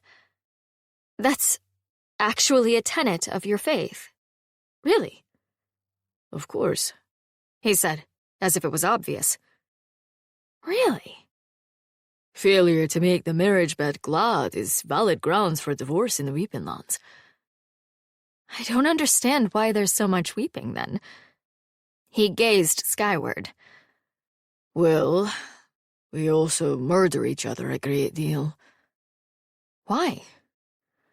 A question that you would not ask if you had ever seen the Weeping Lands. I'm glad I haven't, then. He shrugged. It has its moments. She shook her head, chuckling. I no longer have any idea if you're making this up or not. Never. Do you feel better now? Yes, she said grudgingly. He kissed her forehead. After a minute, she said, You probably don't need to leave the great god's service just yet. So you were at least a little pleased, then? I was, very much so. As I'm sure you know. I suspected, also hoped. I am embarrassed, she said, determined to have it all out. Because you are obviously so much better at this than I am. And I don't know how to do, well, any of that. All my experience was not moving for 2 minutes every few weeks. Sarkis winced. It's true. There are two things, he said finally. Oh?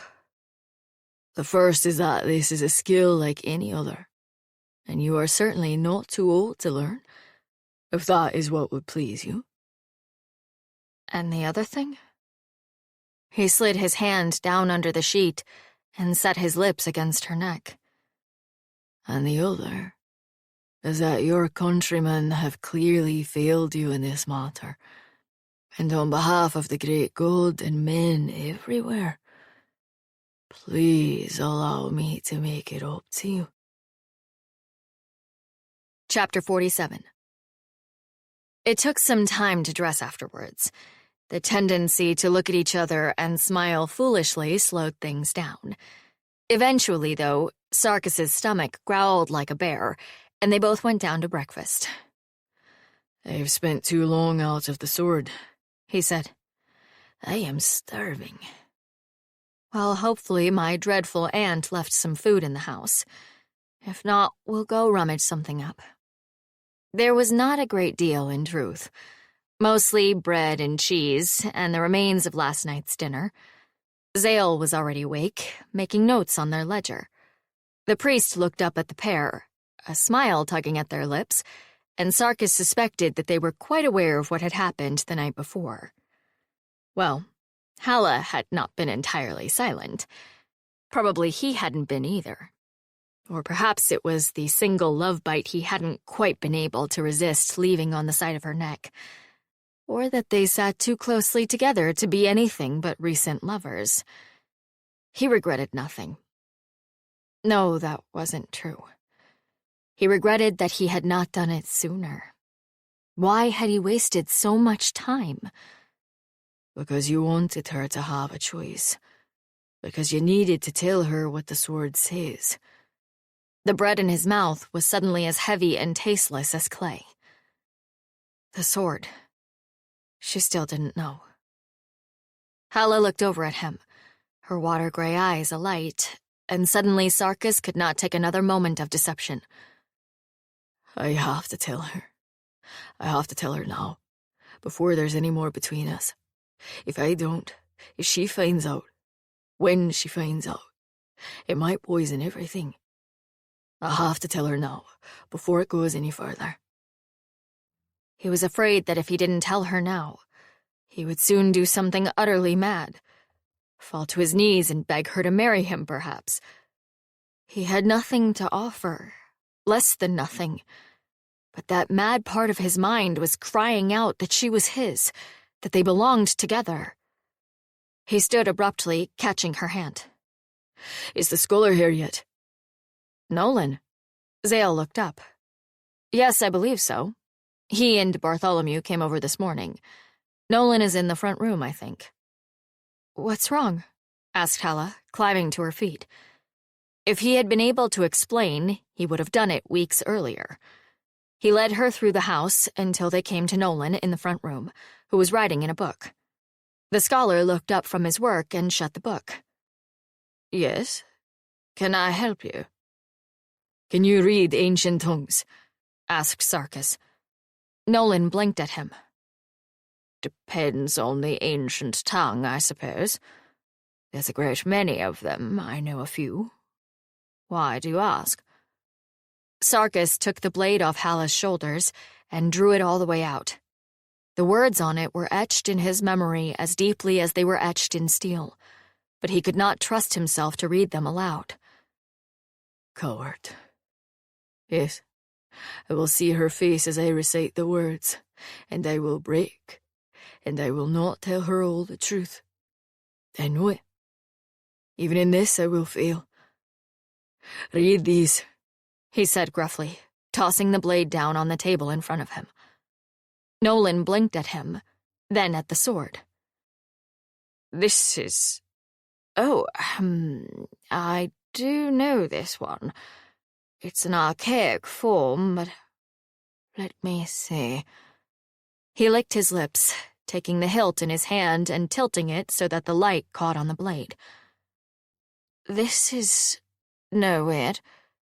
Here is the prison and... judgment? Punishment? Of Sarkis of the Weeping Lands. Faithless in life, he will be faithful in death, until steel crumbles and all sins fade away. The scholar stopped and looked up, his eyes wide. The moment seemed suddenly trapped in amber. Sarkis saw the sunlight coming through the window, the dust motes dancing in it, the fall of Halla's pale white hair over her face as the color drained out of it. She turned and looked at him, waiting for the denial or the protest or the explanation. Sarkis met her eyes and said nothing at all. That was enough. I can't believe I've been such a fool. No, that wasn't true. It was all too easy to believe it. A man who took you away from your troubles. A man who said you were beautiful. Of course you were a fool. Only a fool would believe such things could be true. Halla, he said finally, when the silence between them had become agony. Why?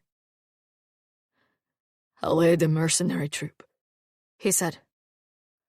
I'll not pretend we were good people, because we weren't.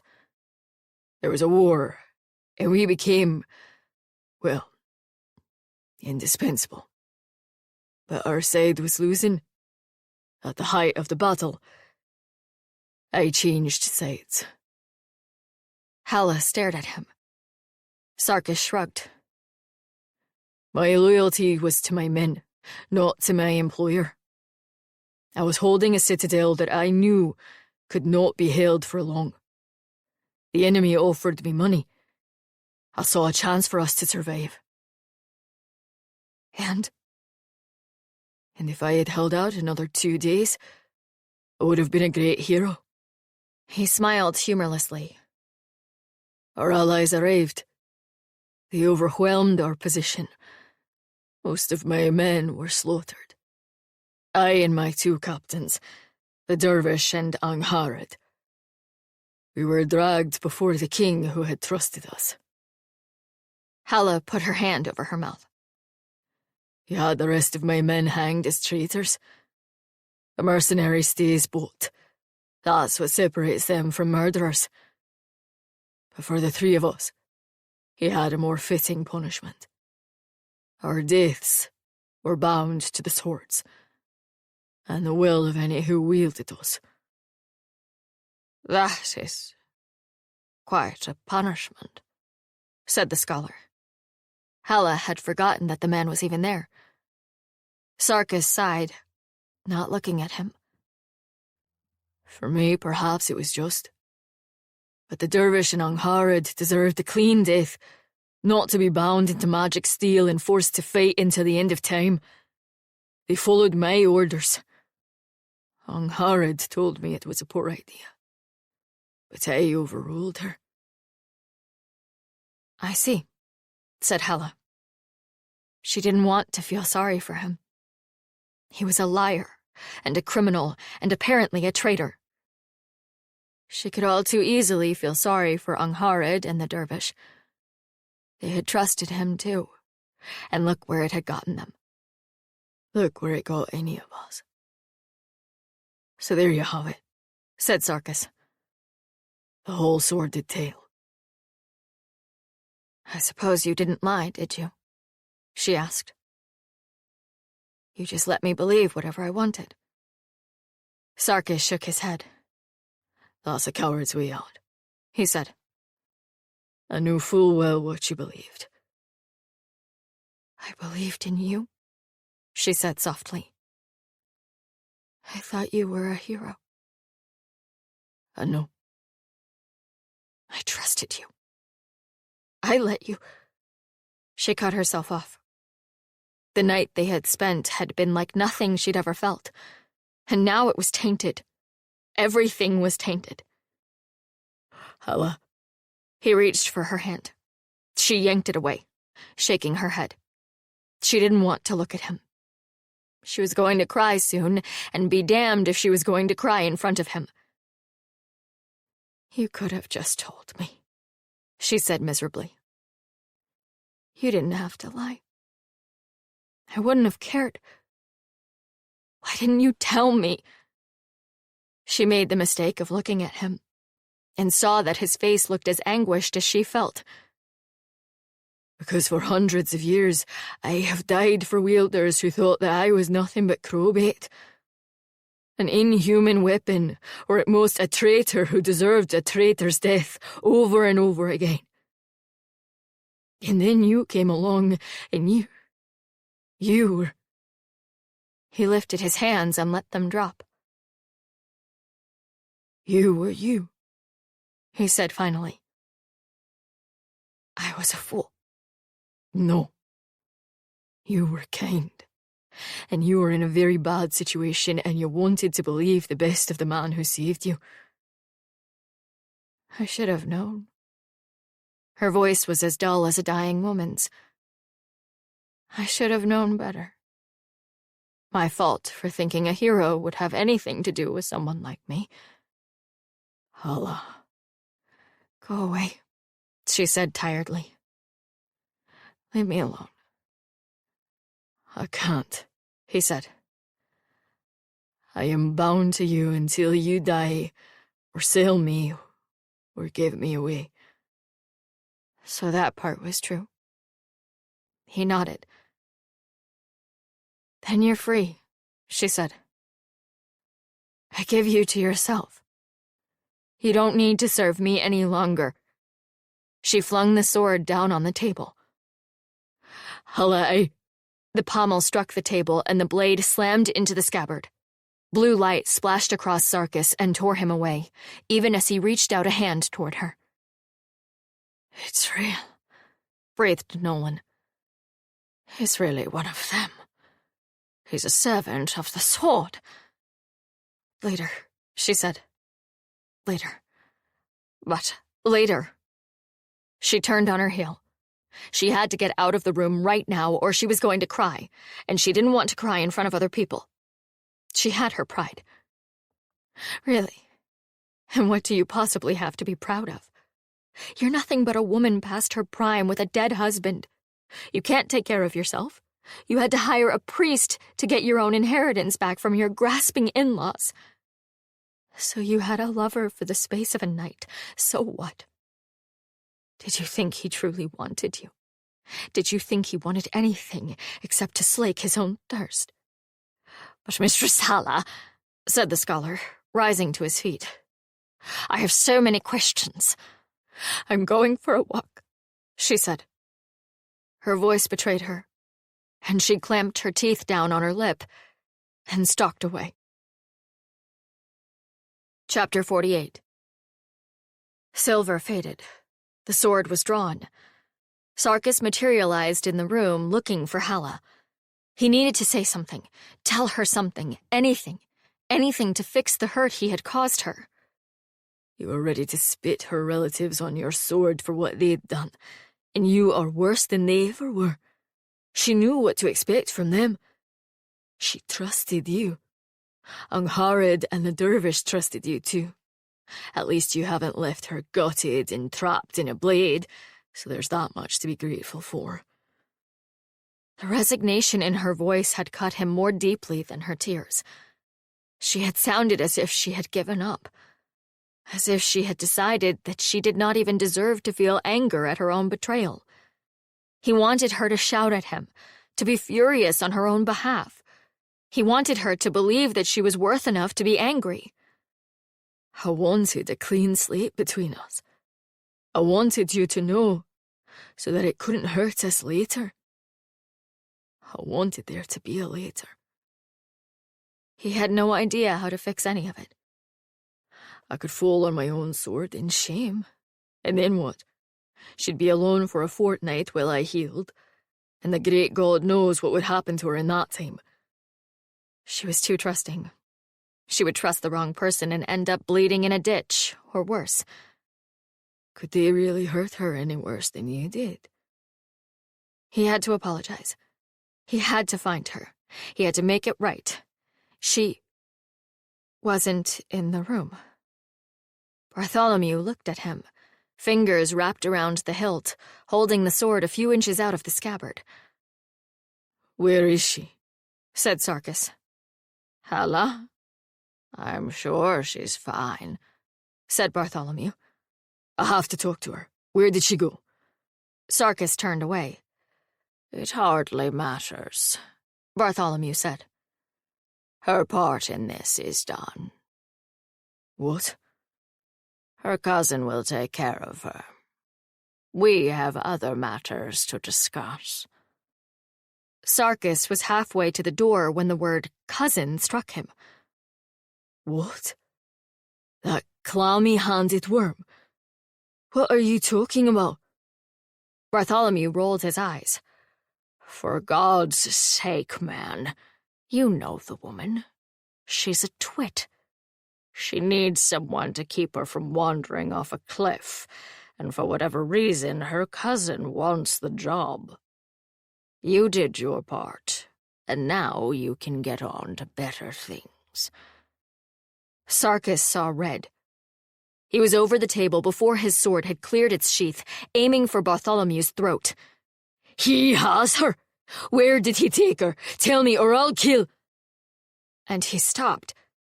The sword hovered inches from the other man's face, and Sarkis had an intense desire to twist around and throw himself in front of the blade. He tried to move the sword, and found himself leaning forward, leading with his opposite shoulder, determined to get in the way. Sarkis stared at his sword hand as if it belonged to someone else.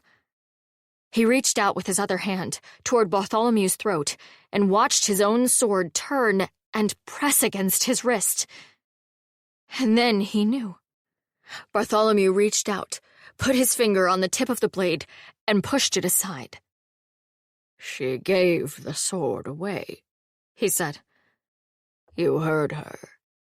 And now I am the one who wields you." Sarkis went berserk. The sword cut deep into his forearm, steel grinding on bone before he flung it down. Bartholomew jumped out of the way, eyes wide, as the servant of the sword fell down, thrashing violently on the floor. Rage warred with magic, and magic had the upper hand. Sarkis clawed at his own throat with his bloody fingers, snarling, then slammed the back of his head against the floor and saw stars. How far would the magic go to keep him from harming a wielder? Apparently a very long way. The world tilted and darkened. His breathing eased as the magic slowly decided that he was no longer a threat to his new master. A door slammed. He heard footsteps as Nolan raced into the room. "What is going on here?" "What? No! You drew the sword?" "I did. "That wasn't our agreement." I didn't trust your order to keep your end of the bargain," snapped Bartholomew. "I required insurance. I will hand over the sword when I am paid, and not before." Nolan cursed. The scholar knelt over Sarkis, lips twisted in annoyance. "If he dies, it will be weeks before we can draw him out again, and that will be time wasted. My order will hardly pay for a servant of the sword if they cannot at least see the servant first." Sarkis blinked the darkness out of his eyes and looked up into Nolan's face. He's in it with Bartholomew. They planned this. This is why they came to the town, not to help Halla at all. He could do nothing to the wielder of the sword, but Nolan had no such protection. Sarkis lunged. His hands went around the scholar's throat. Even with blood pouring down his left arm, even with it badly gashed, it was easy. Necks were so fragile, the windpipe right there, the jugular there. All he had to do was squeeze. Nolan turned purple and gurgled. Bartholomew gasped and somehow had the presence of mind to sheathe the sword. Sarkis's curse was cut off as blue fire washed over him, freeing the traitor from his hands and taking him out of the world again. Halla entered the house, feeling weary beyond all measure. She had walked for hours out into the lands around the town and found herself at the same shepherd's hut they had taken refuge in the first night. It looked as if it hadn't been used since then. She stared at the dark entrance, high on the hill, and thought, "He got you away from Alvar. That wasn't a lie. He saw you safe to Amalcross and Arkenhold. That wasn't a lie either. He had thrown himself in front of danger, completely heedless of his own safety. Granted, he was immortal, but he still felt pain. Yet she had never seen him balk at any injury. Yes, the sword had compelled him, but he could have been free of her at any time, only by asking. The sword had not compelled him to hold her when she was shaken, nor to joke with her, nor to hold her hand. "You sound as if you are thinking of forgiving him," she said to herself. "It's mostly my pride that's wounded. Pride is all a respectable widow has left. It was not the sword that compelled him to be kind to you, but it was not the sword that made him lie either, or seduce you." Halla grimaced as she walked toward the door. She had not exactly been an unwilling party to her own seduction, had she? She knew something was wrong as soon as the door closed behind her. The house was cold. There were no fires lit in any of the grates. Dread crawled up into Halla's throat. She went from room to room on the ground floor, but they were all dark and empty. The guest bedrooms for her great-uncle's friends were bare, with signs of having been vacated in a hurry. No Bartholomew, no Nolan, no sword. No deep-voiced, sardonic swordsman with fierce eyes and gentle hands. "They're gone," said a voice behind her. She knew that voice. It wasn't one she cherished. Dear gods, it wanted only this. She turned. "Cousin Alvar," she said grimly. "How very nice to see you." Chapter 49. "If you're looking for that horrible guard of yours, he's gone," said Aunt Malva. "Gone off with Bartholomew and that scholar of his, and good riddance to him." "What?" said Halla blankly. "Sarkis? Gone?" Malva smiled. She was clearly enjoying this. "Oh, yes. Bartholomew left in a hurry and came by to tell us where you'd be. Very kind of him. Very lucky for you." "He left with Bartholomew? What?" The hollowness inside her began to expand. She had thought to find Sarkis and forgive him. It seemed he had decided that it was not worth his time to wait around and be forgiven. And here I am, right back in the place I started, with these two. "Surprised?" asked Malva. "I don't know why. Men like that don't stay in one place." Halla shook her head slowly. Blood roared in her ears. The events of the past few weeks began to feel like a long, surreal dream. Had she even known a swordsman named Sarkis? Where was Zale? She had her inheritance back. The clerk had confirmed it. But she was back in her great-uncle's house, and her wretched cousin and her aunt were here, and she might as well never have left at all. Halla, Alver said, stepping forward. It didn't matter how disassociated she felt. Halla wasn't letting that clammy-handed little bastard touch her. She jerked back, eyeing him with disgust. Why are you two here? I don't care if Sarkis left. Liar. You care very, very much. I still don't want to see either of you again. Something was rushing into the hollowness, filling it up. She did not quite know what it was. It felt like rage. Now, Halla, I don't even know why you're here. Bartholomew told us to come, said Malva.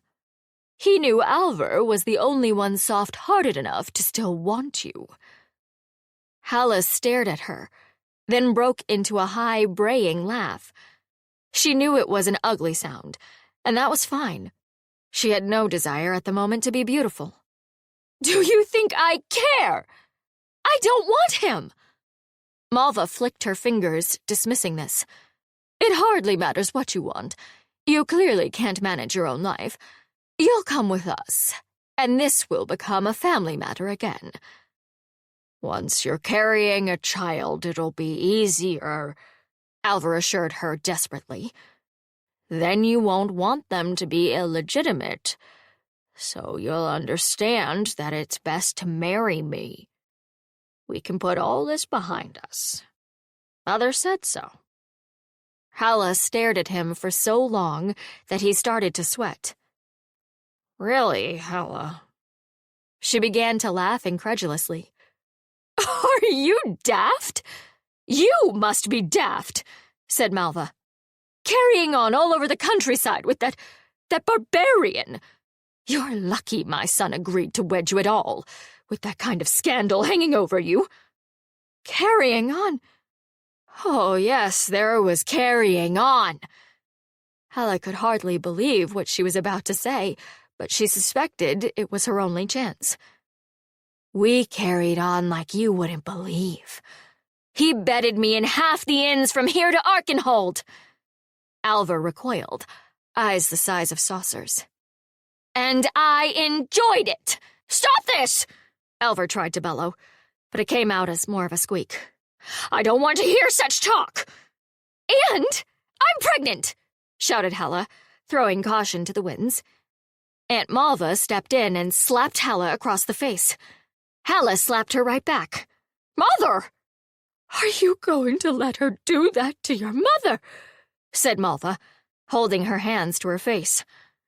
No, of course not. Halla, I'm very sorry, but you can't carry on like this. He grabbed for her wrists. If you two get out of my house, I won't have to. This is not your house, said Malva coldly. The imprint of Halla's hand on the side of her face had left a blurry mark in her makeup. It belongs to the family. It will not go to you to use like a whorehouse. You will go into the countryside where you cannot shame any of us. She looked Halla up and down, lip curled. If you are carrying that barbarian's bastard, you'll soon be properly grateful that anyone will have you at all. Alver managed to get hold of both her wrists. Halla twisted her arms furiously, but he held them fast. She took some small pleasure that he had to work for it, and sweat started to pop out on his forehead. Halla, stop! I don't want to hurt you. Stop that! Tie her up, snapped Malva. Tie her up and put her with the other one. Wait, the other one? Does Alver have a whole stable of women here or something? In practice, Malva did the tying. She wound rope around Halla's wrists while Alver stood behind her, locking her arms in place. The feel of his chest against her back made her skin crawl. And you brought rope, I see. So you knew you'd have to tie me up to get me to the altar. Did you plan on gagging me so I can't denounce you to the priest? Tying me to the bed afterwards? Alver made a pained noise. Malva just glared. You'll be grateful soon enough, the old woman said. After you've had a while to think about it. I suggest you stop acting like a whore and start thinking about what's best for you. And your—" her lip curled. "Child." Halla fumed while Alvar walked her upstairs.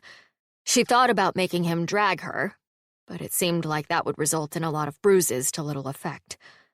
He opened the door to one of the unused servants' rooms and pushed Halla inside. "You rat bastard!" she shouted after him. "I'd rather you didn't take my god's name in vain in quite that way," said a familiar voice from the floor. "Zale?" The rat priest smiled, lifting their bound hands. They looked a bit mussed, their hair flopped back out of the braid and into their eyes, but none the worse for wear. "We've got to stop meeting like this." "What happened to you?" asked Halla, sitting down beside them. "They're the other one. Not a stable of women after all.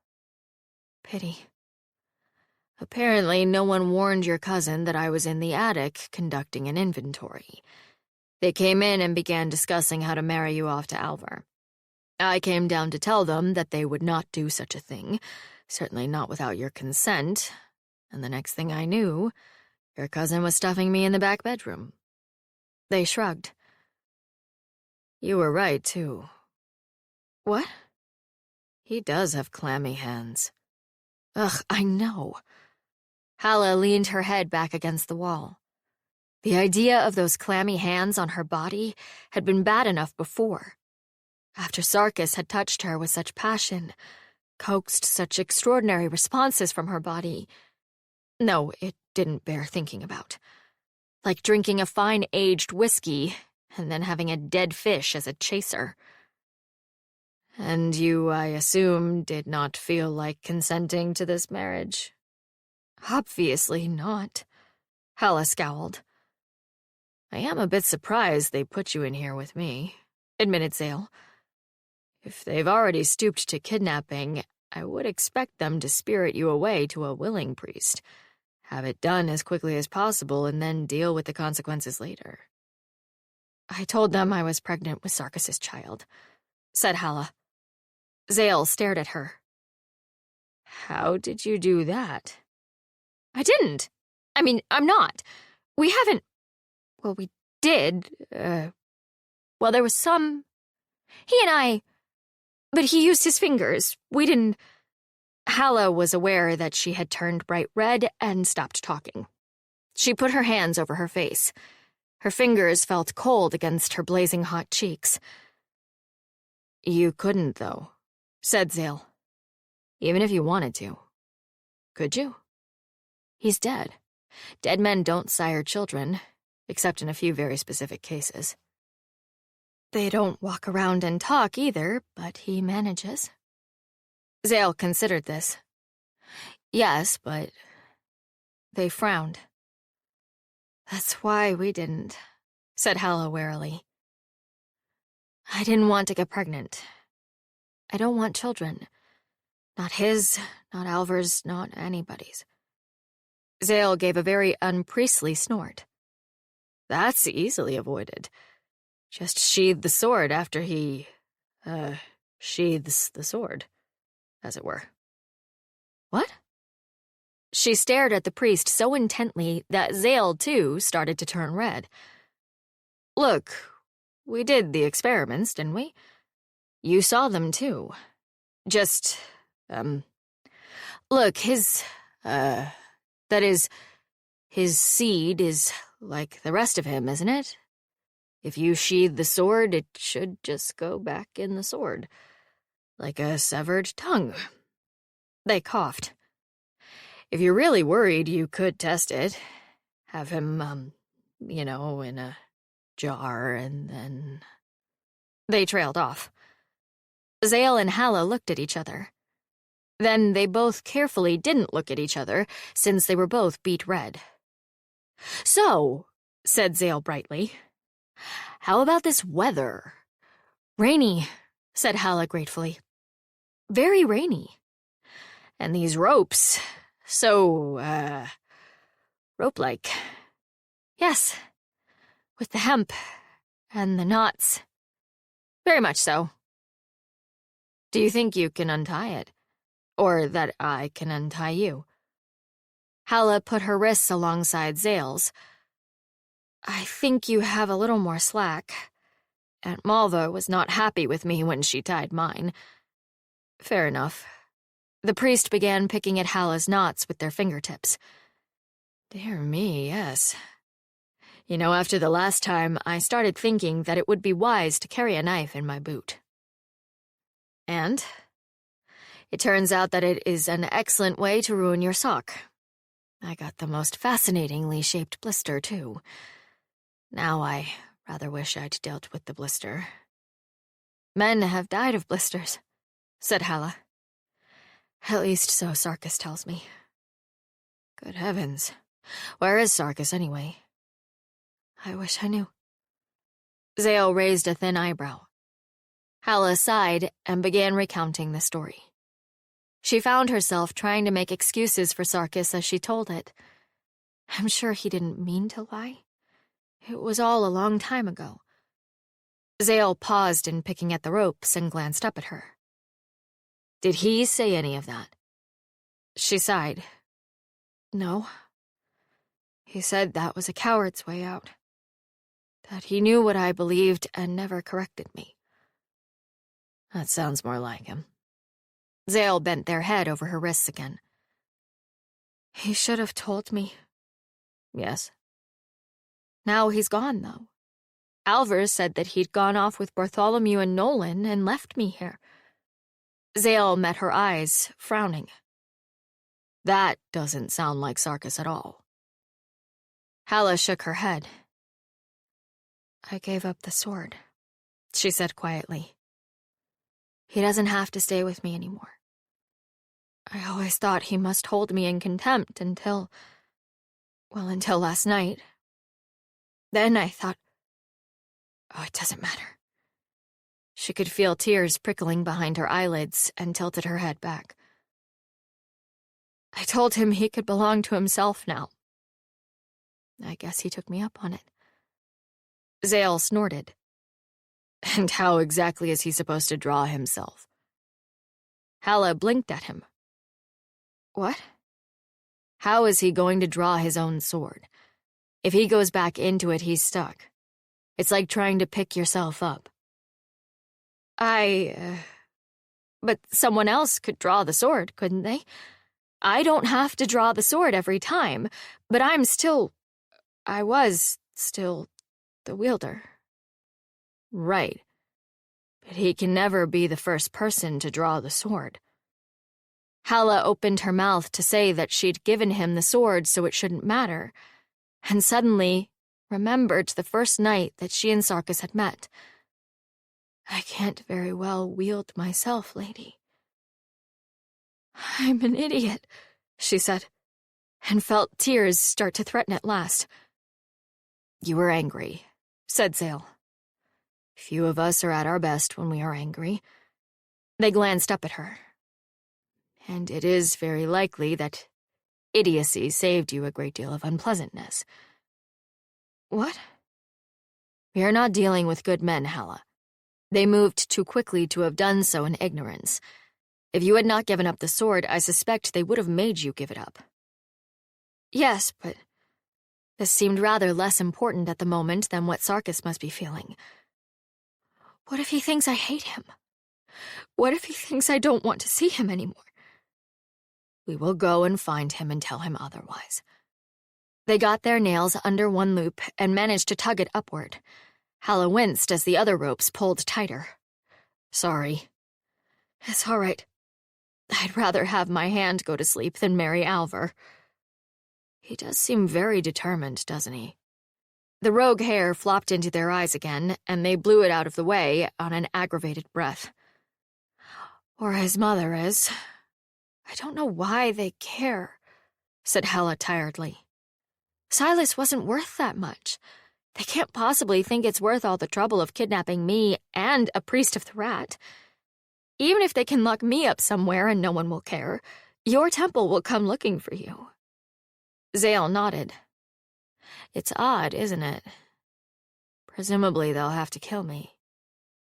Halla blinked at them. They seemed very calm about it. I wonder if it has to do with the mortgages. Mortgages?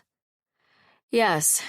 It's hard to find in the records, and I suspect it was quite a shady operation, but I managed to turn it up in the clerk's office when I was digging around to find Silas's total worth. Your outlying properties are mortgaged to the hilt. They what? But Silas didn't have any mortgages. He always used to brag that he owned everything free and clear. Indeed. And they weren't taken out in his name either. The only way to find them was to go through the land records themselves, which I did as a matter of course since the property was in dispute. Halla stared at them with her mouth open. Whose name are they in? Your cousins. If I were to venture a guess, they got another loop free, and Halla grimaced as the hemp scraped across her wrists. Your cousin used the fact that he expected to inherit as collateral for a loan from someone with more money than ethics. That bastard! Zale smiled gently at her correction. So now he is in a bind. He must lay claim to that property or suddenly find that he has no collateral for the loan. Him and his mother. I'll bet she's in this up to her neck. That would fit with what I have witnessed of them, yes. Such situations can be resolved, of course, if the various parties are acting in good faith. But I would wager a small sum that the sort of person who would make such a loan is not acting in good faith. They chuckled. Ironically, your cousin could easily have found himself petitioning the rat for mediation in such a case. And they'd take the case? Well, never say never. Let us say instead that imprisoning one of their priests would not incline the temple favorably to his case. I was holding this information in reserve in case the bailiff did not decide in our favor. But now, well, can you get this loop past your fingers? Halla contorted her hand until the loop slipped over her knuckles. Excellent. Give me a minute. My nails aren't very happy with me. I don't care about Alvar, Halla said after a moment, wiggling her fingers. I care, but we can worry about him later. Well, given that we have to escape, we'll have to worry about him quite soon. Right. Halla waved her bound hands. But it's Sarkis I'm worried about. Bartholomew could take him anywhere, or sell him. What if we never found him again? The rat has many eyes. But yes, it would be much easier to catch Bartholomew now rather than later. What if he won't give the sword up, though? Asked Halla. Sarkis can't force him if he's the wielder. Then I fear that you and I will have to kill him, said Zale. Halla looked at Zale. The silence stretched out until it was intolerably loud. Do you remember what happened last time? Said Halla. When we had to hide the bodies?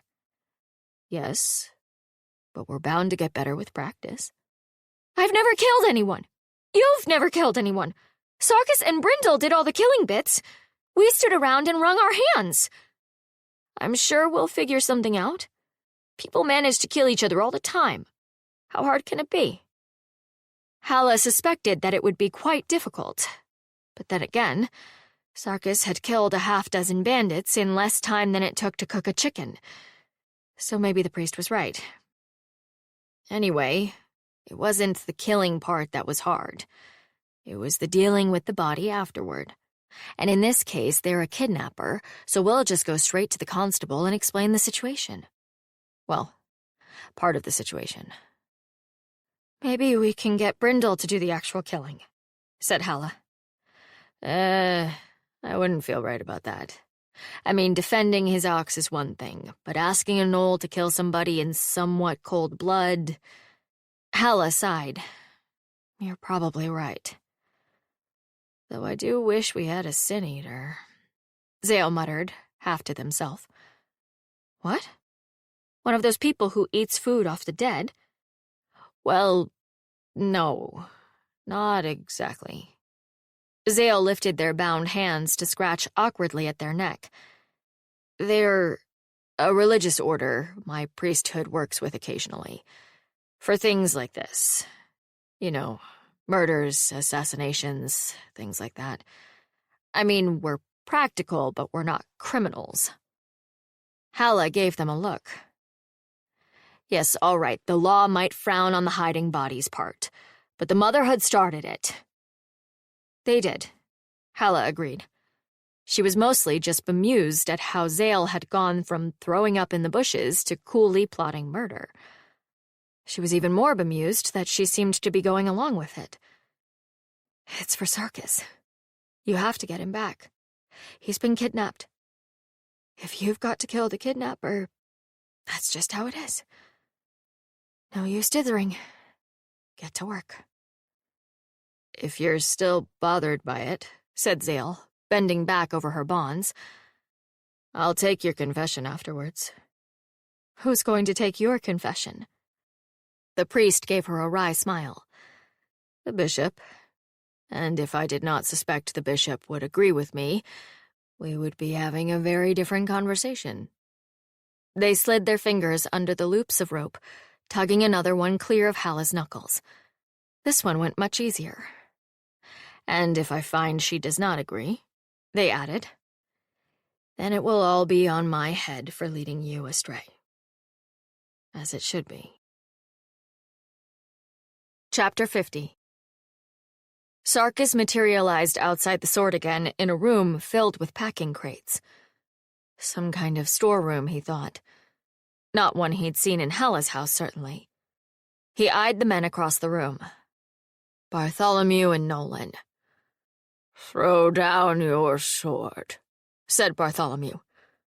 "No," said Sarkis. There was a packing crate in the middle of the room, about waist-high with a lantern on it. He could not throw the lantern at Bartholomew. Nolan stood too far back. The finger marks on the scholar's neck were livid purple, going green around the edges. It had been at least a day then. How far could Bartholomew have traveled in a day? How much damage could Halla's cousin Alvar have done in that time? He had no idea how to get a message to Halla, or even where he was in relation to her. He could be 5 miles away, or 50. Sarkis had tasted despair 100 times in his life, but only a few times like this.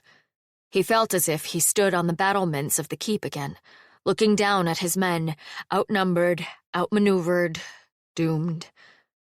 "Throw down your sword," repeated Bartholomew.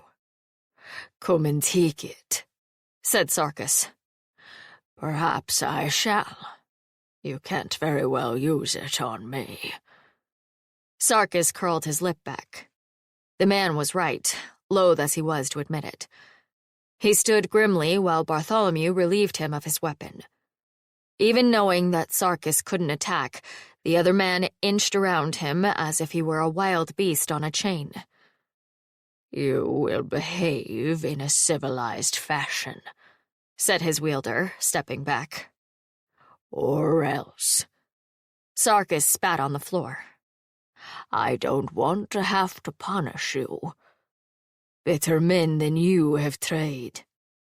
Bartholomew retreated around the packing crate and looked at Nolan.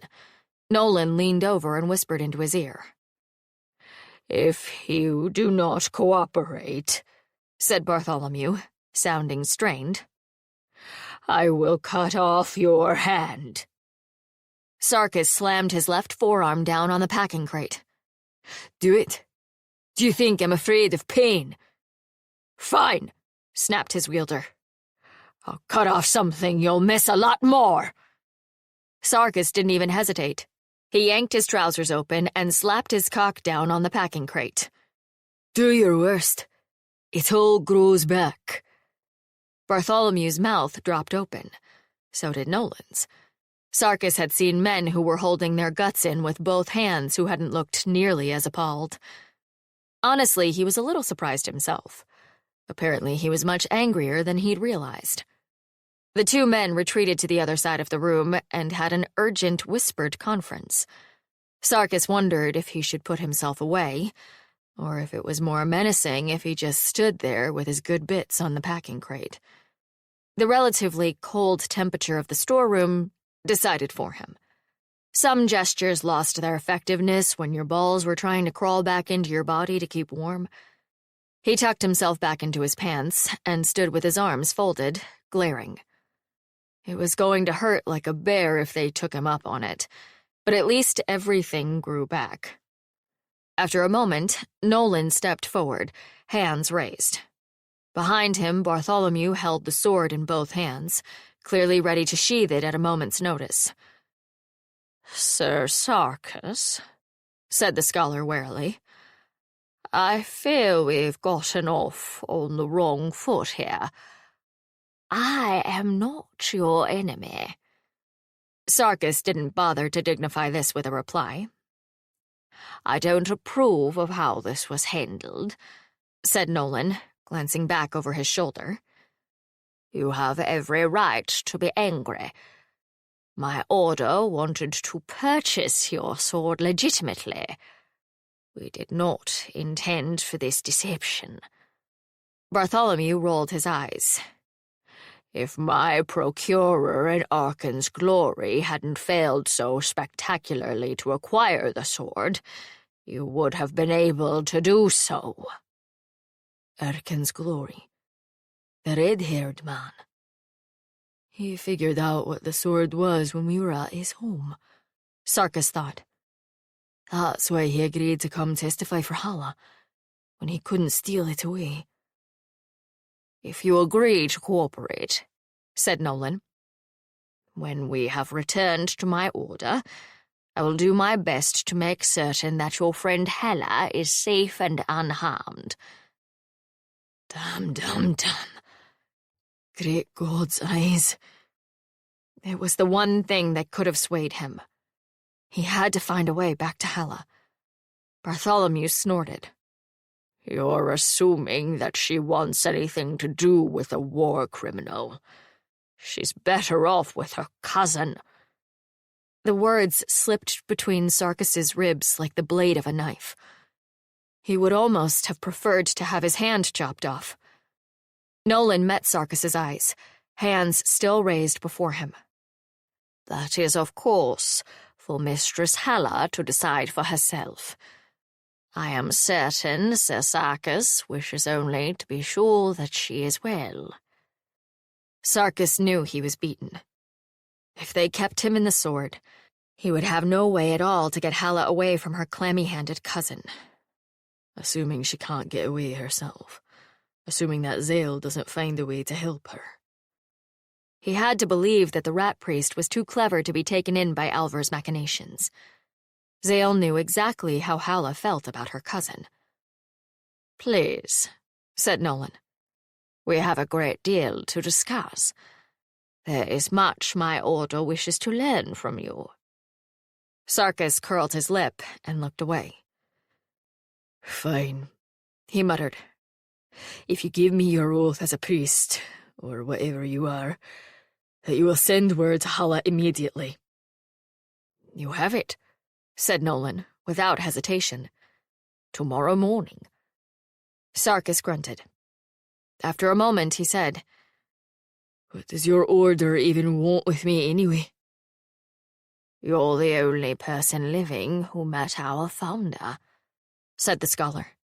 He smiled nervously, tucking his hair behind his ears. "The sainted smith. The woman who put you in the sword." Chapter 51. They heard Alvar coming down the hall before the door opened, which gave both Halla and Zale time to snatch their hands back in front of them, wrists together. Hopefully he would not be looking too closely at the ropes. Alvar stepped inside the room. He looked extremely pained.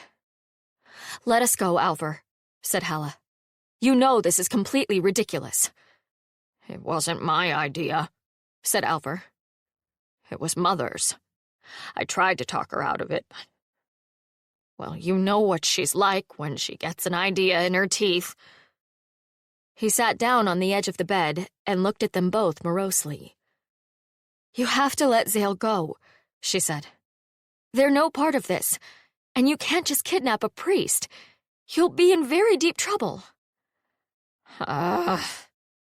Alvar rubbed his ringed hands over his face. I know. I panicked. It was very upsetting. I thought the house was empty, and you can imagine how shocked I was when your priest friend came downstairs. Mother was yelling to tie them up, and... oh, I still have a headache from it all. It occurred to Halla that he was actually trying to appeal to her for sympathy. She didn't know if she should play along in hopes he'd give in, or just kick him very hard in the shins. Zale just stared at him, one slender eyebrow slowly crawling up their forehead. "Nevertheless," said Halla, amazed at how reasonable she sounded, "this isn't the way to start a marriage. You have to untie us both. I won't marry a man who kidnaps priests." For a moment, she really hoped Alvar was that easily led. After all, he'd been under his mother's sway for 40-some years. Surely he couldn't have that much capacity for independent thought. But he shook his head at her sadly. I can't, he said. You know I can't. The priest will raise the alarm, and then everything will be just a mess. Halla sagged back against the wall. "There are horrible, slimy, flying things in the vagrant hills," she said conversationally. "They drop out of the sky on you, and then ride you around while they drink your blood. I don't know why anybody is worried about marrying anybody else when there's things like that out there we haven't dealt with." Alvar looked blank. What do you expect me to do about it? It occurred to Halla that possibly Alvar would be improved by slime. "Nothing," she said. "What do you intend to do with Zale?" I'm afraid we'll have to kill them. Sorry. He nodded to Zale. It's nothing personal. I'm afraid I'm taking it very personally, though. To Halla's bemusement, Alvar actually looked hurt by that. It's got nothing to do with you. If you're killing me, then yes, I do think it does. The priest sounded rather tranquil about it, but Halla was getting used to that. But Alvar closed the door behind him, a line forming between his eyes. Look, I'm not a bad person. You're plotting to murder me, said Zale. And you're kidnapping a woman who doesn't wish to marry you, to hold her prisoner until she consents to wed you. I feel this does indeed make you a bad person. I have to agree, said Halla, nodding. Alvar gave her a hurt look. It was all Mother's idea. Yes, and you're going along with it, said Halla. If you were a good person, you'll tell her to do her own dirty work. Alvar stood up and stormed out of the room, slamming the door behind him. What an odious little man, said Zale. Isn't he, though? Was your late husband so bad? No. He was just very vague. If Aunt Malva had demanded he do this, he'd have wandered off to the garden and pulled weeds for a few hours until he forgot about it. Zale's lips twitched. Are you telling me that you had to be the focused and responsible one? Well, you can see why the farm didn't do well, said Halla with some asperity. And I did fine, I'll have you know. I knew exactly what I had to do every morning, and I did it. There was a routine. I do quite well with routines. It's how I took care of Silas. She sighed, offering Zale her wrists again. Unfortunately, things have not been routine since he died and I drew the sword. Well, there is indeed that. If you pull your hand out there, I believe... Be careful. Oh, very good. Halla's wrists were bloody with bits of hemp stuck to them. She suspected that once she had feeling back in them, it was going to be excruciating. Nevertheless, she was free. She untied Zale's ropes. It's a damn shame we're not in my room, she said. There's a knife in the chest at the foot of the bed. Perhaps why they did not use it. That, or... Halla stopped what she was about to say. It was probably true that the sheets on her bed were rumpled and smelled like sex, and Alver had taken one look at them and turned gray. But she didn't need to bring it up. Well, and the lock on that door is broken. Sarkis kicked it open. Of course he did. Halla burst out laughing. She couldn't help it. He is quite magnificent, isn't he? Zale shook their head, but they were smiling. I am very glad that you two have found each other. I fear I am too fond of my doors and my locks to be envious. Have we found each other? It seems like we made a mess of it. Possibly, but we won't sort that mess out standing here. Shall we? They opened the door and crept down the hall. Halla cocked her head, listening for voices, but heard no one at first. After a few seconds, she gestured to Zale, and they went down the stairs to the second floor. From there, the voices were audible. Alver and his mother were having a row, which mostly meant that Alver sounded put upon and Malva sounded furious, punctuated by occasional screams from the bird. Was anyone else in the house? Halla glanced down both halls, but the doors were all closed. Had they been opened recently? No, they hadn't. The scattering of fragrant herbs on the rush mats were fresh. Halla had hastily spread another basket, but they had not yet piled up in narrow lines as they did when the doors were opened and closed. No one had been in or out since yesterday. I don't think there's many of them here, she said. It's just Malva and Alver. The fewer family members aware of their deception, the less chance that one will get cold feet. Zale nodded. Well, so long as one of us gets out, it should be simple enough. We go out as quickly as possible, agreed? If one of us is captured, the other should go for the constables, not attempt rescue. Halla glanced at them. She knew that she was valuable to Alver alive, but Zale was not. Zale knew it too.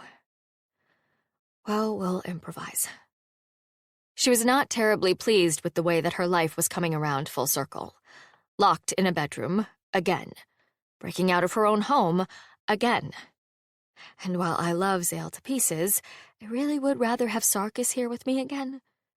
He could rescue whoever needed it, and I could just come along and provide moral support. They slunk down the next set of stairs. The arguing grew louder. Tell me you don't want to marry her. You've been trying to see under her skirt since your full brother took her to wife. Mother! Oh, that's disgusting, whispered Halla to Zale. I am disgusted. I can quite see why. They're in the dining room, said Halla. She pointed toward the back stairs. Through the kitchen. Mind the third stair, it's loose. The two of them almost made it. They were so close that Halla wanted to scream in frustration. But Zale was clumsy from most of a day spent tied up, and they didn't know the layout of the house. The priest tripped on one of the flagstones, the one with the deep cleft in it. She'd been meaning to have it mortared for years, but everyone had just gotten used to stepping over it, and went to their knees. Who's there? Shouted Malva. Oh, blast, said Zale. Halla helped them to their feet. Alver, they're loose! Alver was a great deal quicker to try to apprehend them than he had been trying to protect Halla the first time she'd left the house. Halla couldn't help but feel a little bitter about that. He grabbed Zale's arm before the priest had even reached the kitchen. Halla, for lack of any better ideas, grabbed Zale's other arm and hauled. The priest stretched between the two of them, eyes wide. Then they got their feet under them and yanked themselves loose. Unfortunately, in the time it took to free Zale from the strange tug-of-war, Aunt Malva had barreled into the kitchen. The door! Shouted Malva. Alver, get the door! Alver shoved Halla into the kitchen table as he ran to obey. Malva stood in one doorway, Alver in the other. Zale and Halla stood in the middle, looking from one to the other. Halla, how could you? Asked Alver reproachfully. It took Halla a minute to realize that he was actually trying to scold her for trying to escape. She didn't know whether to laugh at the sheer grotesque hilarity of it, or just begin screaming and never stop. Alver, you'll have to kill them both, said Malva angrily. It's the only way. Kill me and my nieces inherit everything, said Halla, inching toward Alver. Perhaps if she and Zale both charged him at the same time. Then Alver will marry your nieces. What, both of them? Said Zale. You keep your nasty, clammy hands off my nieces, you slimy, weak-willed little shitweasel! Don't talk to my son like that! That goes for you too, you horrible screeching harpy! Alver, are you going to let her talk to me like that? Halla, you shouldn't. Alver trailed off, looking so uncomfortable that she was amazed he didn't curl up and die on the spot. Ugh! Said Halla, and then, completely out of other ideas, she grabbed the knife off the butcher block and stabbed Alver with it. She was aiming for his heart, but it turns out that hearts were difficult targets, particularly when one is in a hurry. She ended up stabbing him rather messily in the upper arm, a situation made worse when he shrieked and tried to yank back and dragged the blade much farther through his flesh than he otherwise might have. "Mother!" he screamed, clutching at the wound while blood poured down his arm. "Mother, I saw you, useless sponge!" snapped Malva. She snatched up a frying pan and charged forward. I am going to die fighting with kitchen utensils, thought Halla. It seemed dreadfully ignominious. She ducked the first swing, and then Zale punched Malva in the nose. They did not seem much better with their fists than Halla was with a kitchen knife, but perhaps it was the thought that counted. Malva reeled back, dropping the frying pan and grabbing her face. "Over her! Are you going to let them do that? She stabbed me! I've been stabbed!" Perhaps now would be a good time to go and fetch the constables, murmured Zale. Yes, let's, said Halla. She bolted out the door with the priest hard on her heels, took the deepest breath she could, and yelled, "Murder!" at the top of her lungs. Chapter 52. The constables were very nice about the whole thing, said Halla. At least I thought so. I still wish that they'd arrested Malva, too. Well, yes, but she had a broken nose, and it doesn't look right if you're arresting old ladies who've already taken a beating. Even a richly deserved one. Alver was now in a holding cell, due to be taken by the bailiff to face the squire's justice. His attempt to claim that Halla had set upon him and stabbed him without provocation had floundered to a halt when Zale had silently presented their wrists to the bailiff, rope burns and all, and told him in grim, precise terms about the mortgaged properties. I regret we cannot stay and testify, the priest said, but we are very concerned for our friend Bartholomew. Alver mentioned him several times, and we fear that his associate may have led him into a difficult situation. He is, well, very sharp in the field that he is interested in, but not at all worldly, if you understand me. The bailiff laughed. I know the sword very well, my legal-minded friend. His gaze flicked from Zale to Halla.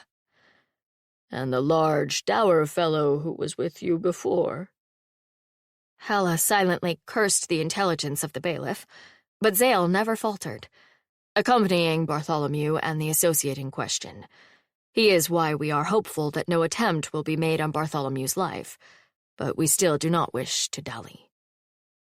Then good luck, said the bailiff, and the next morning they were on the road at cock's crow, sitting behind Brindle, who was tapping the ox's flanks with the goad and murmuring knowlish encouragements. Zale waited until they were out of the town gates to say, they weren't being nice about the whole thing. What? Halla, my dear client. They were waiting for you to become extremely angry about the fact that they hadn't protected you from your relatives. The clerk should have spotted the issue with the mortgages. The priest and the bailiff should have realized that they might not let things go so easily, and they should have at least had a constable make sure they left the town. Failing that, they should have closed up the house and not let those two make free with your inheritance and familiarize themselves with the layout of the house. They have, in fact, failed you rather dismally. You'd be well within your rights to complain to the squire. Oh, said Halla, rather astonished by this. Oh. It hadn't occurred to her to be angry. Well, I'm sure they meant well. You are sure that everyone means well, said Zale, clearly amused. Which is why I think you are perhaps well matched with Sarkis after all. He's sure that everyone is determined to kill everyone else in their sleep. Between the two of you, you average out to a nicely functional outlook. Assuming we get him back, said Halla. I have faith. It is, by definition, part of what I do. The trip to Amalcross, again, was slow. Again. Can we go any faster? Fretted Halla. Faster, said Brindle scathingly. A human always wants an ox to go faster. Ox goes as fast as an ox goes. Like to see a human pull a wagon any faster.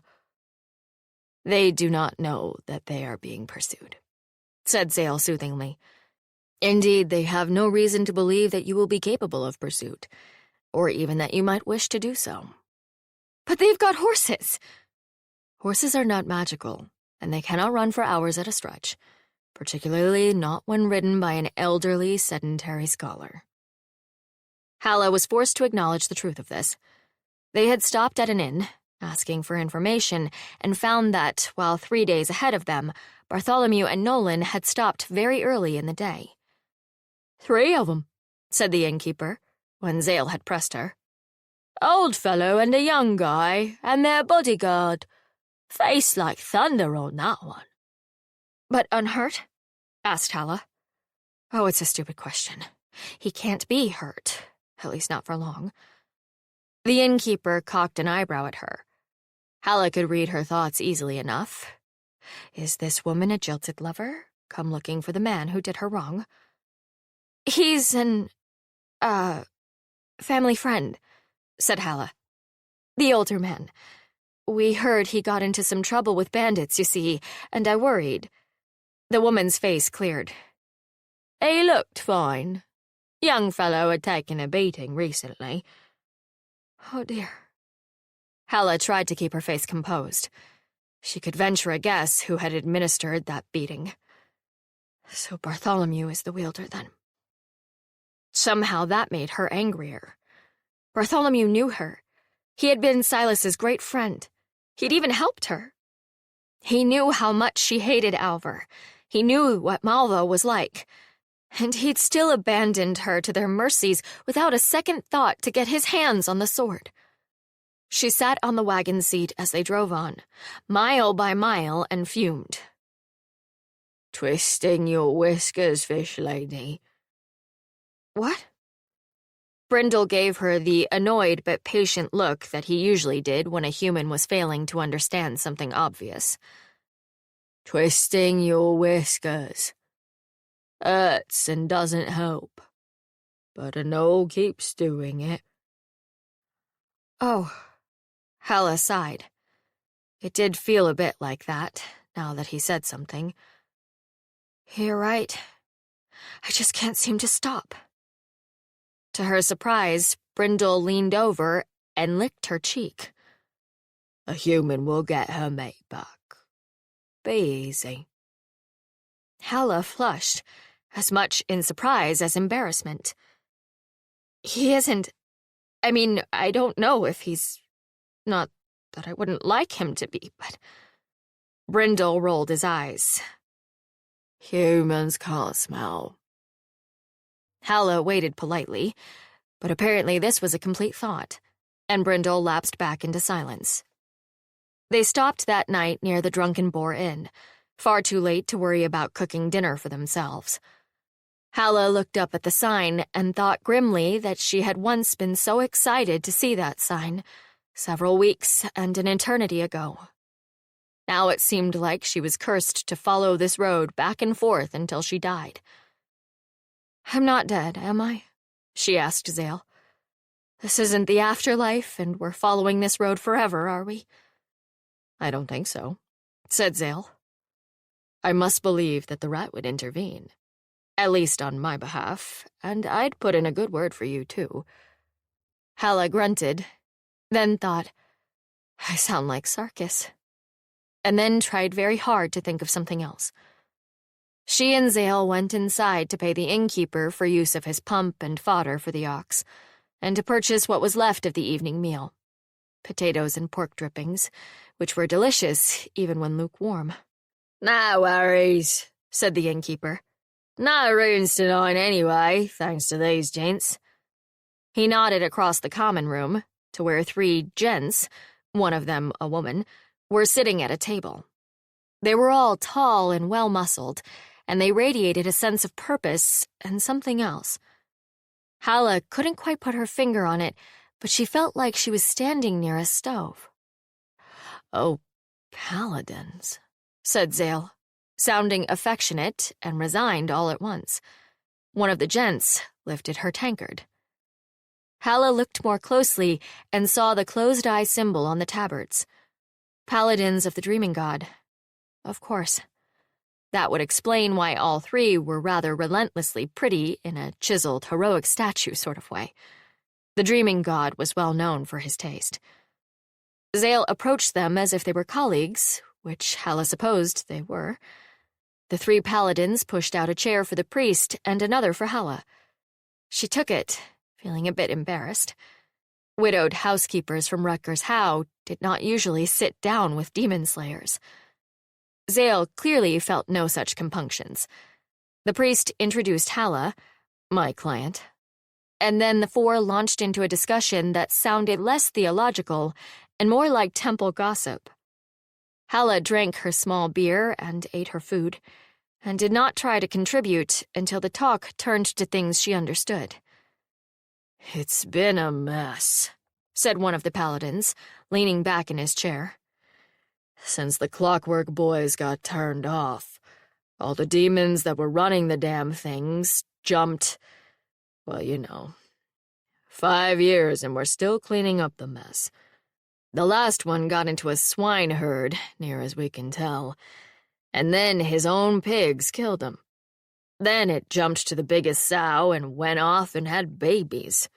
Of course, nobody called us in until there was a whole army of demon-led pork on the hoof." Zale and Halla both winced. "The demon was just smart enough to open doors. Or the sow was, anyway." The paladin flipped his cloak back to reveal his arm in a sling. "We got her, finally. But she gave as good as she got. Don't suppose you're a healer, priest?" "Lawyer," said Zale apologetically. "Advocate divine, technically, but I mostly deal with property cases." "Halla?" Halla grimaced. "I can take a look," she said. "But most of the medicine I've done was on goats, and that was a decade ago." The paladins laughed. The injured one worked his arm out of the sling and laid it across the table. Halla looked at it, eyes going wide, and then up at him. "How are you not screaming right now?" "It's only pain, Mistress Halla," said the paladin. "The Dreaming God kept me from worse." "He could have done a better job," she said tartly, bending over the wound. The pig had stepped on his arm, it looked like, gouging the flesh and grinding mud and grime into the injury. The bone wasn't broken, but it had already swollen, and the red taint of infection was starting up around the edges. Still, from having treated goats a decade ago, she knew this kind of wound. It did not require any great skill, so much as patience. She called for hot water and clean cloths and sat down to clean it out. The paladins called for another round of ale. "You're good at that," said her patient, watching her. "You move less than a goat," she said absently, picking a bit of gravel out with tweezers. All three paladins roared with laughter at that one. Halla grabbed the man's arm to keep him from moving. Here I am, acting like Sarkis again. The paladin's upper arm was as thick around as her neck, and she had absolutely no chance of holding him down by force. But he submitted meekly. It took nearly an hour, and her patient was more than a little drunk by the time she finished. He caught her hand as she stood. "Thank you, Mistress Halla," he said. "It was nothing," she said. Her patient tapped her wrist with his finger. She looked down and saw him studying the red scabs where Alvar's ropes had abraded the skin. "I think perhaps you have some troubles of your own," he said, glancing from her to Zale.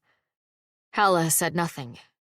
Zale inclined their head, a gesture that agreed without giving away a single word of information. He kissed the back of her hand. The number of men who could get away with kissing a woman's hand in Halla's experience were exactly 0, but now she had to change the number. Apparently, if you were 6 feet tall and chiseled and capable of killing demons, you had the presence to pull it off. Unaccountably, she blushed. Damn it, the paladins were pretty. And yet, you're reading far too much into it. And even if you weren't, all she wanted was a grim, scarred man with silver lines cut through his skin. "Leave off, George," said the female paladin, elbowing her cohort. "You're in no shape for it, and she's in no mood." "Can't blame a knight for trying," said George. "Well then, I'll show my appreciation some other way. Innkeeper! Put these gentlefolk's bill on the Dreaming Gods tab, will you?" The innkeeper grunted. "That was well done," said Zale as they walked away from the inn. "He probably wouldn't have lost the arm, but you never want to risk it with infection," said Halla. "Not quite what I meant. It never hurts to have the Dreaming Gods folk on your side. They're dumb as posts and single-minded to the point of suicide about demons. But if you want someone with a very large sword to stand between you and the enemy, they truly have no equal." They paused, then added a bit dryly, "Relentlessly good-looking, too. It's almost annoying." "I didn't do it for that," said Halla. Zale smiled. "I know." Chapter 53. The morning came, and Sarkis wrote a letter to Halla. It was short and to the point, because he had far too much to say. "I am alive," he wrote, and then stared at the paper, his thoughts clattering in his head like bones. "What do I say? I'm sorry. You deserve better. For the love of the great god, don't marry Alvar." That last one made him shudder. She hated Alvar, he knew that. But the look in her eyes the last time he had seen her, the resignation, that terrified him. What if she decided that she wasn't worth more? What if she was so hurt by Sarkis' betrayal that she simply gave up? The thought of that clammy-handed worm taking advantage of her, of Halla dull-eyed but dutiful in his bed. Sarkis' fist clenched, and he leaned his forehead against it, gut churning. "And how much of that is jealousy?" he taunted himself.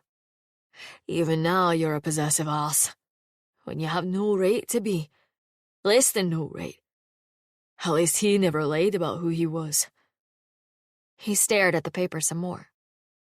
Nolan cleared his throat. "We must leave soon," he said. Sarkis scrawled, "I'm sorry. Please stay safe," and folded the paper in half. "Here," he said hoarsely. Nolan took it from his hand, and Sarkis had an immediate desire to snatch it back. Had he really just written, "Please stay safe," as if she were a chance acquaintance met on the road? She'd be in a race to wad it up and serve it back to me on the point of a dagger. What else could I say? I love you. I will always love you, as long as this cursed steel endures. And if he had written that, then what? They would still be apart. He would still be in Bartholomew's power. He would still be unable to reach her. He would still have betrayed her, and he would still have no power to make amends. Except that you would have found a way to reach out and cause her pain one last time. She is probably cursing your name and glad that you're gone. Leave her with her anger. It will make this easier for her. Nolan nodded and went to the innkeeper. "This must be delivered to Mistress Halla in Rutger's How," he said, "as soon as possible. Is there anyone that will be going that way?" The innkeeper frowned. "No mail coach out here," he said slowly. "Could send it with one of the lads, maybe." "Do that, please," said Nolan, setting coins on the counter. Sarkis looked away. The scholar was keeping his end of the bargain. Honor demanded that Sarkis keep his, and tell him all about the strange, twisted blacksmith he revered. At least someone will be glad of my company, he thought bleakly, and then grimaced at himself in self-disgust. And here you thought you had gotten over wallowing in self-pity after the first 100 years. No one's cutting out your tongue, are they? Suck it up and deal with the mess you've made. Are you a warrior or a worm? At the moment, he felt more akin to a worm. "That's all done, then," said Nolan cheerfully. "I believe Bartholomew is outside with the horses." Sarkis grunted and rose to his feet. Perhaps once Bartholomew relinquished the blade to Nolan, he could convince the man to return to Rutger's How. He had to make sure that Halla had not been forced into marrying Alvar. Zale will protect her, he thought. Zale knows. He knew that it was true, and yet the priest's slender shoulders seemed too slight to trust with such a weight. And yours would be better. How badly have you managed this? All of it. How badly have you hurt a woman you love? I must find a way back to her. I must not fail. This time, great God, please do not let me fail. Halla was deep in a dream where she was trying to do something, and Sarkis was not helping, was standing around making completely unhelpful comments, in fact, and it was very annoying. And she still hadn't quite forgiven him for not telling her that he was a traitor. And then the door of the wagon burst open, and somebody dragged her out of bed. It was the sort of situation where screaming would have been entirely appropriate, but at first she wasn't sure if she was really awake. And then there was a lot of blankets in her mouth. And then she was standing out in the cold outside the wagon's door, and it seemed a bit late for screaming. There was a strange man, wearing the robes of the Hanged Mother and carrying a very large sword. Bigger than Sarkis's sword. Halla wondered if he was compensating for something. Zale was dragged out right after she was, by a pair of men with much less impressive swords. The priest looked as bedraggled as she felt, but they didn't scream either. "Where is your spirit?" roared the indigo-cloaked man. Halla said, "Woof?" He pointed the sword at her. It was quite a lot of steel to be looking at this hour of the morning. "I'll ask again, woman, and you'd better answer. Where is your spirit?" Halla racked her sleep-addled brain. "I guess probably somewhere in my chest, isn't it? Although when I think of me, I usually think of something inside my head." The man stared at her. So did the other two. Zale put their face in their hands. "What?" the Motherhood priest said finally. He had an insignia on his collar that probably meant he was a captain, or whatever the theological equivalent was. You know, said Halla, right behind your eyes. That's always sort of where I thought the soul was. Not your soul, said the man, lowering his sword a few inches. Your spirit. Is there a difference? Asked Halla. Then, realizing this was probably not the time to be arguing, I'm sorry, I'm not really very theologically minded. If you say there is a difference, I'll believe you, of course. You'd know better than I would. Your demon, said the man. Your tame spirit, your, I don't know what it is, familiar. The thing that does your bidding. Nobody does my bidding, said Halla, a bit sadly. I mean, sometimes I ask the cook to make something in particular, but half the time she says it can't be done, and I'll take meat pies and be glad for it. So we eat a lot of meat pies. She's very proud of them. Oh, dear. Halla pinched the bridge of her nose. I'm going to have to see if she's still available, aren't I? You know that awful Malva didn't pay her. The man in indigo was starting to get flushed, although with frustration or rage or embarrassment, Halla wasn't sure. Stop babbling! If I may, said Zale gently. Brother, wherever did you gain the impression that Mistress Halla had a tame spirit that served her? I am not your brother, rat priest, spat the man. He turned a broad glare on Zale. I have been tasked with finding our brothers who went missing on this road. We encountered bandits 2 days ago who spoke of you and your witchcraft. Butter would not have melted in Zale's mouth. I'm sorry to hear about your men. The bandits said you undoubtedly killed them. Zale's eyebrows went up. And you believed them? The flush coming up the man's face grew redder and more mottled. They described your wagon. They said you were a priest and a woman and a gnoll and a tame devil. We did run into some bandits, said Halla. But I'm not sure about the tame devil bit. We had a guard. He fought like a devil. I'll grant you that much, but he's pretty human. The mention of the gnoll made her glance around. She couldn't see Brindle anywhere, which was unusual. She would have expected him to stay close by his ox. Where is he now? The man turned his attention back to her, holding the sword up again. Halla's eyes nearly crossed as she stared down the blade. I don't know. I only hired him to get me back to Rutgers Howe, and then he did, and then he left. I mean, I wasn't going to hire him to guard me in my own house. That seemed a little excessive. I wish he'd stayed around, actually. Then I could have hired him again for this trip. We are visiting a close family friend, said Zale, stepping into the gap. He lives in Amalcross.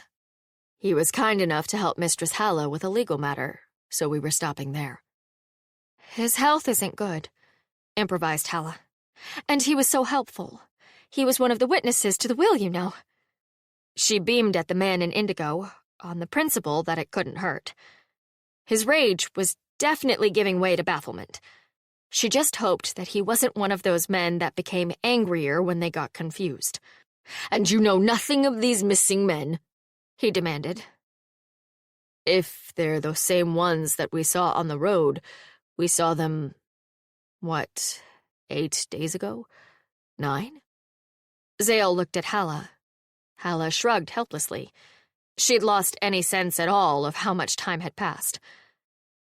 But I don't know if those are even the same men. They didn't leave their names. The bandits described you, said the man stubbornly. Yes, but they're bandits, said Zale. I don't think they're going to admit to servants of the Mother if they killed their priests. Do you? Where were our men when you last saw them? Put in one of the other men, with a sidelong look at his leader. Halla glanced at Zale. In a shallow pond under some pine boughs? Was definitely not the right answer. I suppose if you had a map, we could narrow it down. Before Amalcross, wasn't it? Was it? Zale rubbed their forehead. I've been on this road too much. It's all starting to blur together. It had to be before Amalcross, because we got that lovely bit of pork in Amalcross, remember? And we had it for the next 2 nights. That was a nice bit of pork, said Zale, clearly willing to go along with the saga of the entirely fictional pork, in case Halla was going somewhere. And I'm sure we couldn't have had it when we met those Motherhood fellows, because you know I would have offered them some because I made biscuits to go with it, and of course I needed to use Bartholomew's oven to bake the biscuits, which is how I know it was Amalcross. And you know, I always make too many biscuits, so we had plenty of extras. You do make far too many biscuits, Zale agreed. And the bandits stole them. The 3 Motherhood men were looking back and forth between Zale to Halla with indescribable expressions. Can you believe it? Halla demanded.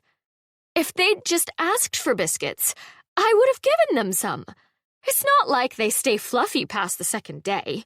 You have to eat them up, or they get hard as rocks. Well, you know.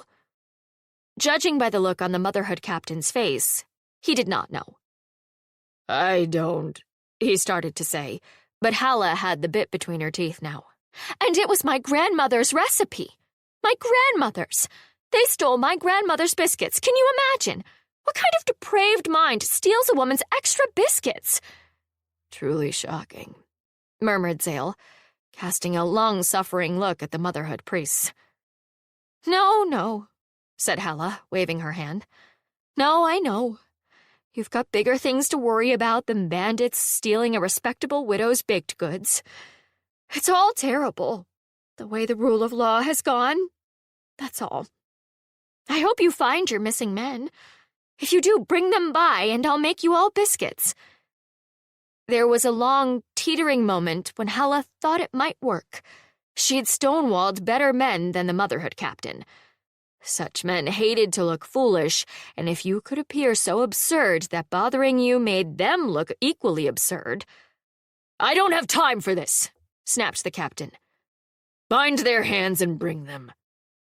And then, like a miracle, like divine intervention, Halla heard a voice say, Excuse me, but is there some problem here? Chapter 54. The 3 paladins were almost a head taller than the Motherhood captain, and all of them had broader shoulders. Each carried an enormous demon-slaying sword across their back. There was something about the way that they stood that made you really notice the swords. To give the Motherhood captain what credit he deserved, he tried. There's no problem, he snapped. This doesn't concern the dreaming god. Oh, good, said George, the man she'd patched up the night before. The dreaming god owes this woman a debt, you see. But if it doesn't concern us, we can all be on our way. Are you nearly ready, Priest Zale? It will take us a few minutes to sort out the wagon, said Zale pleasantly, as if they had always planned to make an early start and weren't currently standing wrapped in a blanket on a frozen road with men pointing swords at them. Is Brindle with— Ah, yes, of course. I no thought big men would like to know that a priest was ready to leave, said Brindle from behind the paladins. The Motherhood captain ground his teeth. We won't detain you, he said. We only have business with the priest and the witch. Witch? said George. What witch? That woman!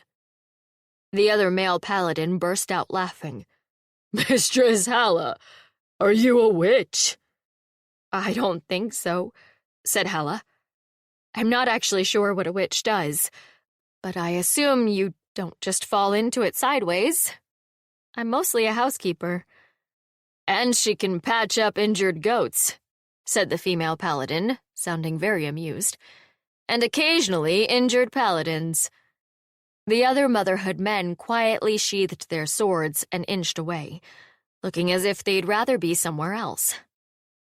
"We are told she consorts with demons," said the captain. This was a tactical error, as even Halla could have told him. If there was one word guaranteed to suddenly focus the attention of a paladin of the dreaming god, it was demon. The entire order was dedicated to demon slaying.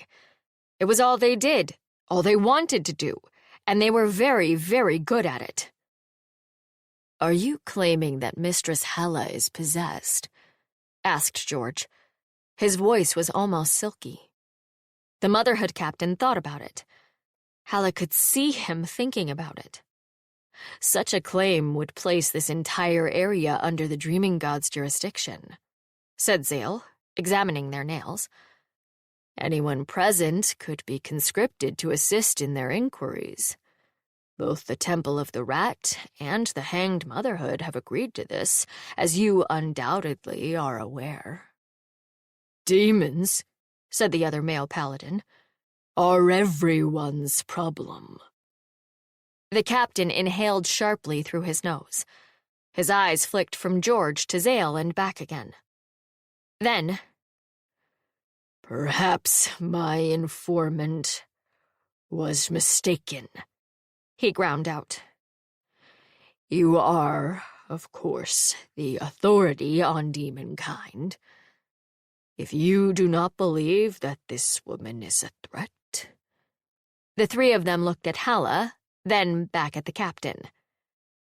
"I believe," said the female paladin gently, "that the three of us together can probably take her in a fight." The Motherhood captain let out a brief, bitter curse, flung himself into the saddle, and rode away. His men scrambled to follow, one or two casting apologetic looks over their shoulders.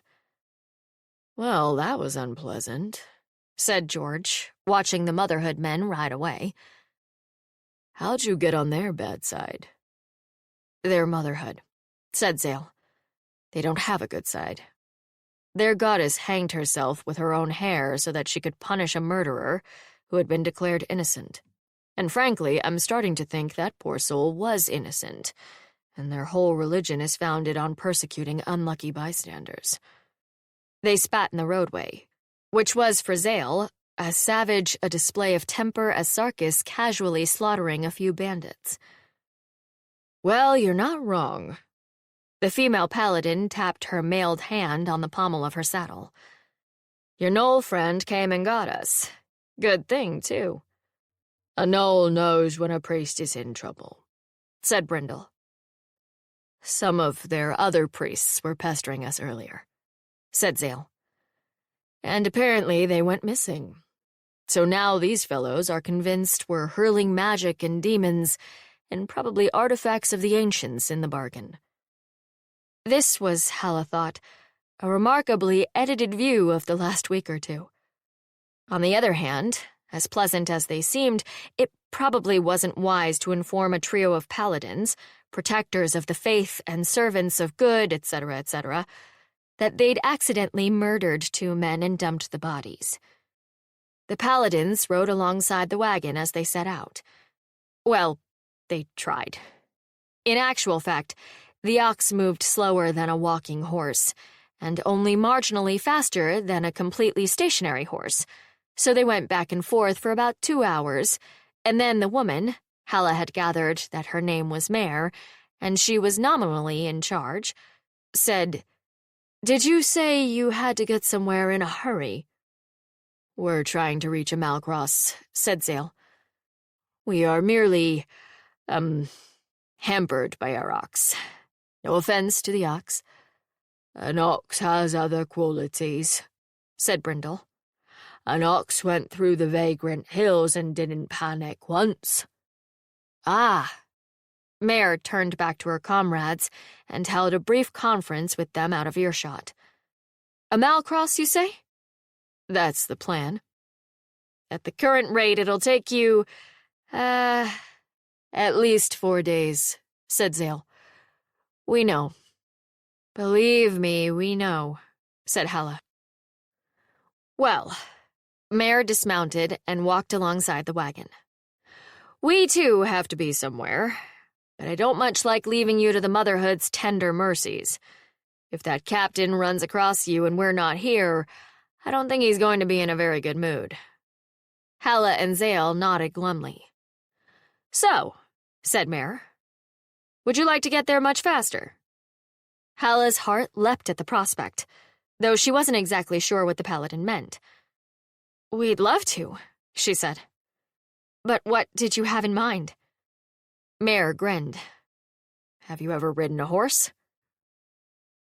Sarkis would have sworn that he remembered his few hours spent with the sainted smith. He grimaced, even thinking the name, but knew no better one, far better than he liked. After a few hours of answering Nolan's questions, he realized just how much he had deliberately forgotten. "Give me a little time," he said finally, his voice clipped. "I have answered many questions. This is not a memory I cherish." "Oh," said Nolan. The scholar tried to hide his disappointment. "Yes, of course. I'm sure it was physically quite painful." Sarkis wanted to laugh, or scream, or grab the little man by the throat and shake. But he did none of these things. He had to get word to Halla, and cooperation was his only chance for now. He closed his eyes and rubbed at his forehead with his knuckles. The wagon rattled along under him. Behind his eyes, he saw firelight and the shadow of the smith.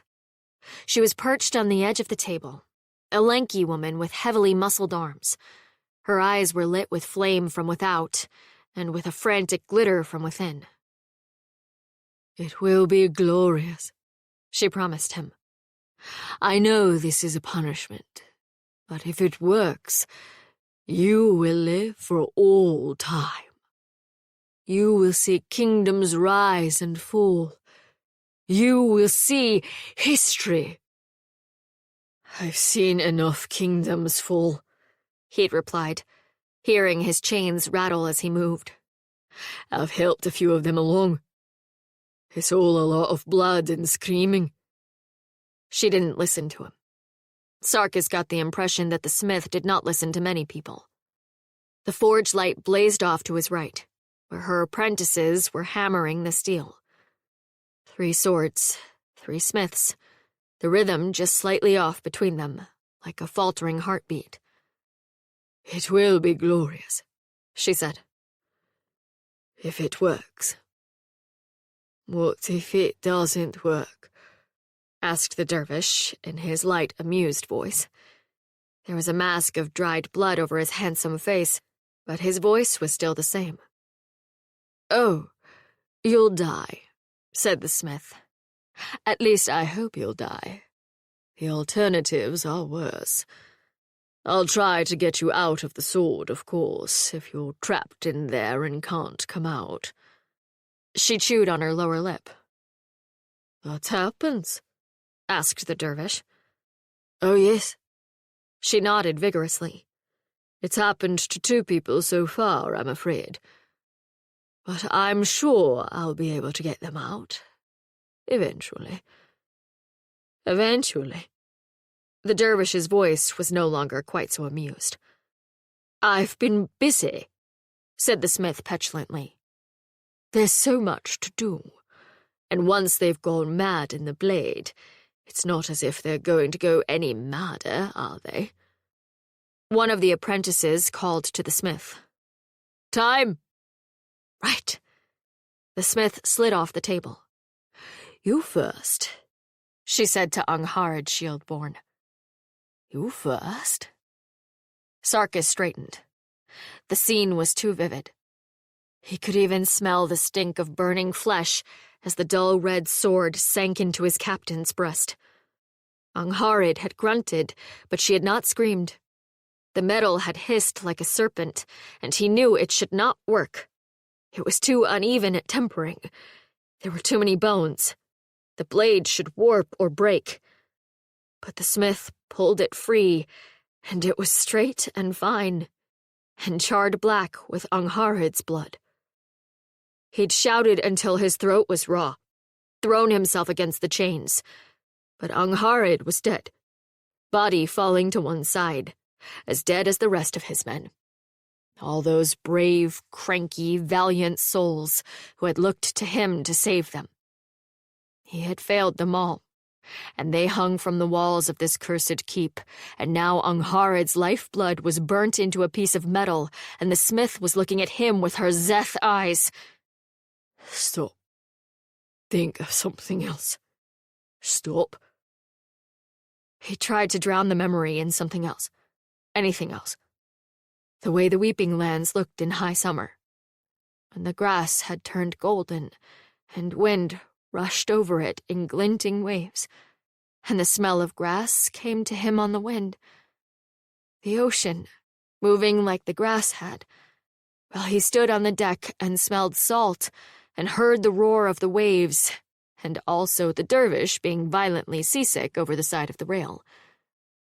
That was before Angharid had joined them, a few months before, and he still hadn't been sure about the dervish. But he went over and pulled his hair back anyway, and said, "It gets better." And the dervish said, "Yes, it'll be better when I'm dead." The dervish, who had died at the hands of the smith, screaming as the sword slid into him. Stop. He thought of Halla. Not of betting her. That felt too much like betrayal still. But the way she had slept in his arms afterward. They had fit together so well. It had been so comfortable, the way his arm slid into the hollow of her waist so that he could tuck his hand up between her breasts, the tops of his thighs against the backs of hers. He hadn't even minded that she tried to burrow under him in her sleep. Betting was easy compared to being able to sleep comfortably against someone. Hell, among his men, nobody bed down next to Fisher except Bull. Bull could sleep through the end of the world, and Fisher flailed and fidgeted like he could see the end coming. Fisher was always on the end, if they were jammed into tents together, and Bull was always between him and the rest of the troops. He'd even taken to sending them on scouting missions together, as if they were a couple, even though there was nothing between them. It was just easier that way. Fisher had retired before the end. He hadn't thought of that in years. All the rest of his gallant troops, Bull and Kithrup and Sari and everyone, had fallen with him at the end. Angharid and the dervish had fallen even farther than the rest. But Fisher had said he was old, and he was done, and he'd gone back to his little fishing village to live with his daughter. Perhaps his daughter had had a daughter of her own. Perhaps somewhere still, there was a clan who could put a bolt in a man's eye from 100 yards, and weep and draw the string back and do it again. The thought gave him a strange peace. He took a deep breath and straightened and turned back to Nolan, ready to sell his memories for bargaining power once more. Chapter 55. Halla had never ridden a horse. Halla had ridden a donkey, and she had always assumed that it was mostly the same thing. It was not. The gait of a horse was smoother, no question, and the donkey could not possibly have carried 2 riders, particularly not at any speed. But she also had never ridden the donkey for hours, and the horse was a great deal larger, and also Halla was now 15 years older than the girl who had climbed on the back of the donkey, and her hip joints let her know it. "We can't gallop to a Malcross," said Mare, who was ironically riding a gelding. "The horse would drop dead under us, but we can make good speed, particularly compared to, A knoll doesn't want to hear it." Brindle stayed with the wagon, of course, and George stayed with him. He'd grumbled a bit, but Mare pulled rank and told him he wasn't going to be exercising anything with his arm in a sling. "Your sword's a fancy paperweight right now," she told him. "You can't swing it. Guard the wagon and keep those blithering idiots from the motherhood from impounding it or setting it on fire or whatever they feel like doing." I thought I couldn't swing a sword, said George. You don't need to stab the Motherhood. Just glare at them and rattle your armor a bit. They'll back right off. Fine. So they did not gallop to a Malcross, but they trotted frequently, and then they walked, and the humans walked alongside the horses, and then they trotted again. Halla rode behind Mare on her sturdy gray gelding. Mare was wearing a great deal of armor, more than Sarkis wore, and every time they broke into a trot, Halla's face bashed into Mare's mailed back. The paladin was wearing a wool tabard, which was the only reason that her face still had any skin on it. But they did not move a great deal faster. Zale was riding with the other paladin. Halla still hadn't caught his name, and was now at the point where it would be too embarrassing to ask. And they made it halfway to a Malcross in a single day. Zale spent the rat's money recklessly, and rented a room at the inn with a bathtub. Only one bed, said the innkeeper. Zale and Halla looked at each other. I just don't care anymore, said Halla. You? Rat's teeth, no. As long as there's a mattress, I'd share a bed with the Hanged Mother herself right now. Tactful. Very tactful. Tactful Zale was jostled to death somewhere a few miles back. Now you get tired, cranky Zale. Do you want the room or not? Asked the innkeeper. We'll take it. They took turns using the bathtub behind a wooden screen, and Halla's only consolation was that the priest made just as many noises of wincing agony as she did. I'm old, said Zale, staring up at the ceiling. Their narrow face seemed to have more lines than when the day started. Halla doubted she looked any better. We're old. I'm older than you. Don't make this a contest. Sorry. Lawyer, you know. Do you ride horses a lot? Never if I can help it. We have to do it again tomorrow. We do. Halla joined them, stretched out on her side of the bed, and made a noise that Sarkis would have likely compared to a yak. Couldn't have put it better myself. After a long minute, Halla said, What are we going to do with the paladins tomorrow? I told them to drop us inside the city gates, said Zale. Since I think there's a good chance we'll have to kill some people, I'd rather not get them involved. They are, not so good at making a virtue of expediency. The story they had concocted was straightforward, if not terribly original. Family friend had visited, accompanied by scholar. Family friend had left in a hurry, having taken several valuable artifacts. They weren't particularly worried about the artifacts, but they were very worried that the scholar had some undue influence over him, and wanted to make sure that he was not in any danger. The paladins had nodded, and not asked any further questions.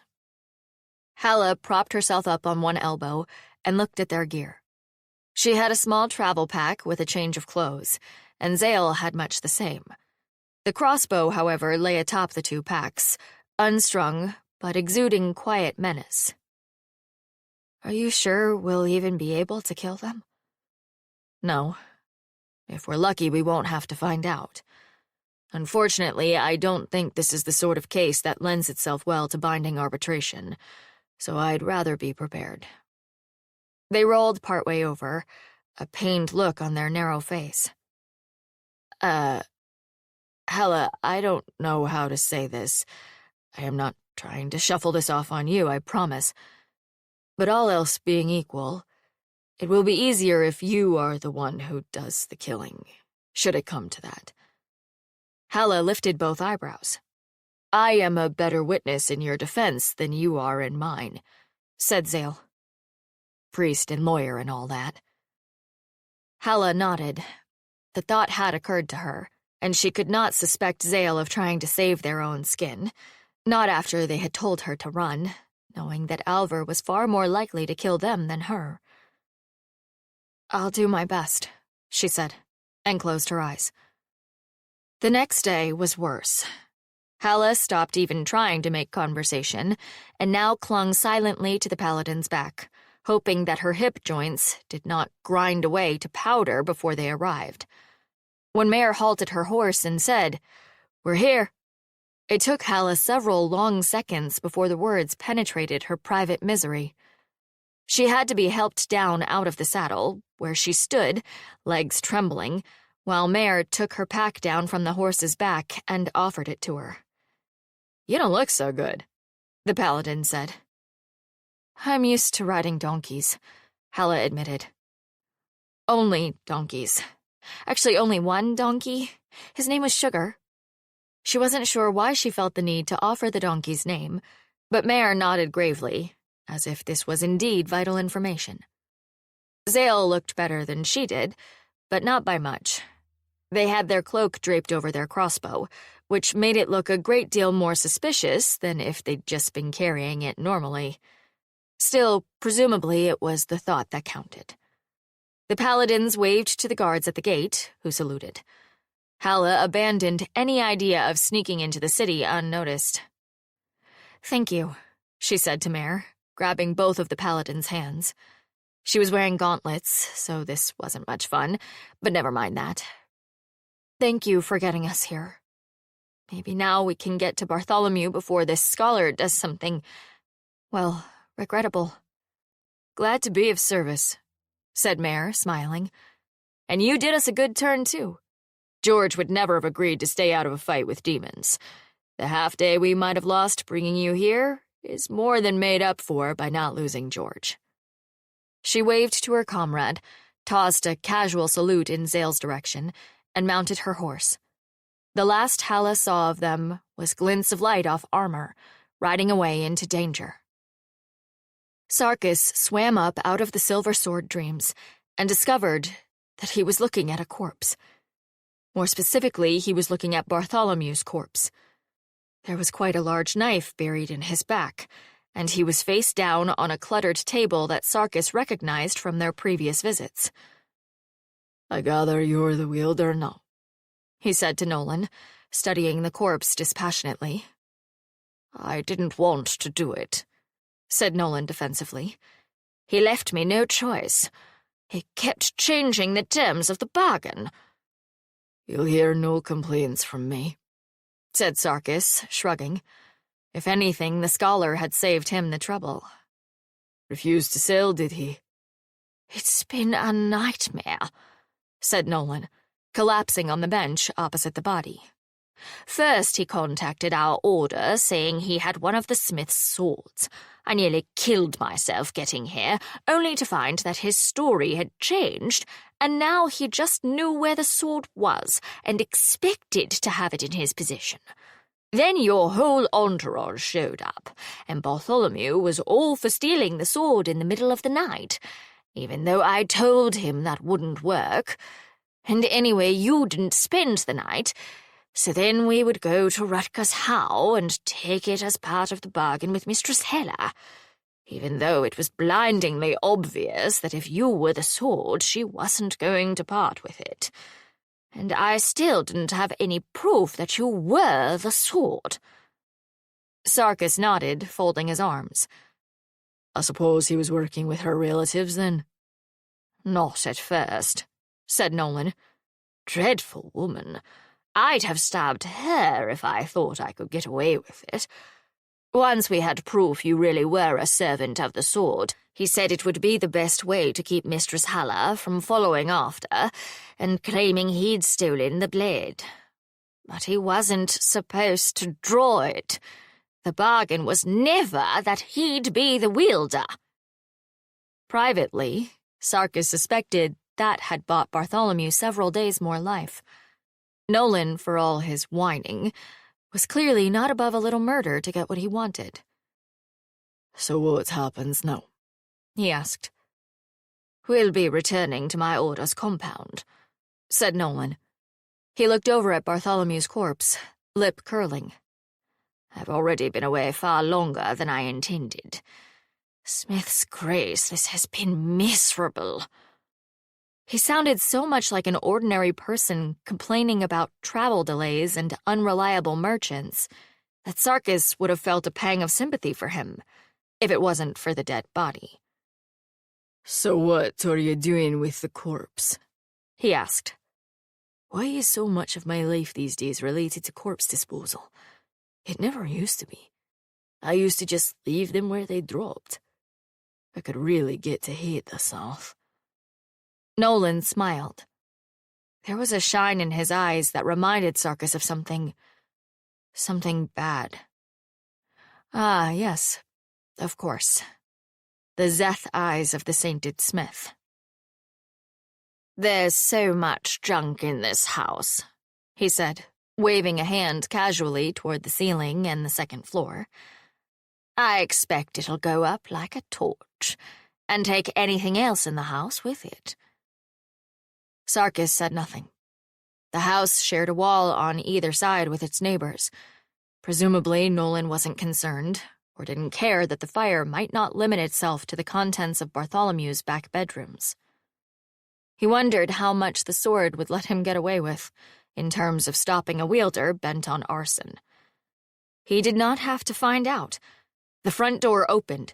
Sarkis heard footsteps in the hall and turned to face the intruders. The door is locked, hissed Nolan. What the hell is going on? Bartholomew's kept a spare key in that gargoyle for the last 20 years, said the intruder, stepping into the room. Hello, Sarkis. Hello, Nolan. Hello, Oh. I see. Nolan was making demands. Nolan was cursing. Sarkis had eyes only for one person. Halla, he said.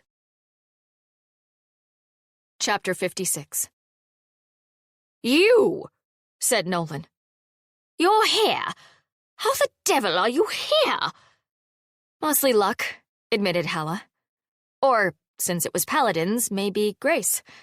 Zale, was that grace?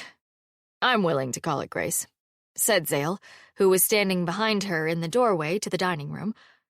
Whether divine or simply human kindness, which is its own form of grace. Hello, Sarkis. Halla stepped sideways until she was standing in the portion of the kitchen that adjoined the dining room. She was carrying a cloak slung over one shoulder, hanging down past her hips, and limping a little. The notion that she might have been injured sent mingled rage and shame slamming through his veins. Are you hurt? He said. Just saddle sore, she admitted, not meeting his eyes. We rode very fast. Or what felt like very fast, anyway. It was terribly stupid, he realized, to be trying to work out if she was furious at him based on how she was looking at him, when there was a murderer directly behind him and a corpse sitting at the table. Nevertheless, the fact that she wouldn't make eye contact seemed like the worst of signs. Well, she said, you murdered Bartholomew, then? I had no choice, said Nolan. He was the wielder and refused to give up the sword. I knew he always intended to double-cross me. He was the one who sent the footpads in Arkan's glory, said Sarkis. Ah, yes. Then left me to Alvar's tender mercies. Still, I'm sorry he's dead. She sighed. I suppose it is you I must negotiate with, then. What? Said Nolan. I will buy the sword from you, said Halla in a clear voice. I never meant to cast it aside, but I realize that things have become muddled. She looked at Zale. How much is my inheritance worth? Zale wiggled their hand back and forth. My inventory is nothing like complete. Based on what I have cataloged so far, I would say at least 5,300, give or take, including the house. The outlying lands are not included. The realization of what Halla was doing sent Sarkis a step forward, hands outstretched. Halla, no. 5,300, then, said Halla, ignoring him. There may be more in the outlying lands, but I have recently learned that they were mortgaged without my permission, so I can't speak to their value. Will that be acceptable? Halla, you can't do this. A small, unworthy part of Sarkis was overcome with relief. She did not hate him. Indeed, she had chased down his captors and was offering everything that she had to get him back. A much larger part was screaming that, yes, she was giving up everything she had. Her home, her newly acquired fortune, the future dowries for her nieces that Sarkis had not even met, to buy him back from the scholar. Halla, he said, trying to sound calm. I'm not worth this. Don't do this. You're my friend, said Halla, not looking at him. Sarkis did not know whether to crow with joy or writhe in shame. His captor snorted. Don't be stupid. A relic of the sainted smith is beyond any price. Are you certain? Said Halla. Very certain. Quit wasting my time, woman. Halla nodded. I was afraid of that, she said, a bit sadly. I really hoped you'd be reasonable. She pushed her cloak back and swung the crossbow she'd been concealing up to aim at Nolan. Oh, great God, she's going to shoot at him. Sarkis didn't know whether to be amazed, horrified, or both. Can she hit him? Did Zale teach her enough? Zale was leaning against the doorframe with a polite, interested expression on their face. This did not fill Sarkis with confidence. Nolan, meanwhile, stared at the bolt, then back at her. You won't kill me, he said. I won't, said Halla. Why wouldn't I? You're not a killer, said Nolan, although he sounded a bit doubtful. Well, obviously not yet, said Halla. But I can start with you, and then I will be. I think that's how this works, isn't it? Nolan started to back up. Halla made an apologetic sound. Please don't move. I've never shot at anything but trees, you see, and while my aim's not bad for an amateur, if you move, I don't really know where I'll hit you. It could be anywhere. And then what if it wasn't fatal? I don't want it to be fatal, yelled Nolan. Oh, but you do, said Halla. You really, really do. Because if I hit you somewhere that doesn't kill you, but it just hurts a whole lot, then I'll have to finish you off, right? And I don't have any idea how to do that, so I'll just be stabbing you in random places with a knife until I hit a good one. Nolan's jaw dropped. The great God have mercy. She's found a way to weaponize ignorance. I'll feel very bad about it, Halla assured the scholar, gesturing with the crossbow. Every time the tip of the bolt moved a quarter inch, both Nolan and Sarkis flinched. I don't want to hurt anyone. That's why it would be best if you held very still, I think. Servant, said Nolan. Servant, defend me! Sarkis winced. He had known all along that he was going to have to get involved. The magic of the sword left him no choice. Halla, he said. I'm afraid if you try to kill him, you'll have to go through me. I'm forced to defend him as long as I'm alive. You can't fight it, she asked. Not even a little. I'm trying. He tried to set his feet. Compulsion dragged him forward anyway, one step at a time. Please, he said. I don't want you to get hurt. He dragged his sword out of the sheath as if it were made of mud. Quit talking, shouted Nolan. Kill her! I will do nothing of the sort, Sarkis shouted back. And Halla, his voice cracking with strain. Please, this isn't safe. She took a step back. She didn't look frightened, just thoughtful. Oh, great God, don't let her trust me. Please don't let her think that I'll pull off some miracle. I thought you were used to betraying people, Halla said. The cut went deeper than a physical wound. He'd honestly rather that she shot him. Still, I deserved that. You did. She took another few steps back, putting the kitchen table between them. A kitchen was a very stupid place to have a battle, but apparently this was where they were going to have it. I'm sorry, Sarkis said.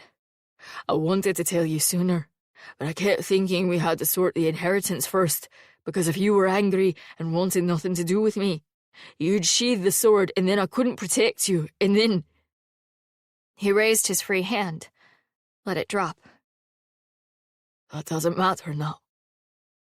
I'm begging you. Please, run away, or back away, or drop the crossbow, or something. If I have to kill you defending this bastard—" He trailed off. He didn't know how to finish. "It will destroy me. It will gut me. Every time someone draws the sword, I will look for you. And when you aren't there, I will remember that you're gone, and that I failed you twice over. And I will pray for the great God to grant me a quick death." The words choked him. He stared into Halla's gray eyes and hoped that she understood a little of what he could not say. She shoved the kitchen table at him with her free hand. He caught it, set it down. The magic wanted to flip it over, slam her against the wall, defend the wielder at all costs. "She's no threat," he pleaded with the sword. "She won't shoot. Let her go. This isn't a danger I need to defend against. Please." Halla feinted to the right, swung the crossbow up over his left shoulder. It was so transparent that he wanted to scream. The magic wouldn't let him ignore it. It wanted him to strike out with his sword, but Sarkis would be damned to the great god's lowest hell before he did that. He shoved the table instead. The edge struck her stomach, driving the air out of her. Halla grunted. The big gray eyes that lifted to his were full of surprise and pain. "Stop dancing!" screamed Nolan. "Finish her off!" Sarkis felt something snap inside his head. He could not kill his wielder. He had to defend his wielder against all threats. His wielder would make him kill the woman he loved. "I will kill him," thought Sarkis. "I will destroy him. I will pull him apart, joint by joint, bone by bone. I will carve him up into 1,000 pieces to make the dying last. I will hurt him until he hurts like I hurt." The magic pounded in his temples like blood. He had never hated a wielder like this before. He had loathed them, and he had held them in contempt. But even the one who cut out Sarkis's tongue had perhaps been no more than he deserved. Halla did not deserve it. The magic would never let him kill his wielder. That was the one power that it had above all other. He would throw his own body between Nolan and any threat. He had no choice. "I will kill him. I will end him. I will find a way to destroy him. I am the greatest threat." The magic wavered. He had only a moment, but a moment was all that he needed. Sarkis flipped his sword around, set the point under his sternum, and threw himself at the ground. Chapter 57. Halla's first thought was, "Oh, I guess that's what they mean by falling on your sword." Her second thought was, "Damn it." And then her thoughts dissolved into a wordless scream of horror. "Sarkis!" She dropped to her knees. The crossbow held out awkwardly to one side. Shooting him or herself wouldn't help. "Sarkis, you idiot! You didn't have to do that! Why did you do that?" He was on his knees, both hands grasping around the hilt of the sword, a foot of steel protruding from his back, slicked with red. He rasped. Blood coated his lips and began to run over his chin. Couldn't let you get hurt." "I wasn't going to get hurt!" She wanted to scream. Possibly she was screaming. She was furious and horrified, and if she let either emotion slip for even a second, guilt was going to rush in and swamp her. With agonizing slowness, he unlocked his fingers from the hilt. He put his hand against her cheek and wiped the tears away with a bloody thumb. She clasped his hand with hers. "You wouldn't have hurt me." "Couldn't take the chance," he said. "No, not with you." And then he died. She stared at her fingers, watching the blood turn into a faint blue iridescence. And then it was gone. Nolan stared at the place where Sarkis had been. The hilt of the sword in his hand met the scabbard with a soft, final click. Halla stood up. She had not dropped the crossbow. It seemed very important that she had not dropped the crossbow. "I'm very angry," she said to Nolan. Her voice was quiet. Her siblings, had any of them been alive, would have recognized that voice and run for the door. The scholar foolishly did not pay attention. "How did he do that?" breathed Nolan. "Did the saint not prevent the salt from suicide? Why would she not? Was it too difficult, or—" Halla shot him, inexpertly, in the leg. Nolan screamed and fell down, clutching his thigh. Blood bloomed through the cloth around the bolt. He rolled back and forth, shrieking. Zale started forward. Halla handed the crossbow to the priest, her face still extremely calm. "Give me the sword," she said to Nolan. "Ah, no, no. "I can't." Not the sword. Not one of the saint's relics." "I'd rather not torture you," said Halla. "I'm not really a person who does that. But you've killed Bartholomew and kidnapped my friend, and I think I could probably figure out how to be that sort of person very quickly." She reached over and plucked a knife from the kitchen table. Nolan's breath came in gasps as he clutched his leg, staring at her. "Well, it actually helps that he killed Bartholomew," said Zale thoughtfully. "We'll just say that we came in and found that, and it'll be the word of a priest against him. Honestly, this will make it much easier." Nolan's eyes got huge. "On balance," said Halla thoughtfully, "I think I'd rather kill you. Then I don't have to be the sort of person who tortures people. And I don't think I'll feel guilty about it either."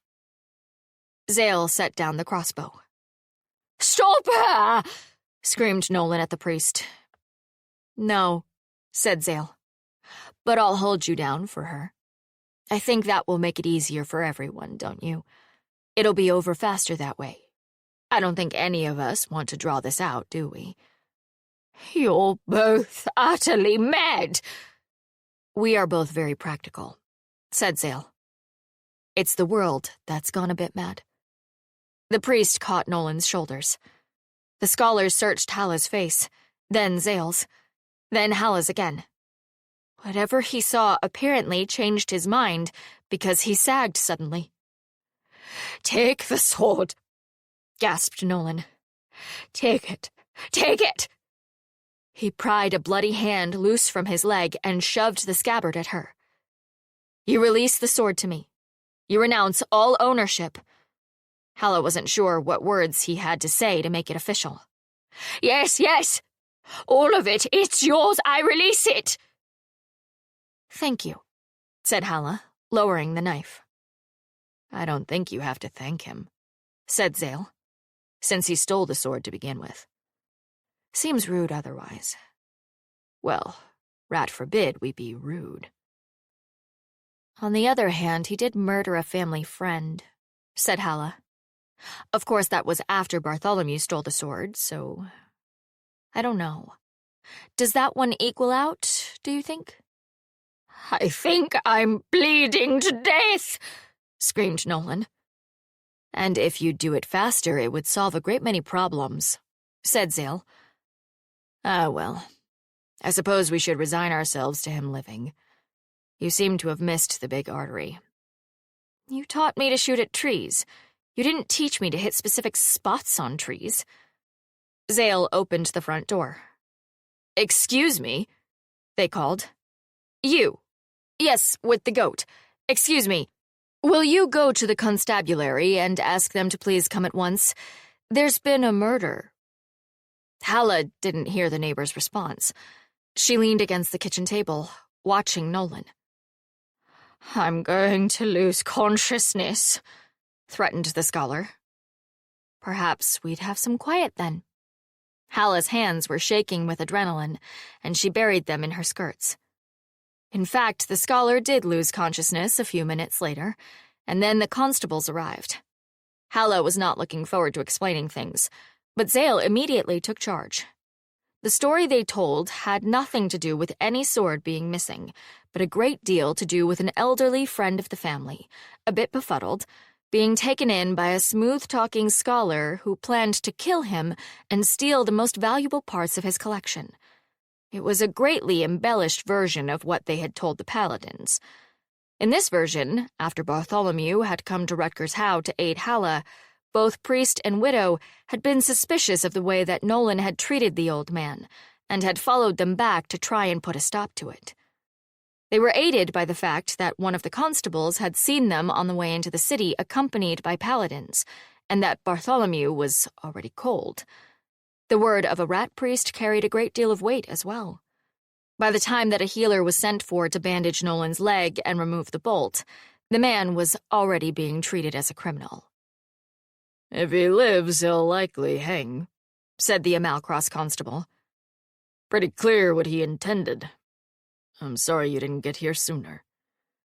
An hour or two, said Halla, wiping away tears. They were genuine enough. Bartholomew had been kind to her, before greed went to work like a poison in his mind.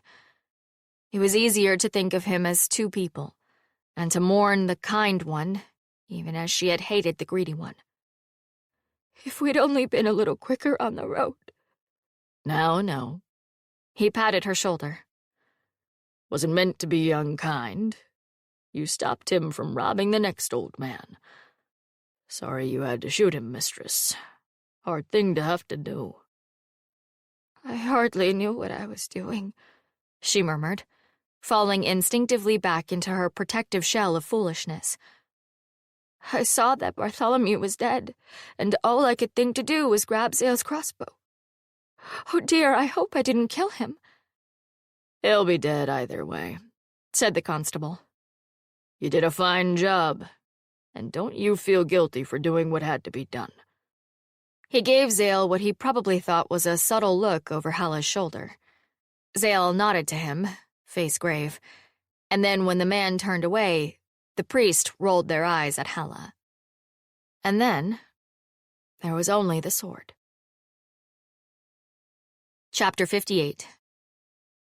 She lasted until that night in a strange inn, before she finally burst into tears. Zale put their arms around her, as if they'd expected it. Probably they had. Shh, the priest whispered. Shh, it will be all right. He's only in the sword. He'll come back. Will he? She cried. But he killed himself. And he may have done so in the past as well, said Zale. Sarkis has not been terribly forthcoming about his life as a sword, has he? That wrung a watery laugh from Halla. No, he hasn't. She wiped her eyes on her sleeve. But how can I mean, I was so stupid he had to kill himself to save me. How can he ever... She trailed off. How could Sarkis possibly think of her as anything but a hopelessly useless burden? She'd come to his rescue and failed so spectacularly that he had to fall on his own sword to fix the mess she'd made. Zale took both her hands in theirs. It will be all right, they said again. You saved him. Dying isn't the same for him as it will be for us. It is only a temporary embarrassment. They smiled faintly. When you draw the sword in a fortnight or so, I am quite certain that he will yell at you for having put yourself in danger. But I doubt he will even stop to consider that he died himself. Halla heaved a sigh. Will you come home with me? She asked.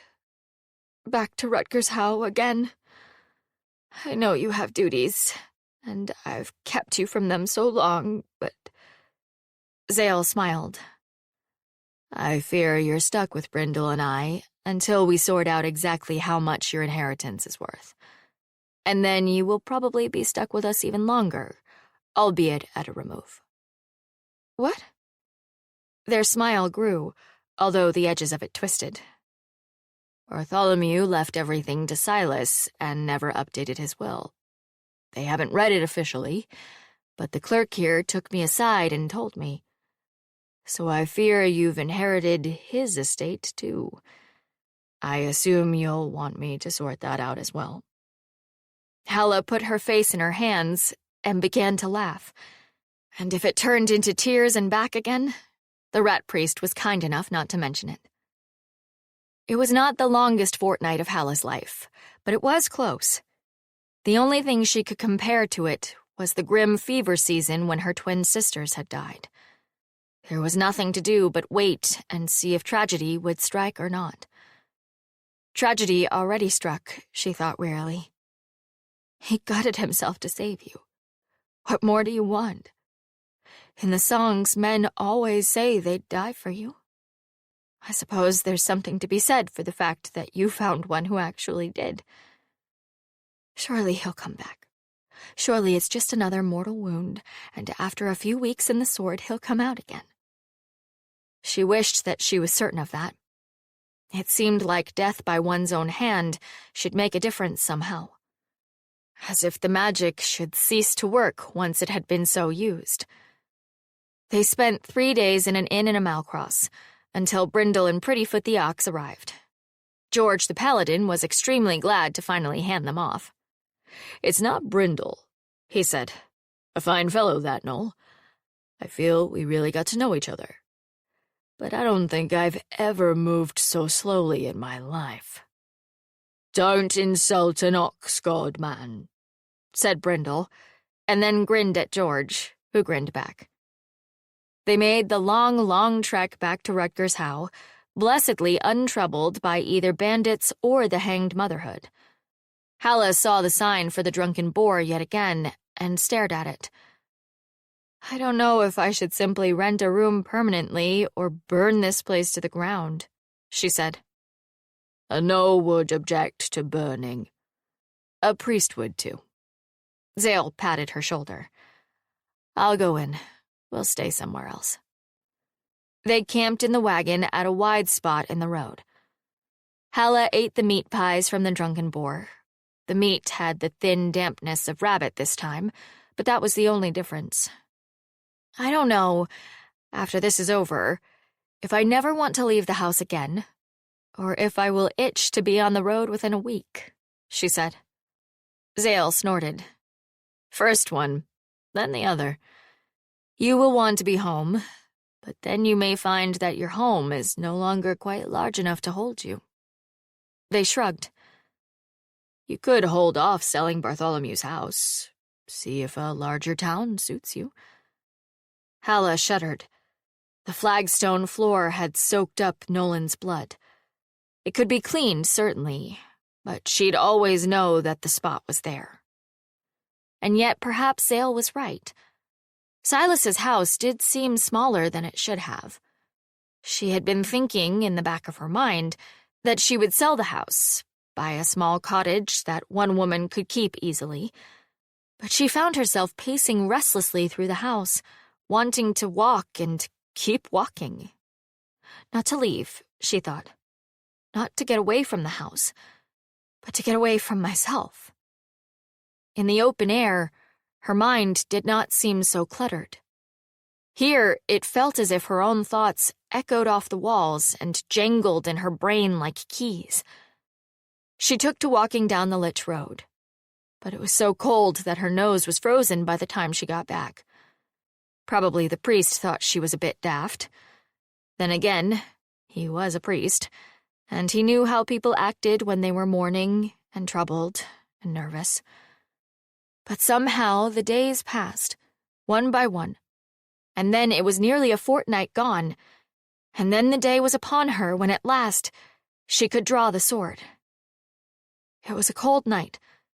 She sat in the great bedroom with the fire burning, staring at the sword. It had been, a little over a month? 5 weeks since Silas died? Everything was hazy, as if she'd stepped out of time. She couldn't fit the last few weeks into the same place as the years before. The time before Silas's death seemed as distant as her childhood or her marriage, a thing that happened long, long ago to a different Halla, who had been impossibly young. She ran her fingers down the scabbard. Still the same worn pattern, barely raised under her fingers. She wondered if the scabbard had been old when the sword was put into it, or if the smith had to make it new herself. Then she'd have to be making scabbards as well as forging swords and trapping souls. Busy woman. Her fingers closed on the hilt. She had not dared in the last few days to even test the draw. She had been too afraid that it would work, that she would draw the blade and find Sarkis before her, and she did not know what she was going to say. Nolan's dead. I'm the wielder again. I messed everything up. I'm so sorry. She had spent days thinking of everything that she could say, or would say, or might say. She had stripped the master bedroom bare and whitewashed the walls, replaced the sheets and the quilt, evicted dust that had lived underneath the bed for decades. Words beat in her head. Apologies, expressions of love, anger at Sarkis for lying, anger at herself for still caring about that, anger at herself for not caring enough about that. It was like a wagon wheel in her head going around and around. Screet, screet, screet, carrying her nowhere. But she had made a decision at last. She would draw the blade and see what happened. If he was cold or aloof, if he held his death against her, and how could he not, then she would give the blade to Zale. The rat priest would see far more clearly, would take Sarkis back to the temple and find a way to free him, or to give him work as a temple guard where he would be treated as a man and not as a convenient enchantment. Halla herself, well, she would still have her inheritance. 2 inheritances, apparently. She would go to her nieces and see them settled. Maybe bring one back to stay with her, if the girl was unhappy on the farm. Or perhaps it wouldn't come to that. Perhaps his lie and her foolishness would cancel out and they could start over again. Halla swallowed hard and drew the blade. Sarkis appeared in a cascade of blue light, one hand already going to his sword. He spun around, searching the room for enemies, and then saw her. His eyes fixed on her face. She held her breath, waiting for whatever came next. "Halla," he said hoarsely, and buried his face in her shoulder. Chapter 59. "You're alive," Sarkis said against the side of her neck. "I thought I'd never see you again. I was so afraid I'd lost you." It occurred to him, belatedly, that he had lost her. He'd been a fool, and she'd cast the sword aside. She'd been right to do so. He should let go, step back, accept the judgment that he had due. He did not seem to be doing any of these things. He seemed to be holding her so tightly that he had lifted her a little off the floor, and she was pressing herself against him, her body molding to his. And if he had lost her, she did not seem to know it. "It's all right," she said. "I'm fine. Have you "Healed," he said. "It's nothing. It's fine. Are you safe? Alvar and Nolan, are they—" "All dealt with. We're back home." He leaned back then, arms still around her waist, so he could search her face, terrified of what he'd find. "Fear, anger, impatience. Is she waiting for me to stop mauling her so that she can tell me she's given the sword to her niece and I can go to hell? She smiled at him, and his heart turned over. Halla, he said, and pulled her mouth to his. He kissed her hungrily, still not quite believing it was real. All the fear that had been coiled in his gut shuddered into passion. He wanted her here and now, on the floor in front of the fire if need be. He wanted to sink inside her and feel her heat around him, and know that she was his, as surely as he was hers. Can't do that. It's the one thing she really is afraid of. Halla, he said, his voice thick. I need you. I know we can't, but... No, it's all right, she said, surprising him. And then she was off on a complicated tangent about being tied up in a room with Zale and telling Alver she was pregnant, and how Zale had worked out that if he just went back in the sword afterward... He tried to follow this, but his mind got stuck on the bit where Alver had tied her up. He would kill the clammy-handed louse. He'd use his bare hands so as not to waste good steel on him. "Oh dear," said Halla. Apparently he had said that out loud. "I stabbed him, you see, and... oh, not very well." She held up her hands as if apologizing. "In the arm. He screeched like a chicken laying a particularly large egg. And then I know I was probably supposed to stab him again, but there didn't seem to be much point." Rage at Alver had dampened his libido somewhat, but Halla's cheerful expression and the mimed stabbing woke it again. Great God, he loved her. She was so absurd and so dear, and also it seemed she was capable of stabbing kidnappers and then being matter-of-fact about it. Also, he could apparently make love to her without fear. Sarkis picked her up in his arms. She squeaked and carried her to the bed. Yes, he said, searching her face again. She reached up and pulled him down beside her. Yes, she whispered in his ear. He knew that he should go slowly, that it had been a very long time for her. But he couldn't. He tugged at her clothes, slid his hands across her breasts, and then he was lost to a kind of frenzy. Her warmth and her softness filled his senses. He needed her desperately, needed to take her and be taken until all the fear and horror of the last few weeks was a faded, distant memory.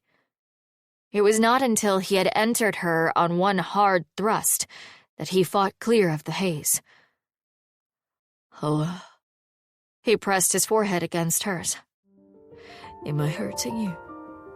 Is this? No, it's fine, she said, sounding a bit faint. Truly. Are you done? He resisted the urge to beat his skull against the headboard. No, I'm not done. It goes on for a while yet, unless you don't want it to. That's fine. She wiggled under him, adjusting her position in a way that tested his self-control enormously. Just the feel of her breasts against his chest was probably going to kill him. At this rate, it may not go on for much longer at all. Although if it goes on for more than 2 minutes, I'm already ahead of the game. Besides, I'd like to see how any other man would manage after a few 100 years of celibacy. In the end, he did not last nearly as long as he'd like. When she gasped in his ear, he came completely undone. When he could manage coherent thought again, he propped himself up on his elbows. I could have managed that better, he said.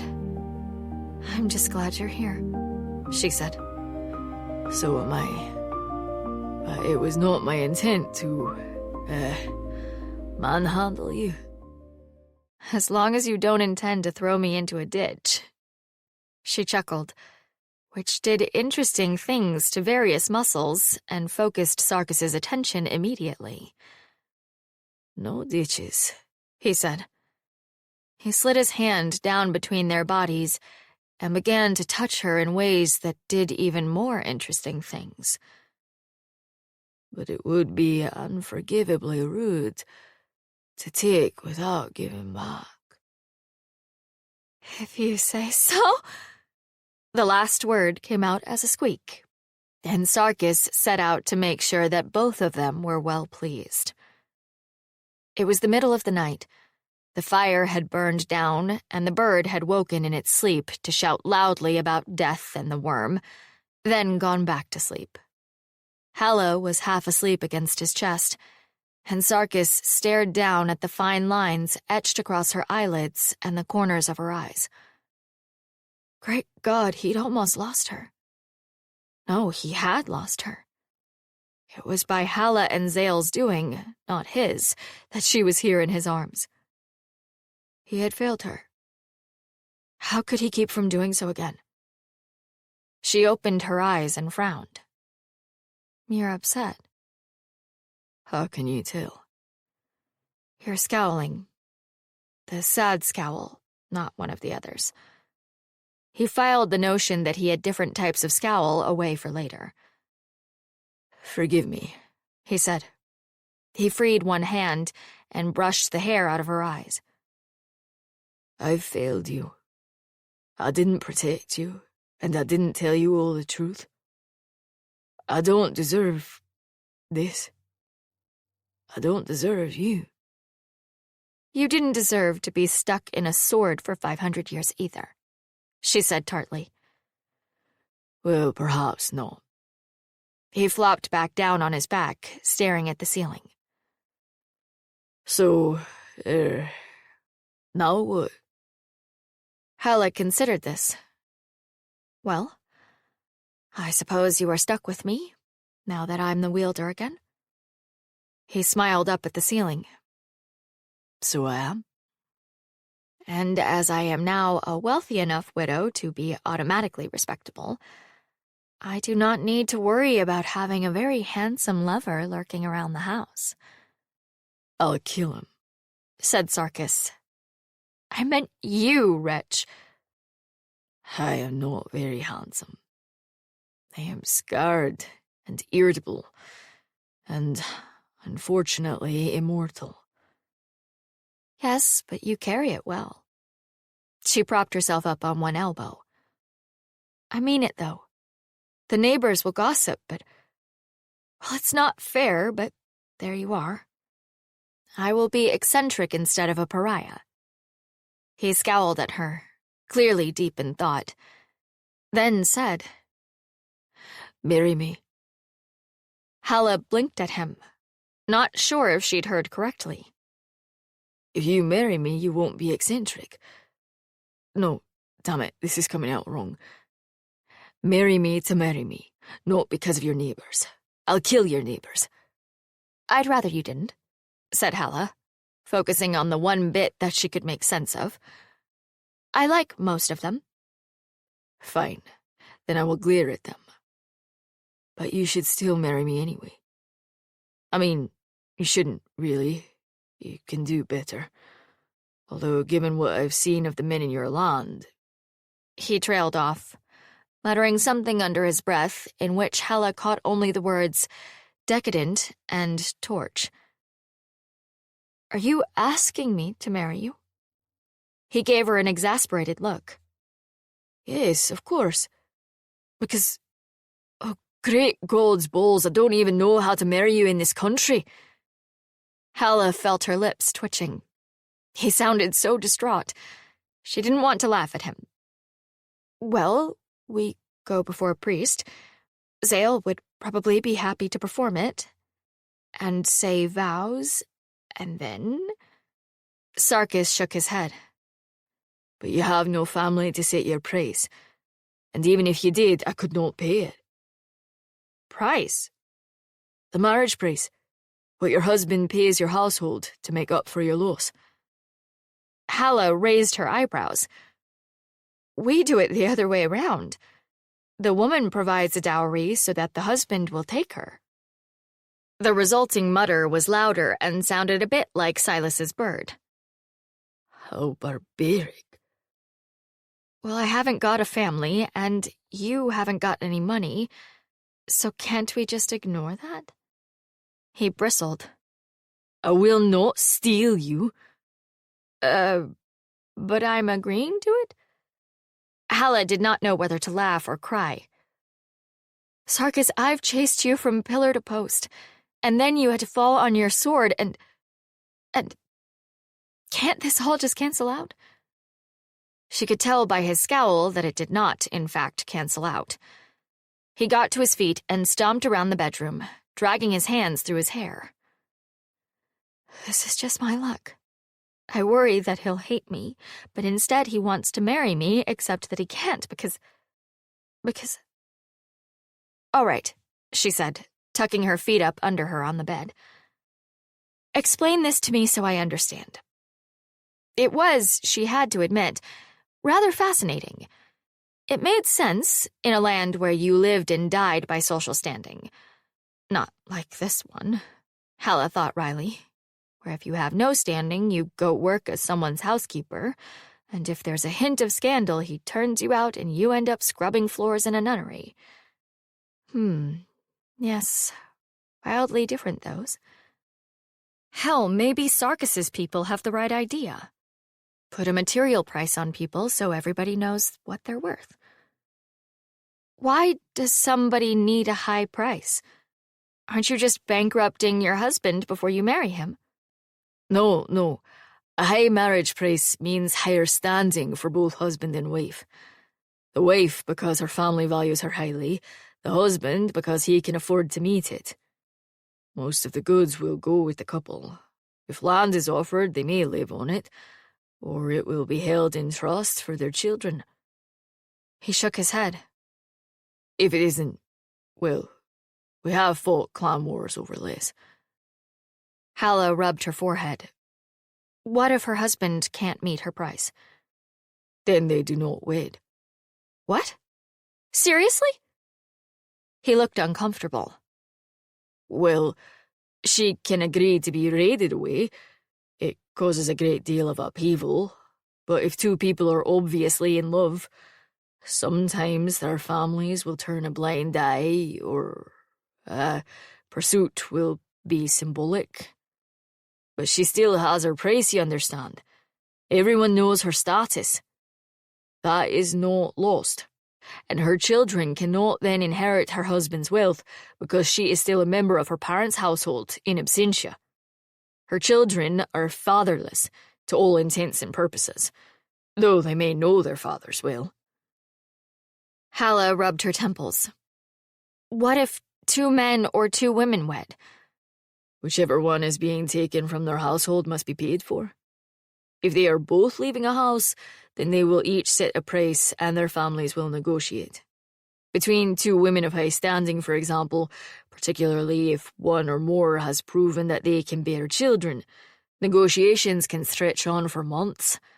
Frequently, both families will cede land, or one will cede land and the other build a house on it, and feel that both have gotten off lately. So how do we figure out my price? She said. I run my own household now. So do I get to name my own? Absolutely not, said Sarkis. No one names their own price. You can't determine what you're worth to other people. For the first time since bringing up the price, his scarred face cracked into a smile. Besides, I know you. You'll undervalue yourself terribly. Halla didn't know whether to be flattered or annoyed by the accuracy of this observation. Well, my family's dead. Only the first family is blood. The rest are made by time or love or battle.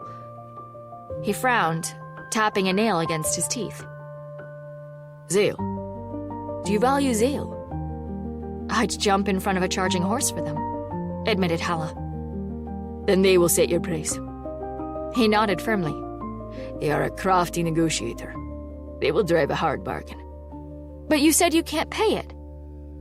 He leaned his forehead against the bedpost. There's that.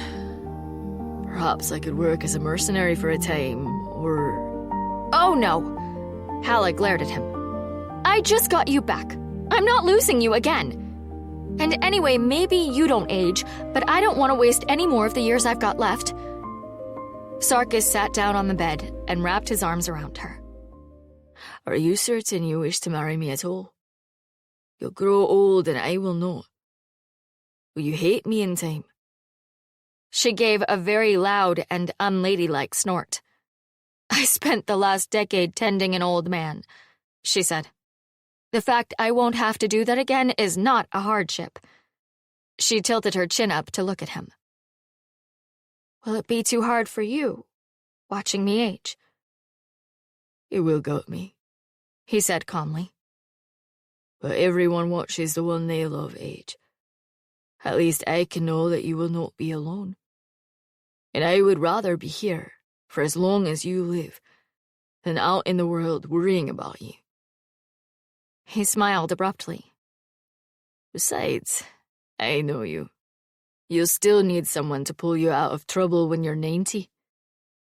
Halla let this bit pass because he had just said something unexpected. Everyone watches the one they love age. The one they love. Love? She said. Yes? His tone of polite inquiry was so at odds with what Halla expected that it took her a minute to sort out the reason. He thinks that was an endearment. Is the magic in his head translating things strangely? Sarkis, this is important. I don't know if the words are coming out right. You said, well, implied, I guess, that you love me. Oh. Did I? He pulled back so that he could look her in the face. Is that a problem? No, but She rubbed her forehead and decided that all this hedging around was making her head hurt. And what's the point anyway? To not be the first to admit you're in love so that you don't feel like you're pathetic if the other person doesn't love you back? Sarkis, I love you. Or I'm in love with you. Or both. Both seems likely. That does explain why you want to marry me, given my obvious flaws. Flaws? What flaws? Immortality. Manhandling. You've got better about the manhandling. I try. He frowned. I'm in love with you too. Did I say that already? No, you didn't. Oh. Well, I am. For quite a while now. I don't just gut myself for any wielder, you know. Halla winced. Hopefully you won't need to do so again. I am looking forward to a long stretch of being human, married to you, and not acquiring too many more scars. And perhaps... Oh, great God, you're crying. It's all right, said Halla, wiping the tears away with the heel of her hand. It's fine. It's really fine. Yes, I'll marry you. We'll work out the rest somehow. He kissed her then, and for a little while, neither of them worried about prices or the future at all. Chapter 60. Zale listened to Sarkis's explanation of marriage price, nodded seriously, and proceeded to ask most of the same questions that Halla had. Then they steepled their fingers and considered. On the face of it, it seems obvious. They said, Halla has considerable wealth, so her price should be quite high. You, on the other hand, are an itinerant swordsman and also dead. Sarkis inclined his head to acknowledge both of these points. On the other hand, you come attached to a magic sword, the value of which is considerable. That shouldn't matter. Hush. You ask the rat to stand as kin, and the rat will do so in his own fashion. Zale frowned. Now, what constitutes a fair price among your people? You have been expressing things in terms of land and trade goods, but the relative value of trade goods to your people may be different than ours, depending on scarcity and distance to sources. We do not even have an agreed-upon exchange rate between our respective currencies. They rolled their sleeves up. I am afraid, my dear Sarkis, that we are going to have to do a great deal of math. Sarkis put his head in his hands. You gentlefolk enjoy yourselves, said Halla. I'm going to go feed the chickens. Sarkis and Zale spent 3 days negotiating, arguing about comparative values of precious metals, and during one particularly exhausting period, comparing the trade routes of spices to determine their relative cost between Arkenhold and the Weeping Lands.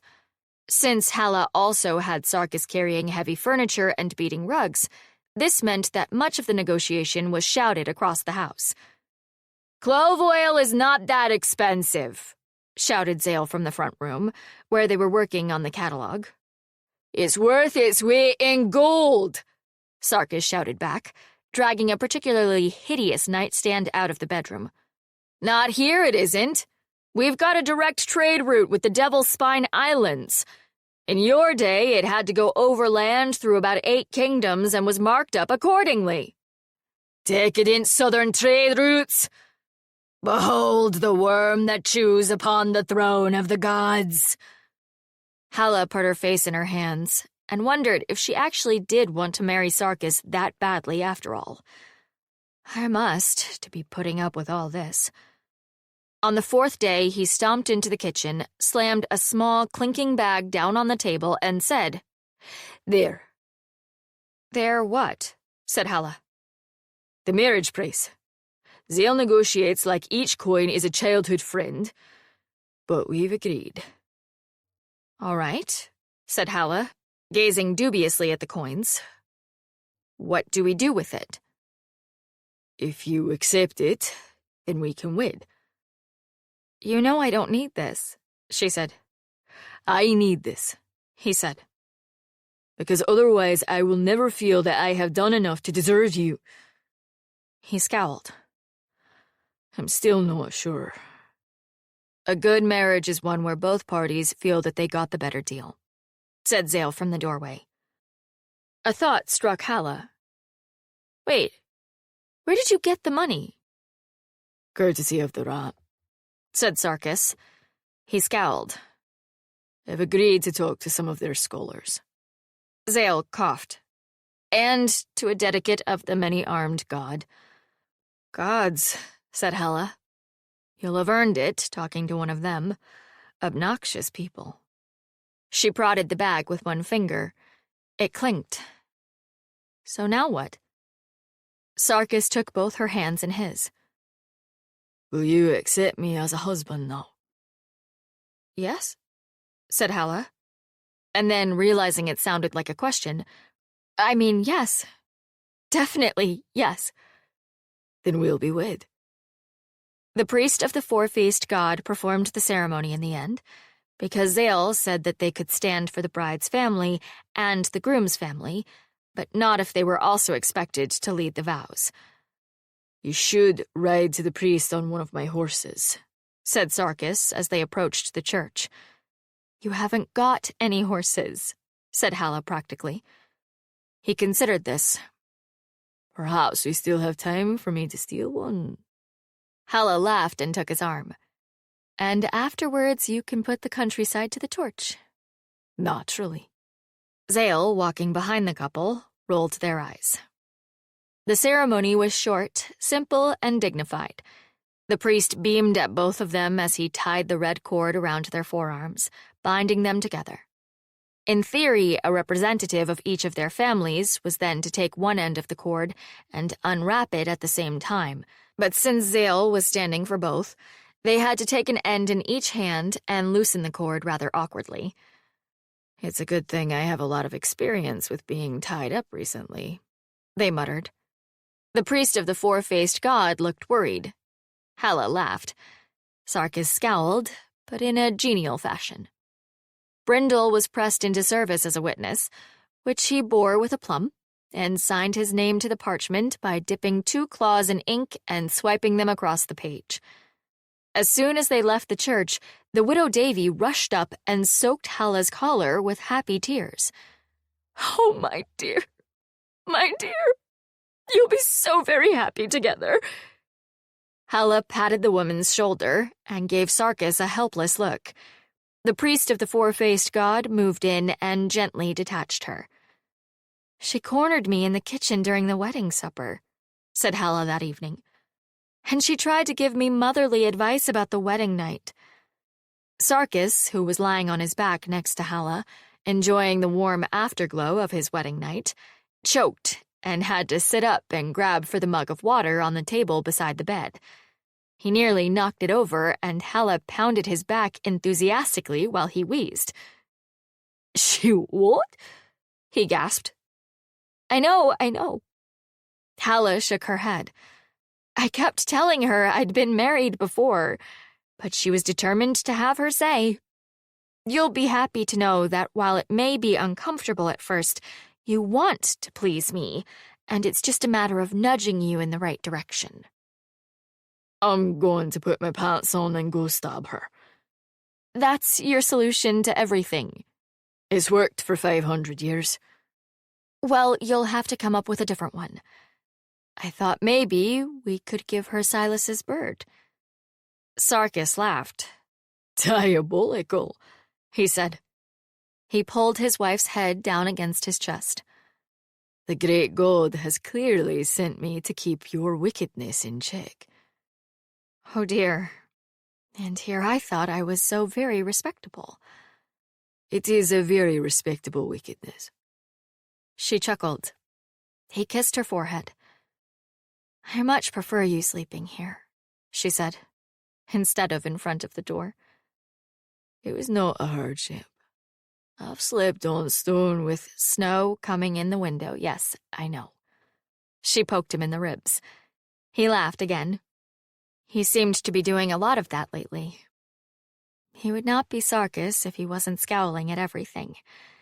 But if I can keep him laughing too, I think we'll manage. Mortal flesh may not last as long as immortal steel, but it will last long enough to be happy. "I love you," she said. At first she thought he hadn't heard her. Then he kissed the top of her head. "And I you. The great god has sent me a reason to go on." Halla smiled, wrapped in her husband's arms, with her cheek cradled against the silver scars. Epilogue. Spring was returning to Rutger's How, and Sarkis was more than ready for it.